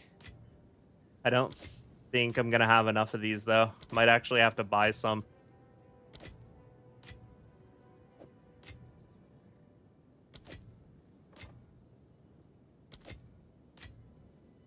Yeah, I don't have enough to do this yet, even with a smaller version.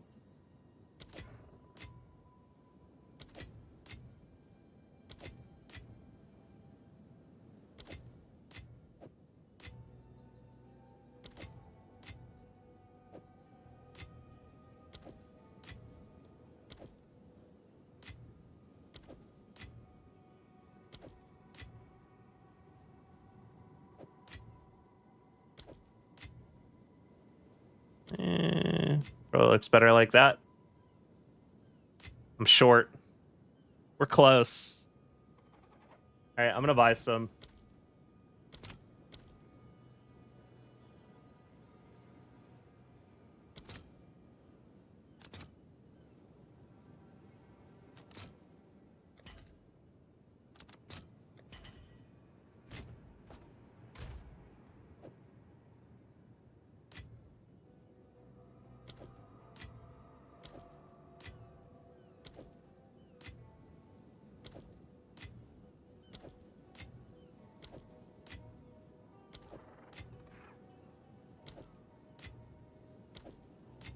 I'll have to put the bigger version in later.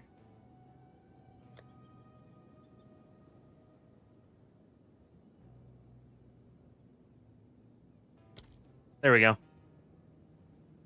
Most of my divines are in PoE 1 by doing white maps essence. I had enough to buy one head under like 120 div back then. Yeah. Having fun in PoE 2, you're just a shill. Go play a real ARPG like last team fun. You're funny. Got 3 divs today, just doing white maps. That's a pretty good day. That's a pretty good day in my opinion.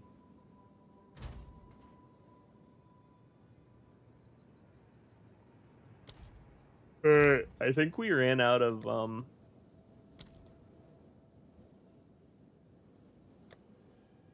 think we ran out of good maps. Might be over, boys. I guess I didn't juice it as much as I thought. I got a really good start where I got a div, a perfect, a couple books, and even a audience with the king in the very first map I did in this circle that I've created here. And I was like, oh man, this setup I made, it's got the juice. I'm gonna save the rest of this for stream. It's gonna be so much fun. And no, it did not work out that way. It really did not. Not up to my expectations. This is also a good one. I think this is our last really good map node. Stop having fun in PoE 2, please. 4 exalts. Yeah, that has been my day. Fury. Quick and lethal.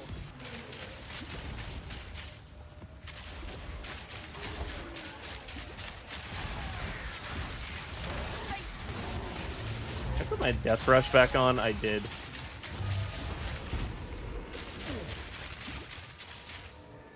I need to take my death rush off.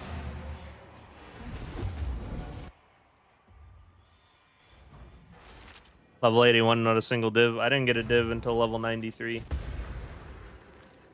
This league, I didn't have a div till 93. Like, raw drop. Forgot to put my rarity ring back on. I should get a better rarity ring now that I'm not dependent on the resistances to switch on. Not like I needed to deal any damage.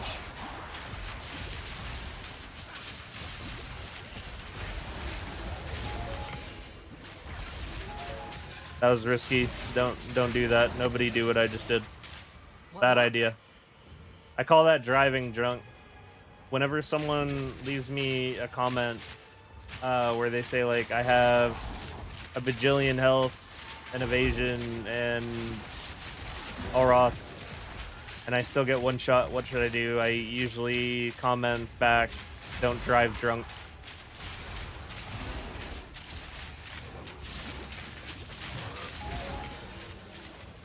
And by that I mean don't drive through circles of death.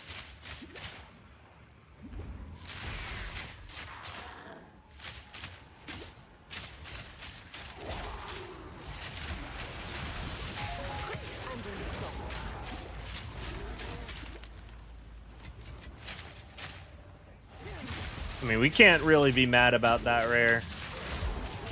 Good chaos.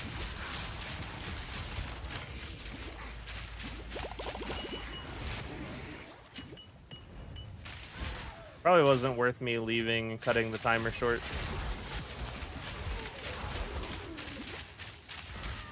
Yeah, well.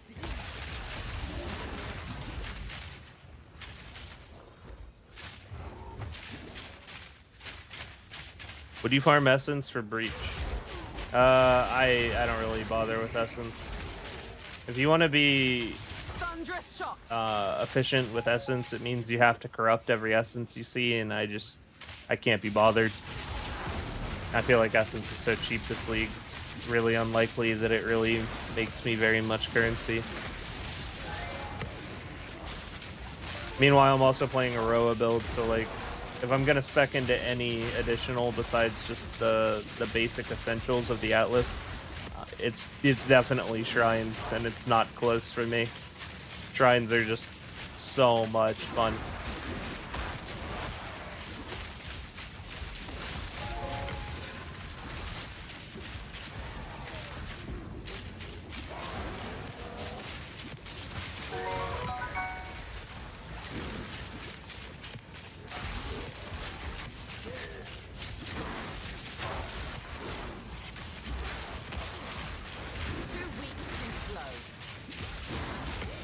Ouch.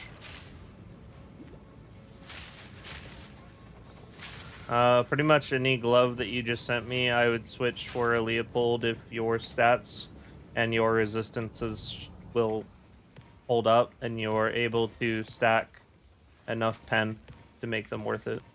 And by that I mean just like two lightning pen lines. Yeah, I mean those are good gloves, but yeah, I would switch them for Leopold. Leopold's higher DPS.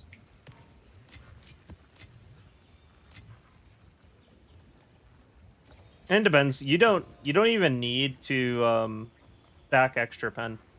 You can leave your pen exactly how it is with the way my build's set up, and just do either Blasphemy instead of a companion, or you can do, instead of Blasphemy, you can just hard cast the Conductivity Curse.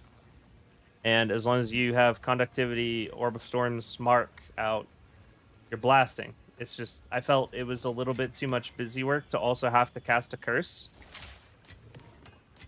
I didn't really care for that much, which is why I incorporated 20% more pens so that I could phase it out. But if I didn't have that option, I would still have Conductivity Curse in my set as one of my abilities.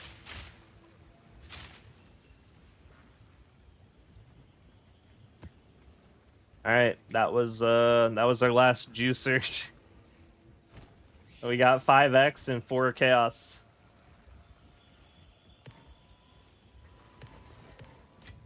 Yeah. I'm just gonna cope by saying, you know, maybe I just didn't juice well enough. Maybe it wasn't as juicy as I thought it was. Storming arrow. I'm not ready.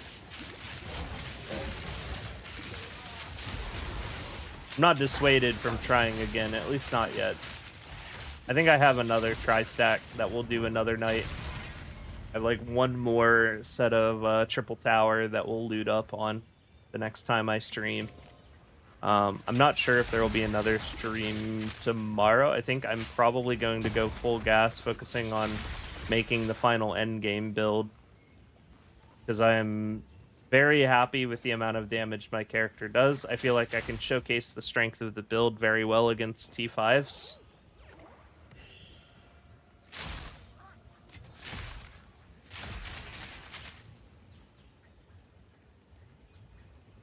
So that's really what I was waiting on. I wanted to get the build up to a point where the showcase for the tier 5 bosses would look similar to what it looked like last league.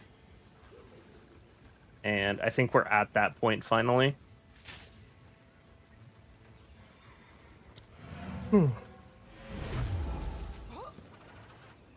Just got the maps for your build, having loads of fun running around on the mount. Cheers, dude. Awesome, dude. Hope you have a great league and lots of fun with the Rhoa gang. Good night, dude. Later, Acid Tour. Thanks for hanging out. I died so many times doing that. Big AoEs, driving drunk if you stay. I've never farmed breach before. Is the big ticket items just good rolled breach rings? Yes. So something that's like this is like getting into currency strats territory, but I will talk about this a little bit for those of you that have been hanging out with me all night. This is like a tip, I suppose.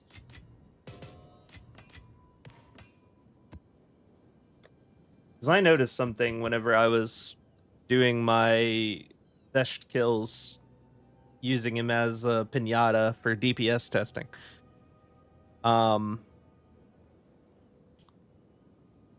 Typically you'll get between like 1 to 3 breach rings, or at least I did. I was getting 1 to 3 white level 82 breach rings, and those are the ones that people want to craft on. And they were going on the Trove for 20x. They're probably actually more now. I was selling mine for 5C. Or no, I sold mine originally for 4C. 5, yeah.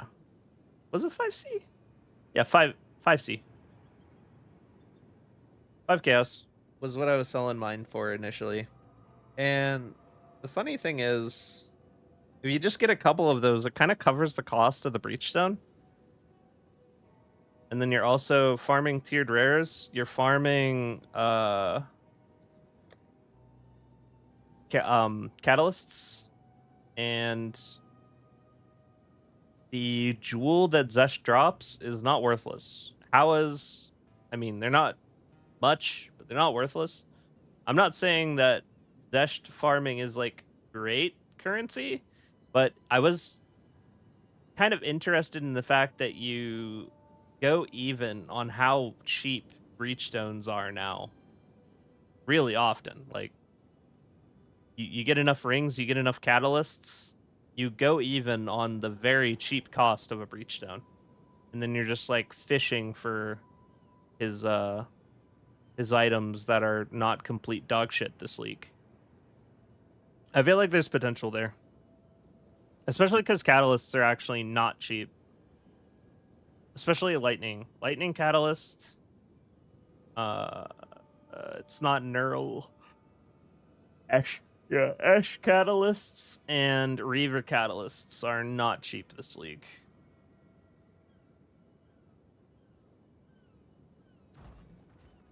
Go on.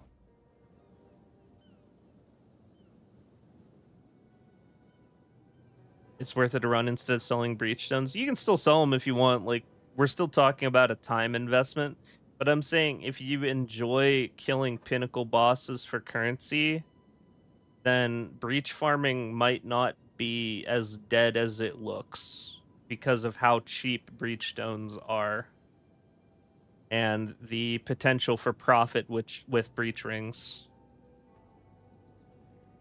But it would require some testing. I'm not saying it's like an amazing strat. I'm just saying I think there might be something there. There might be something viable for those that enjoy Pinnacle farming. Just got the maps to build. All right, read that. I've read everything. You think Exalt's going to go 130 by the end of the week? Yes, I do. I think Exalts will do almost nothing but go up until it costs hundreds of X per div. Just like last league, because there's no reason for it to be any different.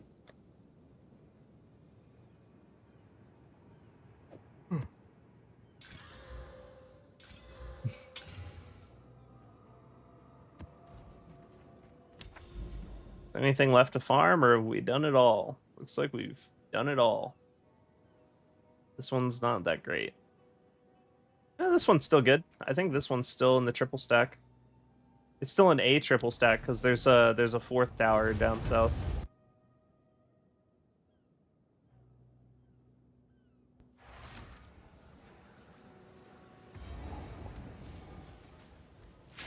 Hey, Billman, having a good time being a Rhoa gang member, except when falling off. Yeah.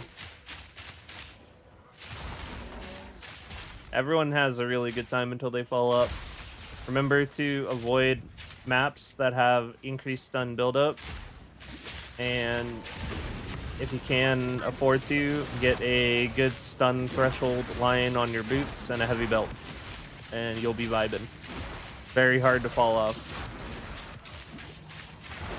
And the other thing is recognize whenever the map is throwing a lot of monsters at you that have physical slams, because physical damage builds up the stun meter 50% faster than elemental damage and projectiles.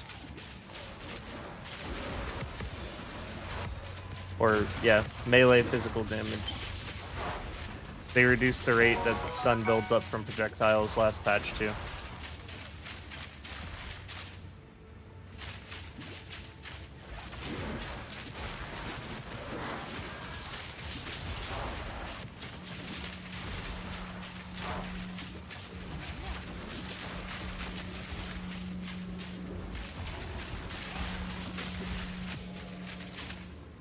Wasn't too bad.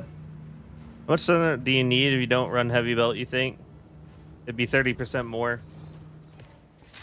Because the heavy belt's 30% stun threshold. Or between 20 and 30% stun threshold. I'm just saying what's comfortable for me. It'll be different for everybody, honestly. It's really a matter of, like, how much do you want to have to keep tabs on this spar? If you feel like you're falling off too much, then invest more in stun threshold until you stop feeling like you're falling off too much.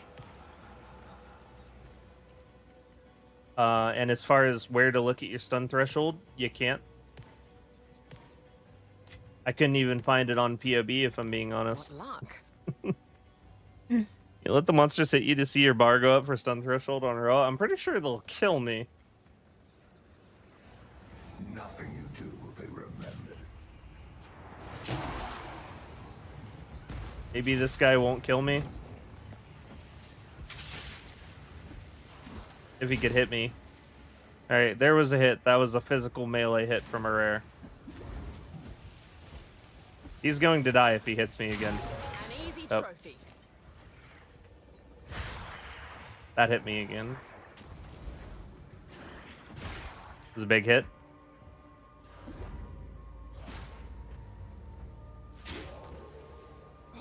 Tanking melee strikes of physical damage, no bueno. Fast stun buildup.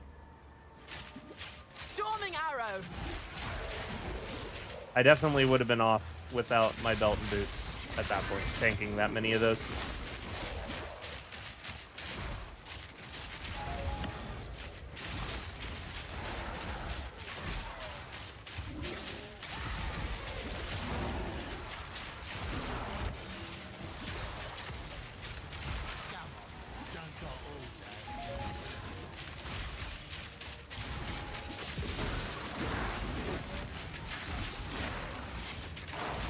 In my sights.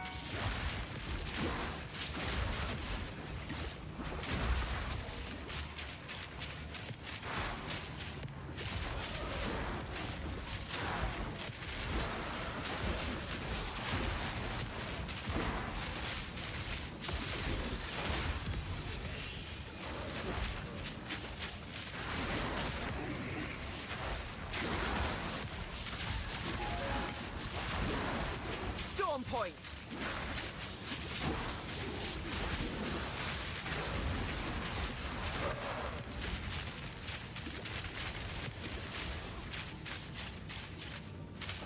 Too weak, too slow.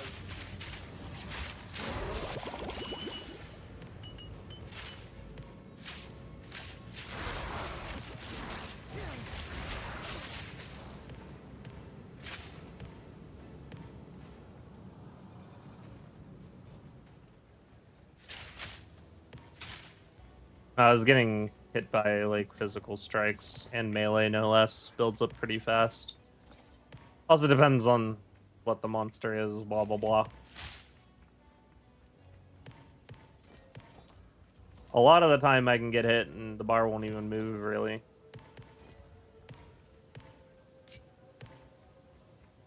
Alternatively, don't drink and drive, yeah. Started a week ago, pretty much done with all the content. Why is Exalt price going up and what's driving it? Economy sucks. The price is going up because people use less and less Exalted Orbs as the league goes on, but they use more and more Divine Orbs as the league goes on, and they use more and more Chaos Orbs as the league goes on.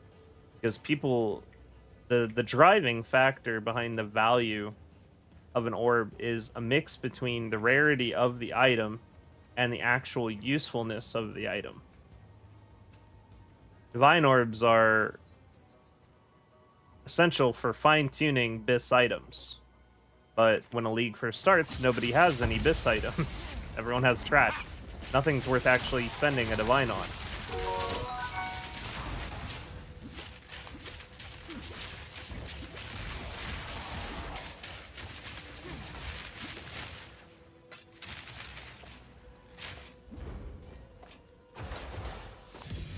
Meanwhile, the community continues to find more and more rare items.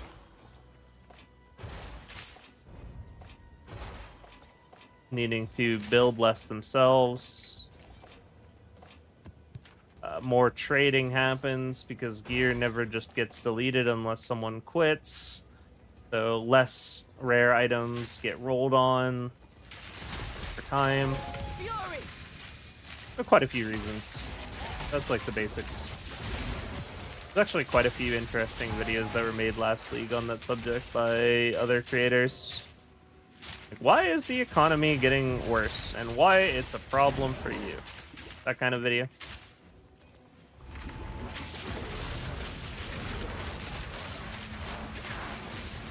What it comes down to, though, is just every night before you log off, make sure to convert your Exalted Orbs to Divine Orbs and Chaos Orbs, because you never know if you're going to wake up and the Exalted Orb will just jump 20. Because the other reason it shoots up in bursts and it's not gradual is panic. People see giant shifts in the market happening like that, and everyone's like, oh, sell, sell, sell, sell, sell. We need to sell now. We can't hold on to these. Same as the stock market crash.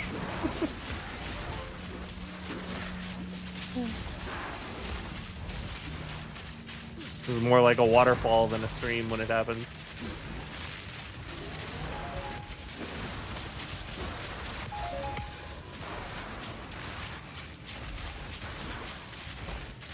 Because then there's also a lot of people that play the games like a stock. They play the game like a stock market.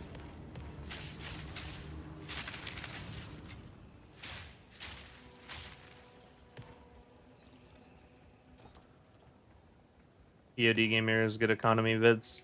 Yeah, isn't he like, doesn't he work in stocks? Like, that's his actual job?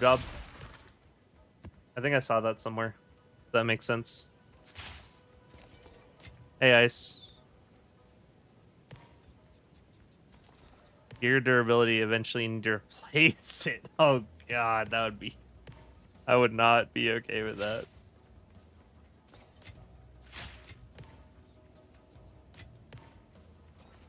We got a Reaver. Storming Arrow!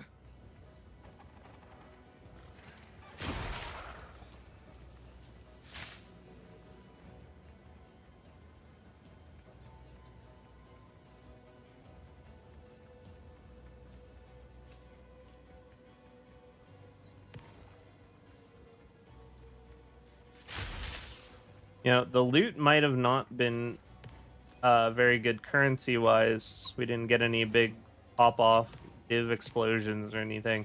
But it is possible that that box of tiered rares that I have in my stash could have some money in it. It's not something I'm willing to look at on stream, but I'll let you guys know if it ends up having some juice in there for us that I will have overlooked up until then. Quick and lethal.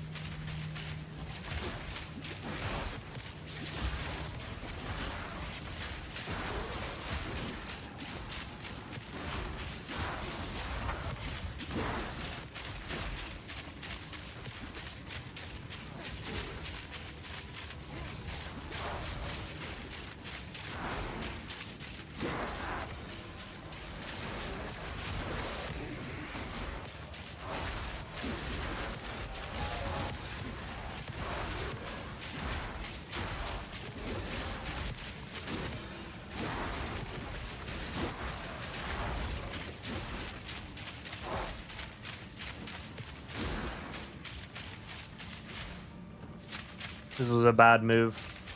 I should have kept on that side. I'm probably not gonna have time to switch. Yeah, nope. I should have stayed on that side.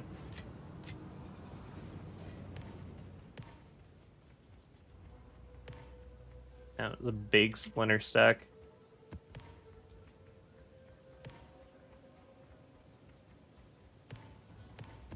Breach would be infinitely better, though, 100% if all of the splinters dropped at the point where you started the breach after the breach ends. That is my #1 requested change. If they could do anything or any mechanic in the game right now, that is what I would want more than anything. Breach is really fun. The cleanup just isn't.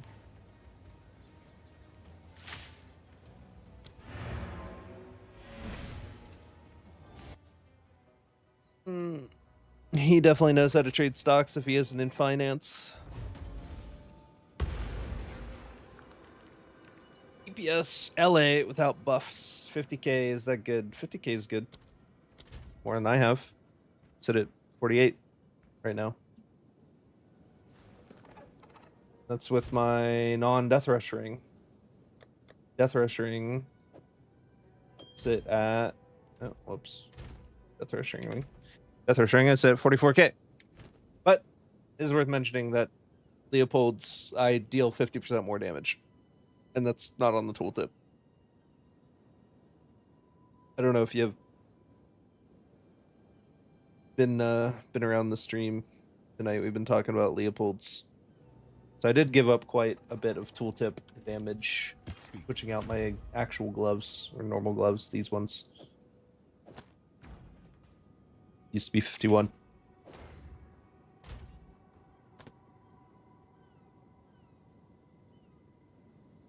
Yeah, I never even quality these. I never even qualityed them. That's funny.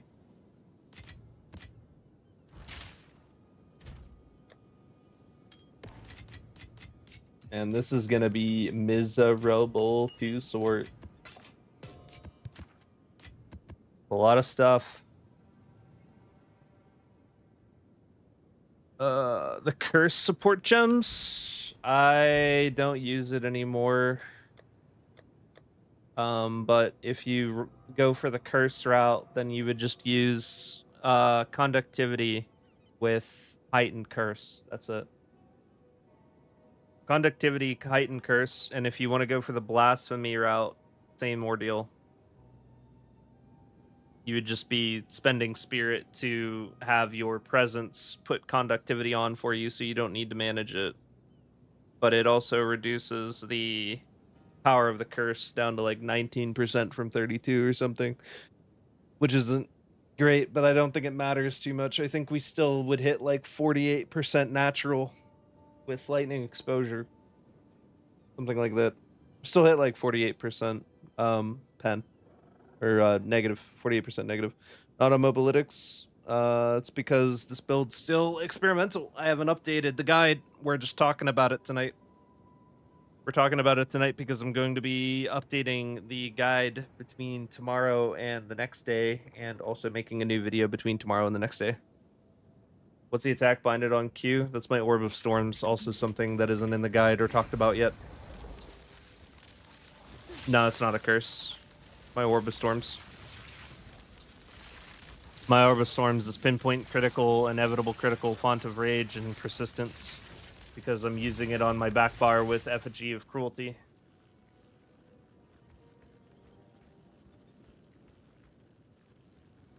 With critical hits with spells, apply 5 stacks of critical weakness.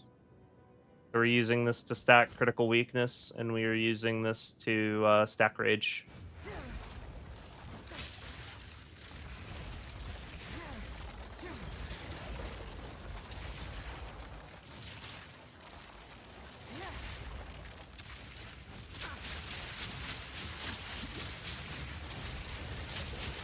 This rage is big DPS boost, 30% overall damage.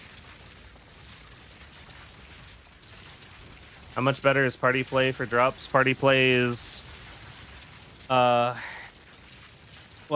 it's good enough to the point where people will pay other players just to leech the map off of them and not pick up any drops and just sit there for free XP following them around. So very significant.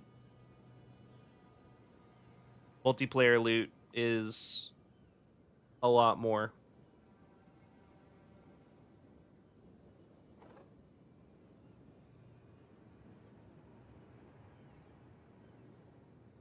So yeah, that's the boss burning tech that we're going to be talking about in the final update video is Orb of Storms with a critical hit chance for spells, wand, and an effigy of cruelty, stacking rage, and applying critical weakness to the boss, Leopold's gloves, or Leopold's applause, to get 50% more damage against Pinnacle bosses by reducing their elemental res to -50. Lightning exposure on the back bar swap for lightning arrow for the fork and the ambush. Lightning exposure strip away puts us perfectly at 120% pen, basically, which is what we need. Whenever running either 2 lines on your emeralds with 10% lightning pen, or you can achieve the same result by using the conductivity curse, or instead of doing either of those things, you could get the lightning pen through a anointment, like another good one. You would get to 48% if you instead decide to, say, anoint Exposed to the Storm. And Exposed to the Storm is going to actually still be a very good anointment because that 30% critical hit chance we get to use against bosses because we are putting lightning exposure on them. It actually makes this a very strong anointment. I don't think it's better than what I said earlier because, like I said, there are cheaper ways to access the lightning resistance than using your anointment. But if that's what it came to, it's not a bad play. If you just didn't want to use the curse, you didn't want to use blasphemy, and you didn't want to find jewels with lightning pen, then that is probably the next runner-up. What's the combo? Orb of Storms and 7 Rods. You walk into the fight casting Orb of Storms as you walk into them. Boss triggers because you want to be stacking rage, right? Like you walk with the Orb of Storms into the arena until your rage is stacked, and then you need to stay near that orb to keep rage. So you put the orb down, and you want to put the orb down roughly right before he becomes active. You want to give yourself enough time to put down your 7 casts of lightning rods after the Orb of Storms. Then you cast Barrage right before he goes active. You mark him, lightning arrow, and then 5 more lightning arrows. And then you need to maintain mark, maintain orb in between firing your sets of lightning rods and arrows and dodging enemy attacks. But the boss will go down very fast if you do it. Also, I switched my Rhoa Mount for Quadrilla with a Haste Aura whenever I'm fighting Pinnacles since we're not on the mount anymore.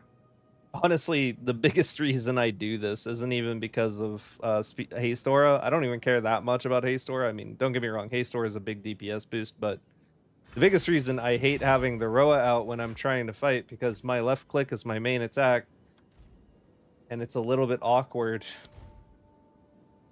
because I will accidentally click on the Rhoa and get on the Rhoa while I'm fighting. It's actually being bought. This is being bought. All right, sick. This is one of my old jewels.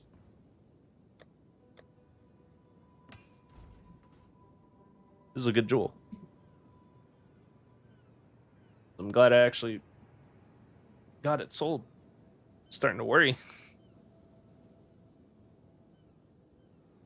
In terms of each party member taking their portion and not just leeching, well, that I don't really have experience with.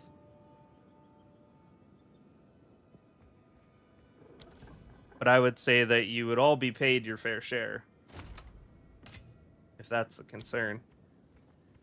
I think party play is extremely efficient generally. A nice bird.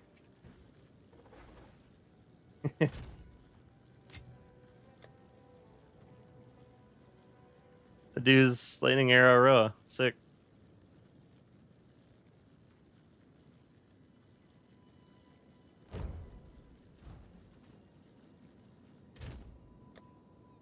All right.